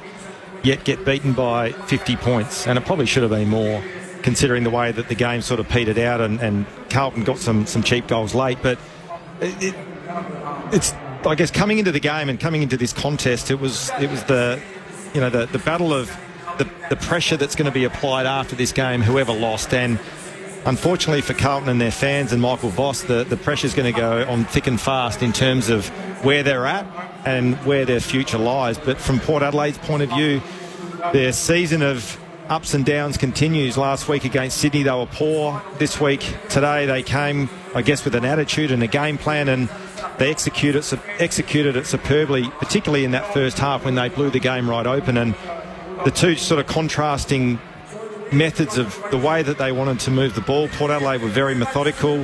Again, we saw that a couple of weeks ago against Melbourne, their ability to change angles and kick mark their way through Carlton's defence, where they just had no answers and they weren't able to turn the footy over. But conversely, when you look at Carlton, particularly again in that first half when the game was lost, they looked all at sea in terms of the way they wanted to move the ball. They kept turning it over, and in effect the game was played in Port Adelaide's front half. I thought the pressure that Port Adelaide applied, particularly in the first half, was very good in that first quarter. And last week they were jumpy and Sydney really came at them front on, and so they just threw the footy up and they didn't hold on to it or maintain it. It became loose and then turnover, and Sydney scored and really nailed them on the scoreboard, albeit they kicked poorly as well. But they should have won by probably the margin we see tonight, maybe even more. But I think for me it was the way in which Carlton weren't able to defend the uncontested and the marking. Like, they were able just to chip their way through, and it really shifted the defence, and they couldn't change the way, and they didn't really change the way that they played throughout that night. At half-time I suggested just go one-on-one, really just shut the game down, make it ugly, and when you have the opportunity to go, then do it. But you just had to, and marks were 104 to 59, uncontested 228 to 165. And Port Adelaide are at their best when they can, and most teams are, uncontested. It goes back to Alistair Clarkson. I don't care if we win the contested, but if we win the loose ball or the outside footy, they've got to come and get it off us. And I think that was an example again tonight. Carlton weren't able to get it off Port Adelaide, and in the end they were able to have 30 shots on goal. A little bit, still wasn't as efficient, 16-14, whereas Carlton 8-12. But gee, that was really appalling. Was it in the first 1-6 to half-time, Carlton? They just could not kick one, and then Charlie Curnow just at the end there, where he could have just stopped and gone back and had a shot 30 out. He wanted to play on, then kicked it out in the full from 30. It's just staggering. And I think even, as we said, just looking at those numbers from Carlton's perspective, the contested ball stuff, that's never been an issue for them, particularly with the personnel they've got. But going back to what we said at the start of the game, I really do believe that they lack their outside class and outside speed. Sam Walsh helps that a little bit, but I think you made the comment too, Jamo. He's sort of a bit more one pace, but they don't have anybody like a Zach Butters or a Connor Rosie who are really zippy and really good ability to change direction quick and hurt opposition on the outside. And in the end, I think with the personnel they've got in there, they're going to keep getting the same results unless something changes. News from the rooms is that Michael Voss has pulled the players immediately in for a meeting, so it might be getting pretty ugly down in the Carlton rooms. Port Adelaide, meanwhile, gathering at the race after their 7th victory of the campaign. With you for the next 40 minutes, so get in touch. Want to know what you think the future is of the Carlton Football Club? 0437 774 774. Matt, who's on the Tasman Sea, says, "Hi team, listening in from the RV Investigator. Carlton are like the Ferrari in F1. Their passionate supporters won't tolerate mediocrity. How long before Voss gets the chop?" Will from Pinaroo says, "Time to go look at Daniel Gorringe's socials. Up the power." And Dave says, "Hi team, Asava and Dante, very impressive, but can they replicate it next week against the Lions?" And do want to give them a little bit of an easy out. I think last week they had some serious injuries, and if you look at the 4-week block, the brand of footy is starting to become a pattern, and it's been pretty solid. They're making their way down the race, Port Adelaide, after their 50-point victory over Carlton. Josh Money's in the rooms. Yeah, thanks very much, Aaron. A rousing reception for the Port Adelaide players as they come in. Always a bigger crowd on these Thursday and Friday night games in the rooms as well. Jack Lukosius among the people cheering on his team. He's very much hoping to be a part of the AFL side for just his 3rd game of the season next week, but certainly these Port Adelaide players are now coming in and in pretty good spirits, really. They lowered their colours last week, of course, but that's now 3-1 since the bye, and they still have a pulse in their season, don't they? A lot of the headlines tomorrow will be about Carlton's performance, but Port Adelaide certainly feeling as though that they're alive and well in season 2025, and they'll sing this song with plenty of gusto indeed.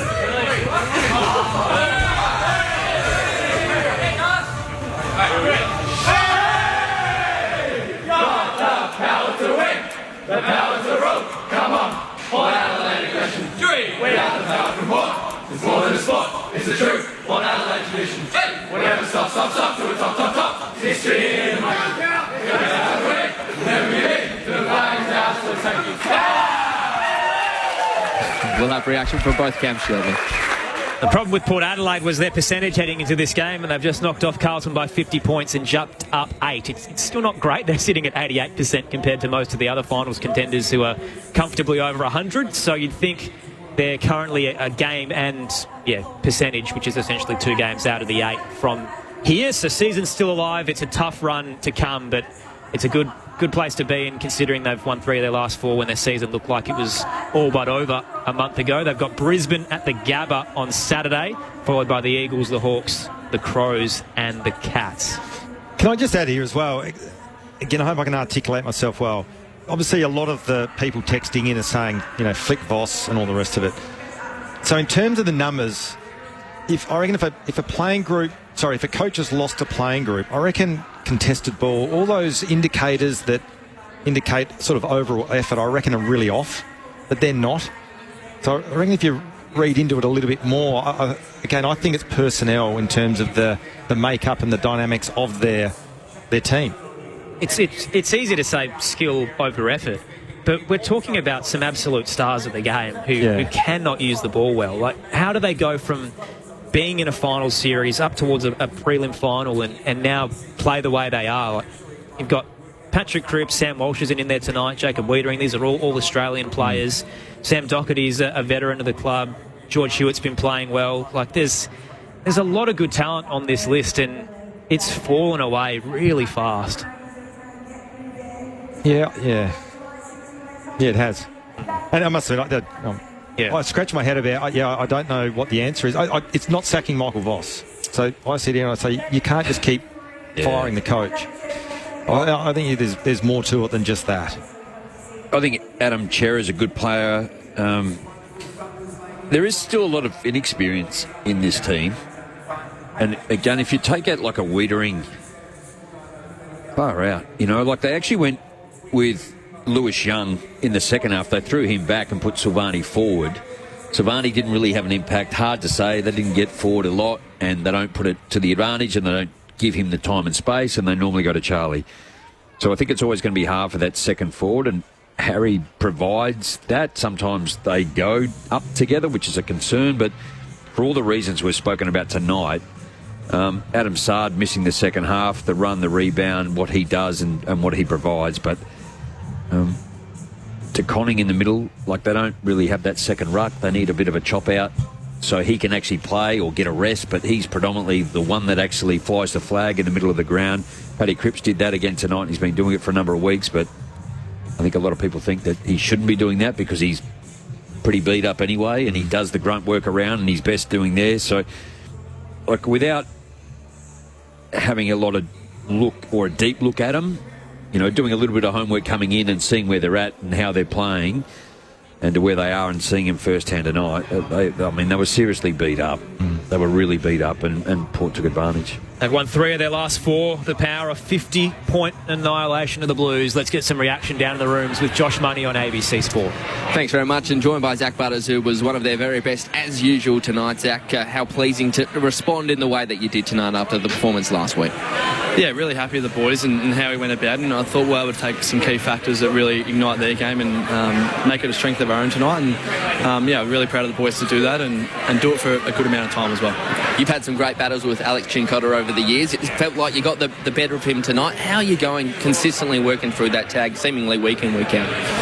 Yeah, I've learned a lot over the last 2 years with it and spoken to a number of people and had some really good coaches in my corner. And I know I'm not going to win them all, but it is nice when you win one and you know you're going to lose some as well and have some bad nights, but you just got to keep showing up with the right mentality and really being consistent in that. And sometimes you surprise yourself and you don't know what you can quite do, but you just got to keep hanging in there. Do you pick up some tricks as well? I noticed in the first quarter, I think you took him all the way to the interchange gates and then he went off and you stayed out there. Is that deliberate? Are you trying to do little things all the time just to give yourself a little break?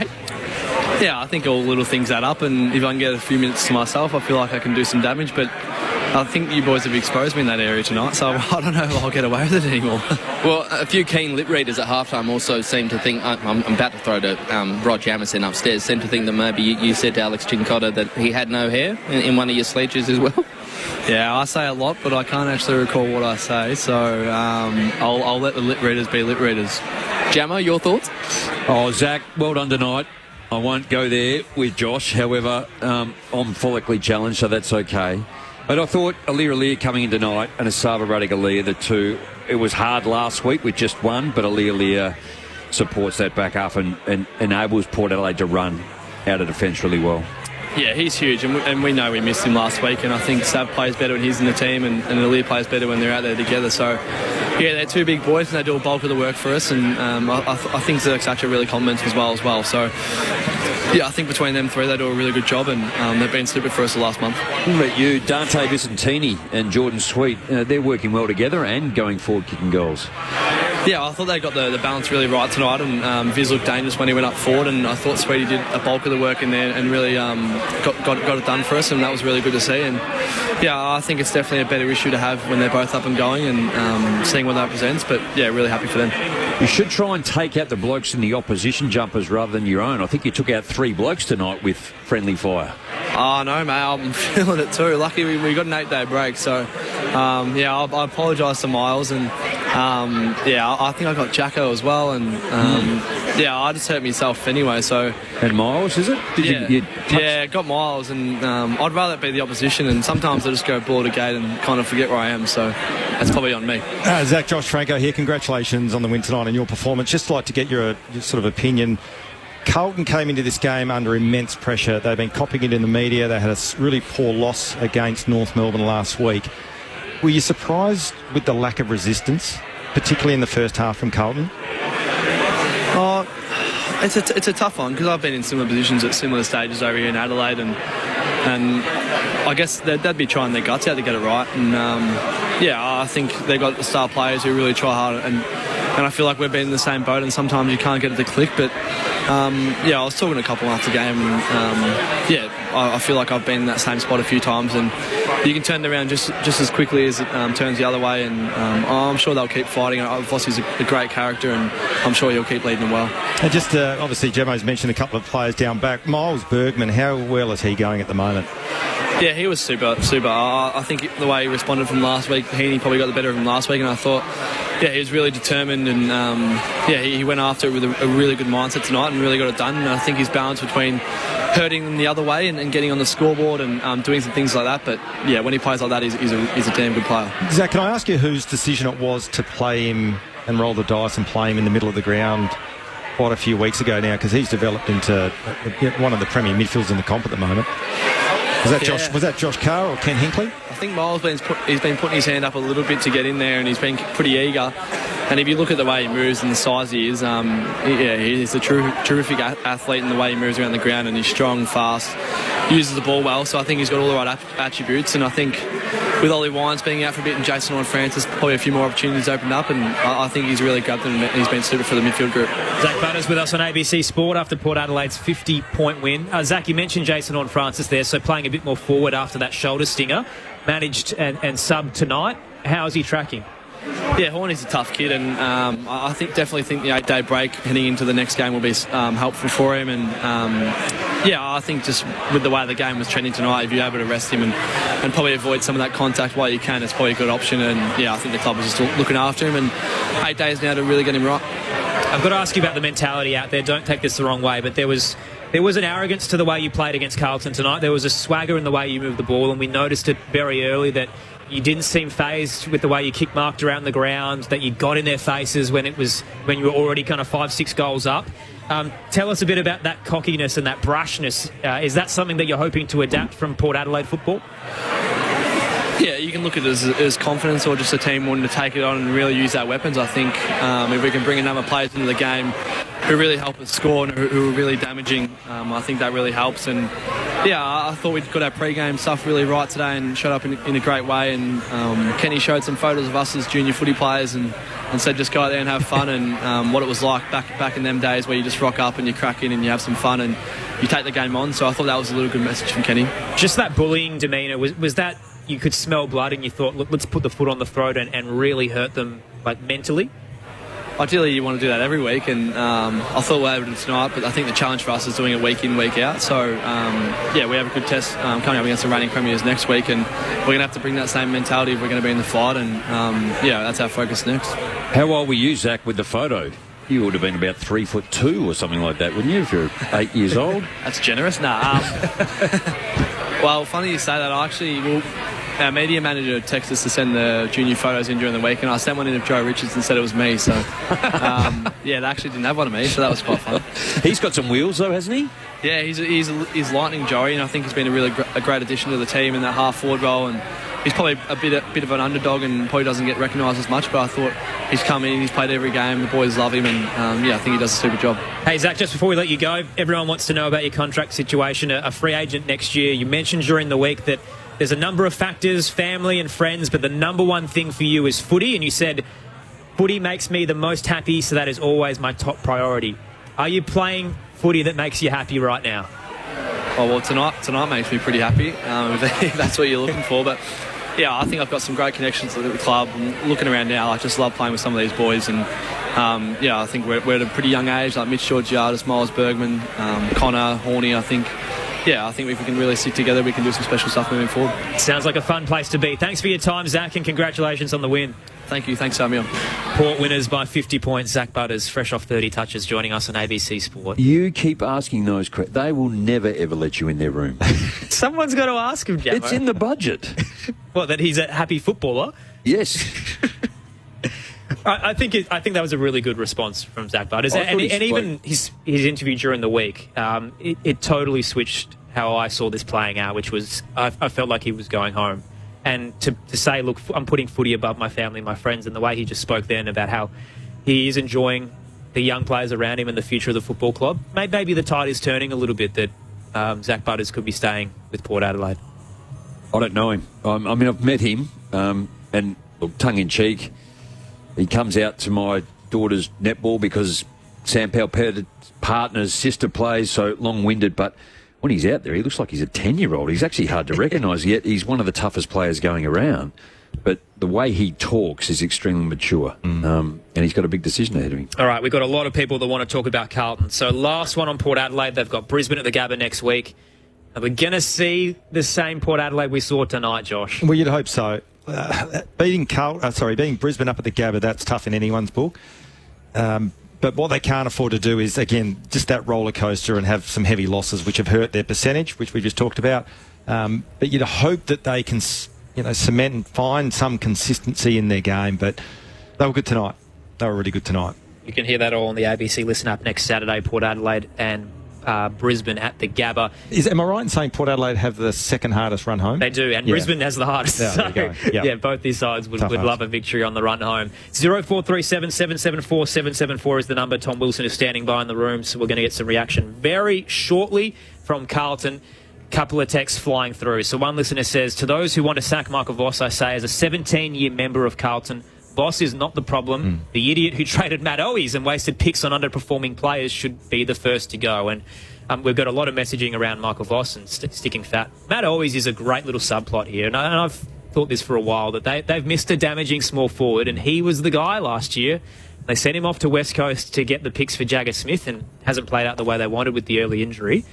But they're missing someone damaging at ground level, aren't they, Josh? Well, they are, and again, I think it comes back to that word speed. They don't have that speed in their forward half, and that particularly that small forward role where you talk about an Owies would just be absolutely perfectly suited for their forward line currently. But again, I keep coming back to it, and I sound like a broken record. I just reckon they lack real zippy leg speed, both forward of the ball and in the midfield. So the problem when it comes to that, and you've spoken about maybe shopping some of the talent around and looking at the next 22 for Carlton, they've got a lot of long-term contracts. So Wiedering's on till 2031, Chera 2030 alongside Mackay, Curno's till 2029, Cripps and Hewitt are 2027, and Walsh and Williams have got one-year deals in terms of the other stars. The first five you mentioned you'd keep.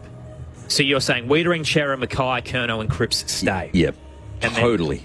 And I know, Josh, you touched on Cripps as an example, but I think they definitely stay. There's your spine, and you have to have that. Reports that Silvani's also been offered a 4-year deal to stay. He's an unrestricted free agent this year. So he'd be another one. Can I jump in there? And again, when I talk about the Cripps scenario, I keep thinking I put my head recruiter's hat on. They need some currency to get someone in. So if you go and dangle a Patrick Cripps in front of other clubs, you'd get plenty of suitors that would love to have him as part of their playing group. And I totally get it. Look, I'm not saying do it. I'm just saying, as an example, could Carlton do that, bite the bullet, because they're a big Melbourne club? Something has to change. They keep flicking the coach, and that doesn't work. No, agreed. And I agree with what you're saying. Yeah. I think Carlton need to think that way. Yeah. You know, again, if I use the analogy in NHL, Wayne Gretzky, played for Edmonton, and the LA Kings owner apparently for 5 years just said, what about Gretzky? What about Gretzky? And they said, nah. And then he said yes, and they got him. But to this very day, this is sort of 20 years ago, they still burn the effigies of the CEO at Edmonton. I think in terms of what you've got to look back, and I think you talk about Jagger Smith, he's done the knee. Like, it could be one of the greatest deals, but you get to know he's done a knee straight up, so we won't know until 4 or 5 years as to if that deal's right. The other problem with that deal is, as part of the pick shuffling, they gave away their first-round pick for this year. So Hawthorn currently hold their first-round pick for 2025. So Carlton have no draft stock. It's a dark place to be in. Absolutely. And Graham Wright, he's probably the best man in the business to come in and try and fix it, but he's got so much to figure out. Yeah. But how many times has the media sat there and pinpointed Patrick Cripps and how important he is to Carlton? If he doesn't play well, Carlton doesn't play well. It happens. It's happened a lot. And I reckon it was again tonight. He didn't perform. Bergman did an absolutely outstanding job on him. So then I get to the point, then I think, Carlton, I think they have to maybe potentially move past that. So they've got to move past relying on a Patrick Cripps to be the heart and soul of the footy club. And yeah, I don't know. But again, I'm not sitting here saying just go and do it, pull the trigger. But if you dangle to someone like him of his stature in front of a North Melbourne or even an Essendon, and could you get a Zach Merritt or something like that in to, I don't know. The other problem with that is the age of these guys. So Charlie Curnow's 28, Patrick Cripps is 30, Harry Mackay, who's not currently in the side at the moment, still pushing into his late 20s, Jacob Wiedering, he's currently 27. Adam Chera is the youngest in 25. So if you're trading out to get your next superstars in, does that mean your veterans aren't really needed anymore? But see, I still say that Carlton, you talk about a premiership window, I still think the age demographic of their list, they are, because of the talent they have on their list. But again, hypothetically, let's say you put a Rosie and a Butters, and I know you're not going to get them, but a Rosie and a Butters into Carlton side tonight, I reckon they look totally different. Well, put Butters in a Carlton side. What about a totally different? What about a Miles Bergman? Or a Miles, yes, Yeah, potentially every someone like Victorian club is coming from 100%, yeah. And he's a free agent, so it doesn't cost you anything. It's just the salary cap squeeze that they're going to have to figure out because they've got a lot of big names on some heavy money. But if you can find a way to front-end, back-end it and get him in, could that be the missing piece? Potentially. Well, it'd be one of it. I wouldn't say it would be the missing piece, but it'd certainly be one of it. But see, I say the other thing as well, and again, going on about the Cripps scenario, him and guys like Mackay, obviously they take up a huge amount of the salary cap, so they're going to lose De Koning as well. And I think De Koning will potentially develop into one of the best big men in the competition. Seen him play some terrific games, and tonight he wasn't great tonight, but I think in the right side, when it's up and going, he would be hugely critical and important to Carlton. That's a tricky one for them to navigate as well. Absolutely, Mark Pitnet's been omited. Yeah. And if you lose Tom De Koning and you don't bring in another ruck, the guy that is replacing him isn't currently in your best 22. Yeah. So again, what I will say, just to clarify, it's more around the theory around getting rid of one of your big ticket items to shuffle the deck chairs, to keep it to Koning, to get the type of player that you want in your 22 that makes you better. And as I said, I reckon they lack leg speed in the midfield. It's something that I think every club would want right now, is just an A-grader to pinpoint into where they're at. But I guess the main messaging there is that you feel like Carlton's in the window and they need to continue to persist. Absolutely. Rather than throw out the toys and go again. Because we've spoken about it a lot across the night, Jamo, but they have a history of this, of sacking coaches when it gets tough. And Michael Voss's record isn't diabolical. Like, he is not the worst coach in the league for the record they have. He came in, got them to 9th, a prelim final, elimination final, and now they're going to miss. So they've been competitive in 3 of the 4 years. And I'd probably take that every time.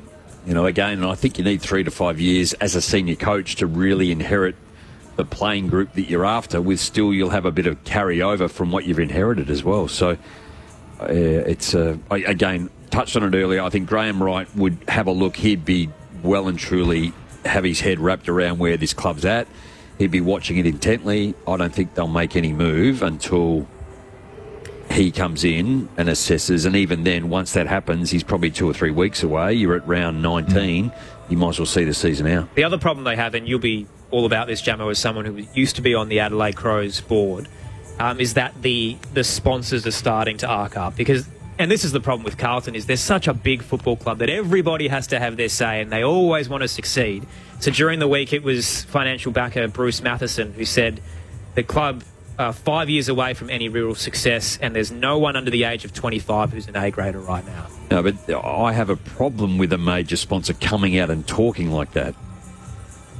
They have football people in place that would be well-versed and have far greater knowledge, and yes, he would be a tremendous Carlton supporter and he puts his money where he wants to because he loves the club, I'm assuming, but he adds nothing by making comments like that. And it's such a delicate relationship, though, isn't it, that Graham Wright has to manage? Oh, yeah, as a CEO or senior execs in the board need to do, but this is, we're talking about people that are in their day-to-day making comments that are on boards. There are really 3 people within a club that should be talking, and that's the senior coach, maybe your president and your CEO. Maybe the occasional head of football might come out and have a chat from time to time, but you cannot be acting or jumping because a major sponsor comes out and starts to talk about how his football club should be and could be going. And that might have been part of the problem in the past, when Pratt was involved and Jeannie was on the board, and you know what, we'll fix this problem, bring back Brendan Favola, and that'll work, and that'll solve all the problems. Like, just stop it, leave it.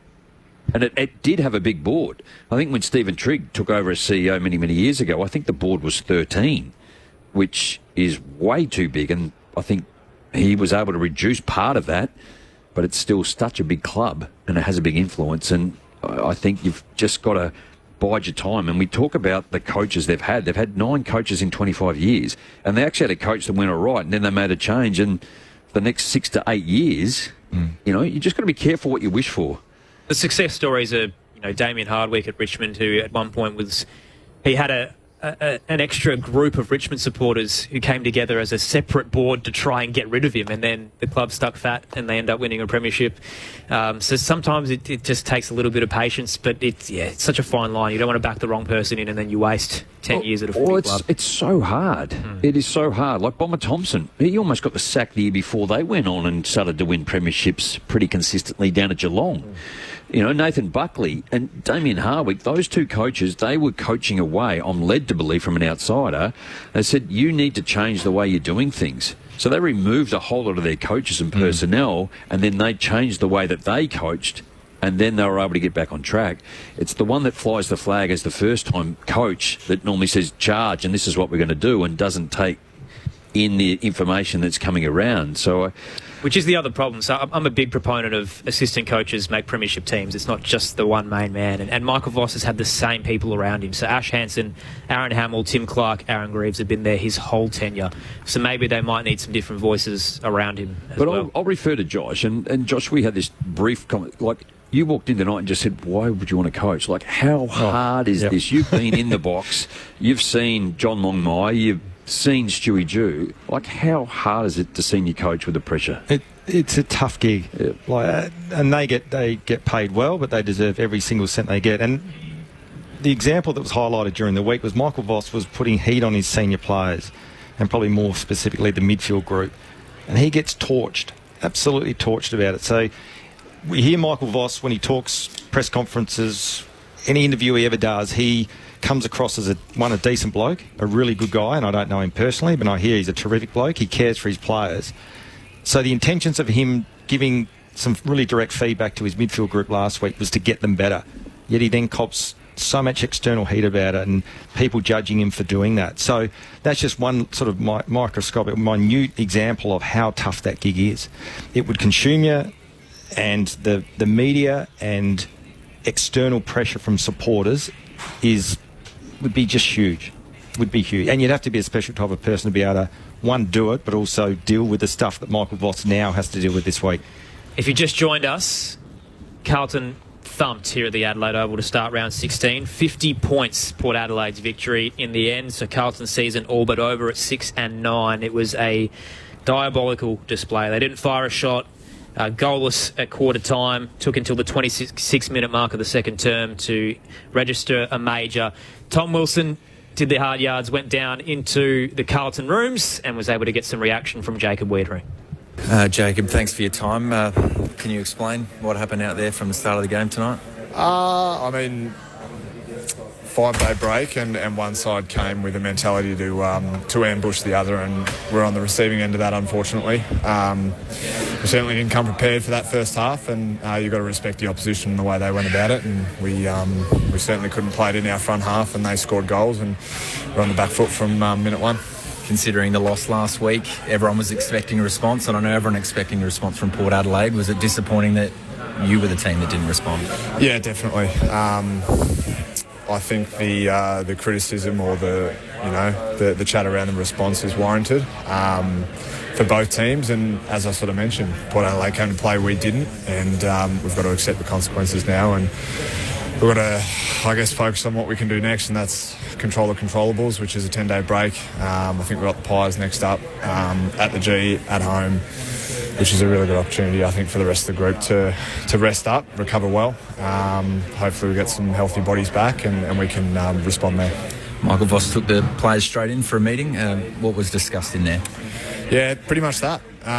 Talked about the game initially and pretty much the storyline of it, and as I've mentioned, the ambush. The one thing that, we can probably hold our heads high with is the way we stay connected as a group. I think we've failed at that a few times this year, and you saw with our first goal, and I guess the way we sort of fought through for the 120 minutes, even though the result was the result. We tried to battle away, and for the most part we've got some pretty sore boys, and that's one positive out of a fair few negatives. Such is the narrative always around the coach. What's the feeling behind Vossi from the players at the moment, especially leaders like you? Yeah, I mean, very tough position to be in, I think, from the top down, but we're just as responsible as the coaches, the senior leadership, whatever it is. We're in this together as a club, and the Sharks will come, and I dare say that they'll be starting to pick us apart a little bit, but good teams stay connected, good clubs stay connected, and again, for the most part, for the last 4 years that Vossi's been here, we've been a very connected club, and we've just got to maintain that for the next 8 weeks. You can find your way out of it, do you think?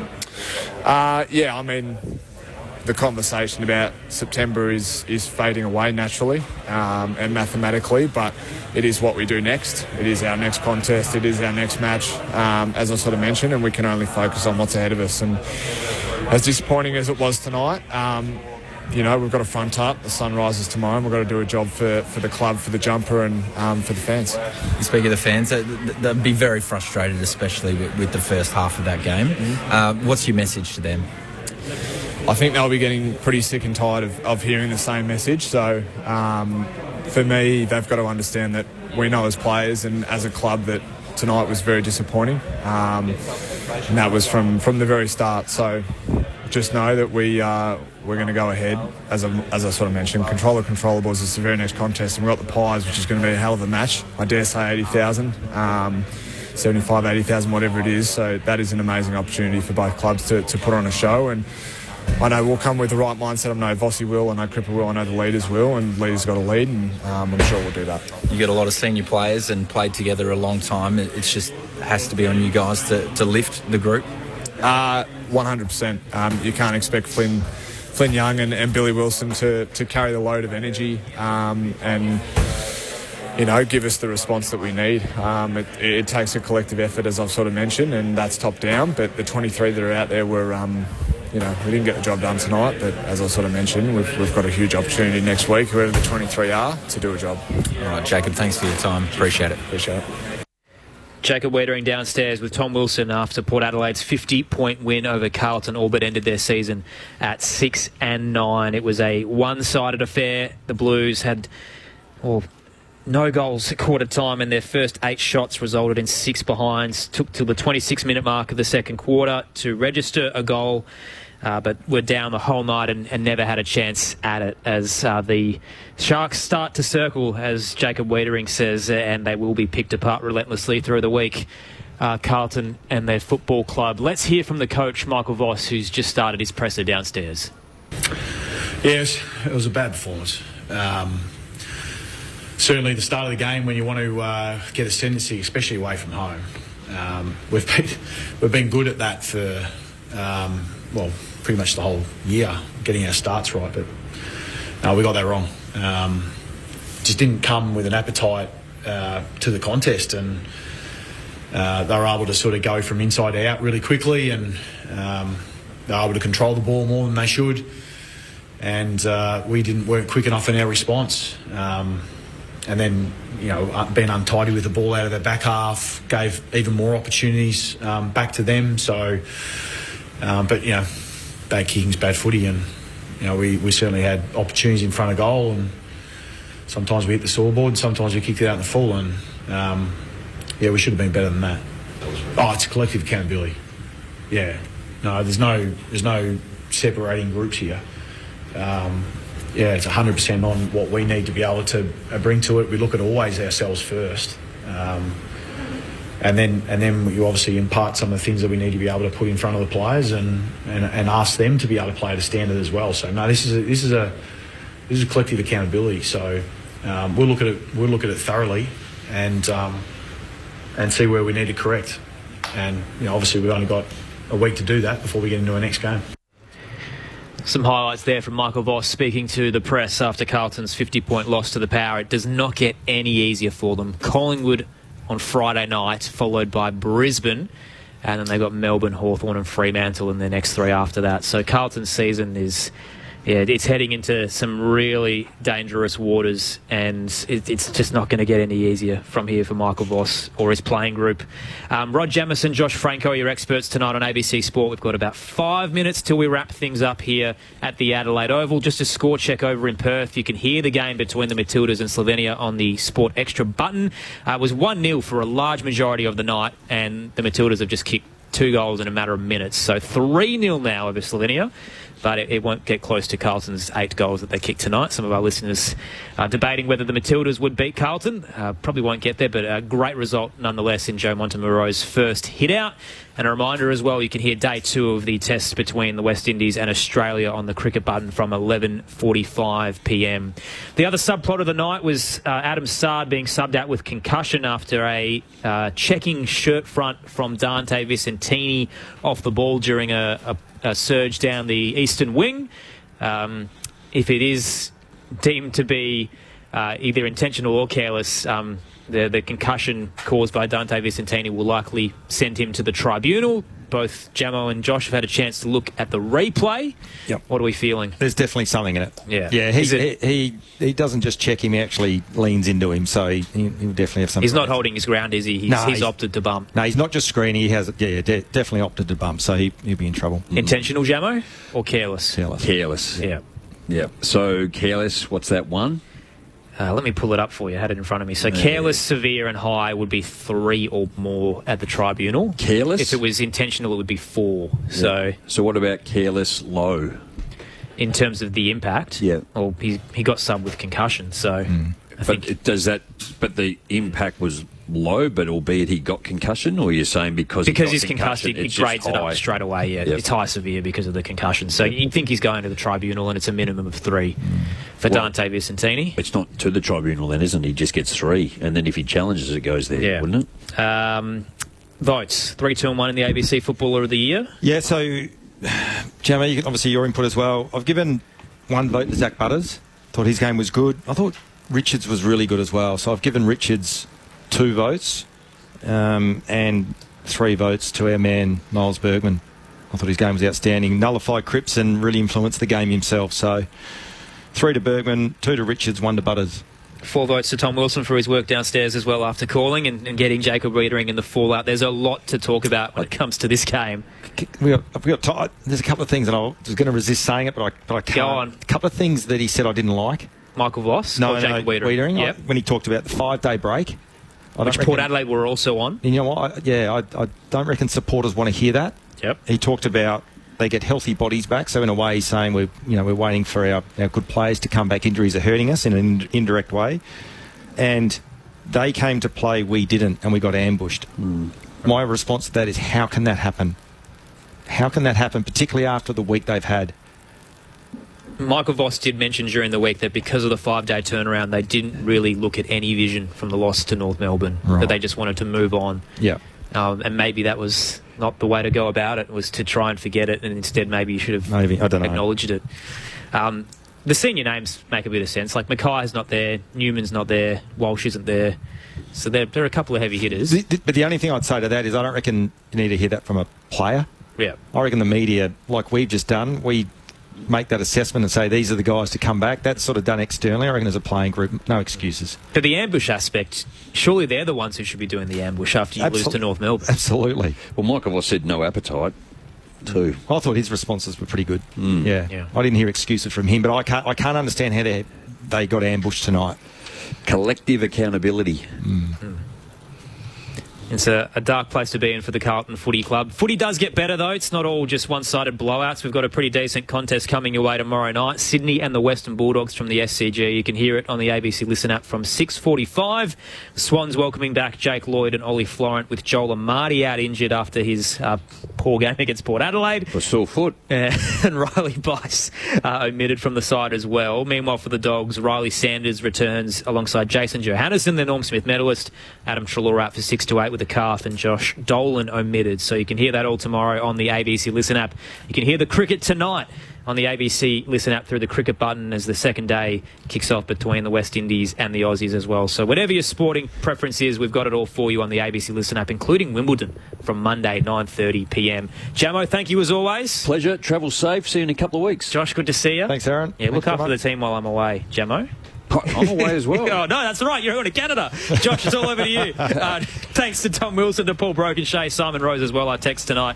And back in the studio to Craig Davis for all his hard work. Port Adelaide winners by 50 points here at the Adelaide Oval. They move to 7 and 8 closing in on maybe a chance in the finals. Join us tomorrow for the SCG clash between the Swans and the Dogs on ABC Sport. Hi, I'm Corbin Middlemass. And I'm Ed Cowan. He played Test cricket for Australia. And Ed Cowan gets his first Test match century. And he commentated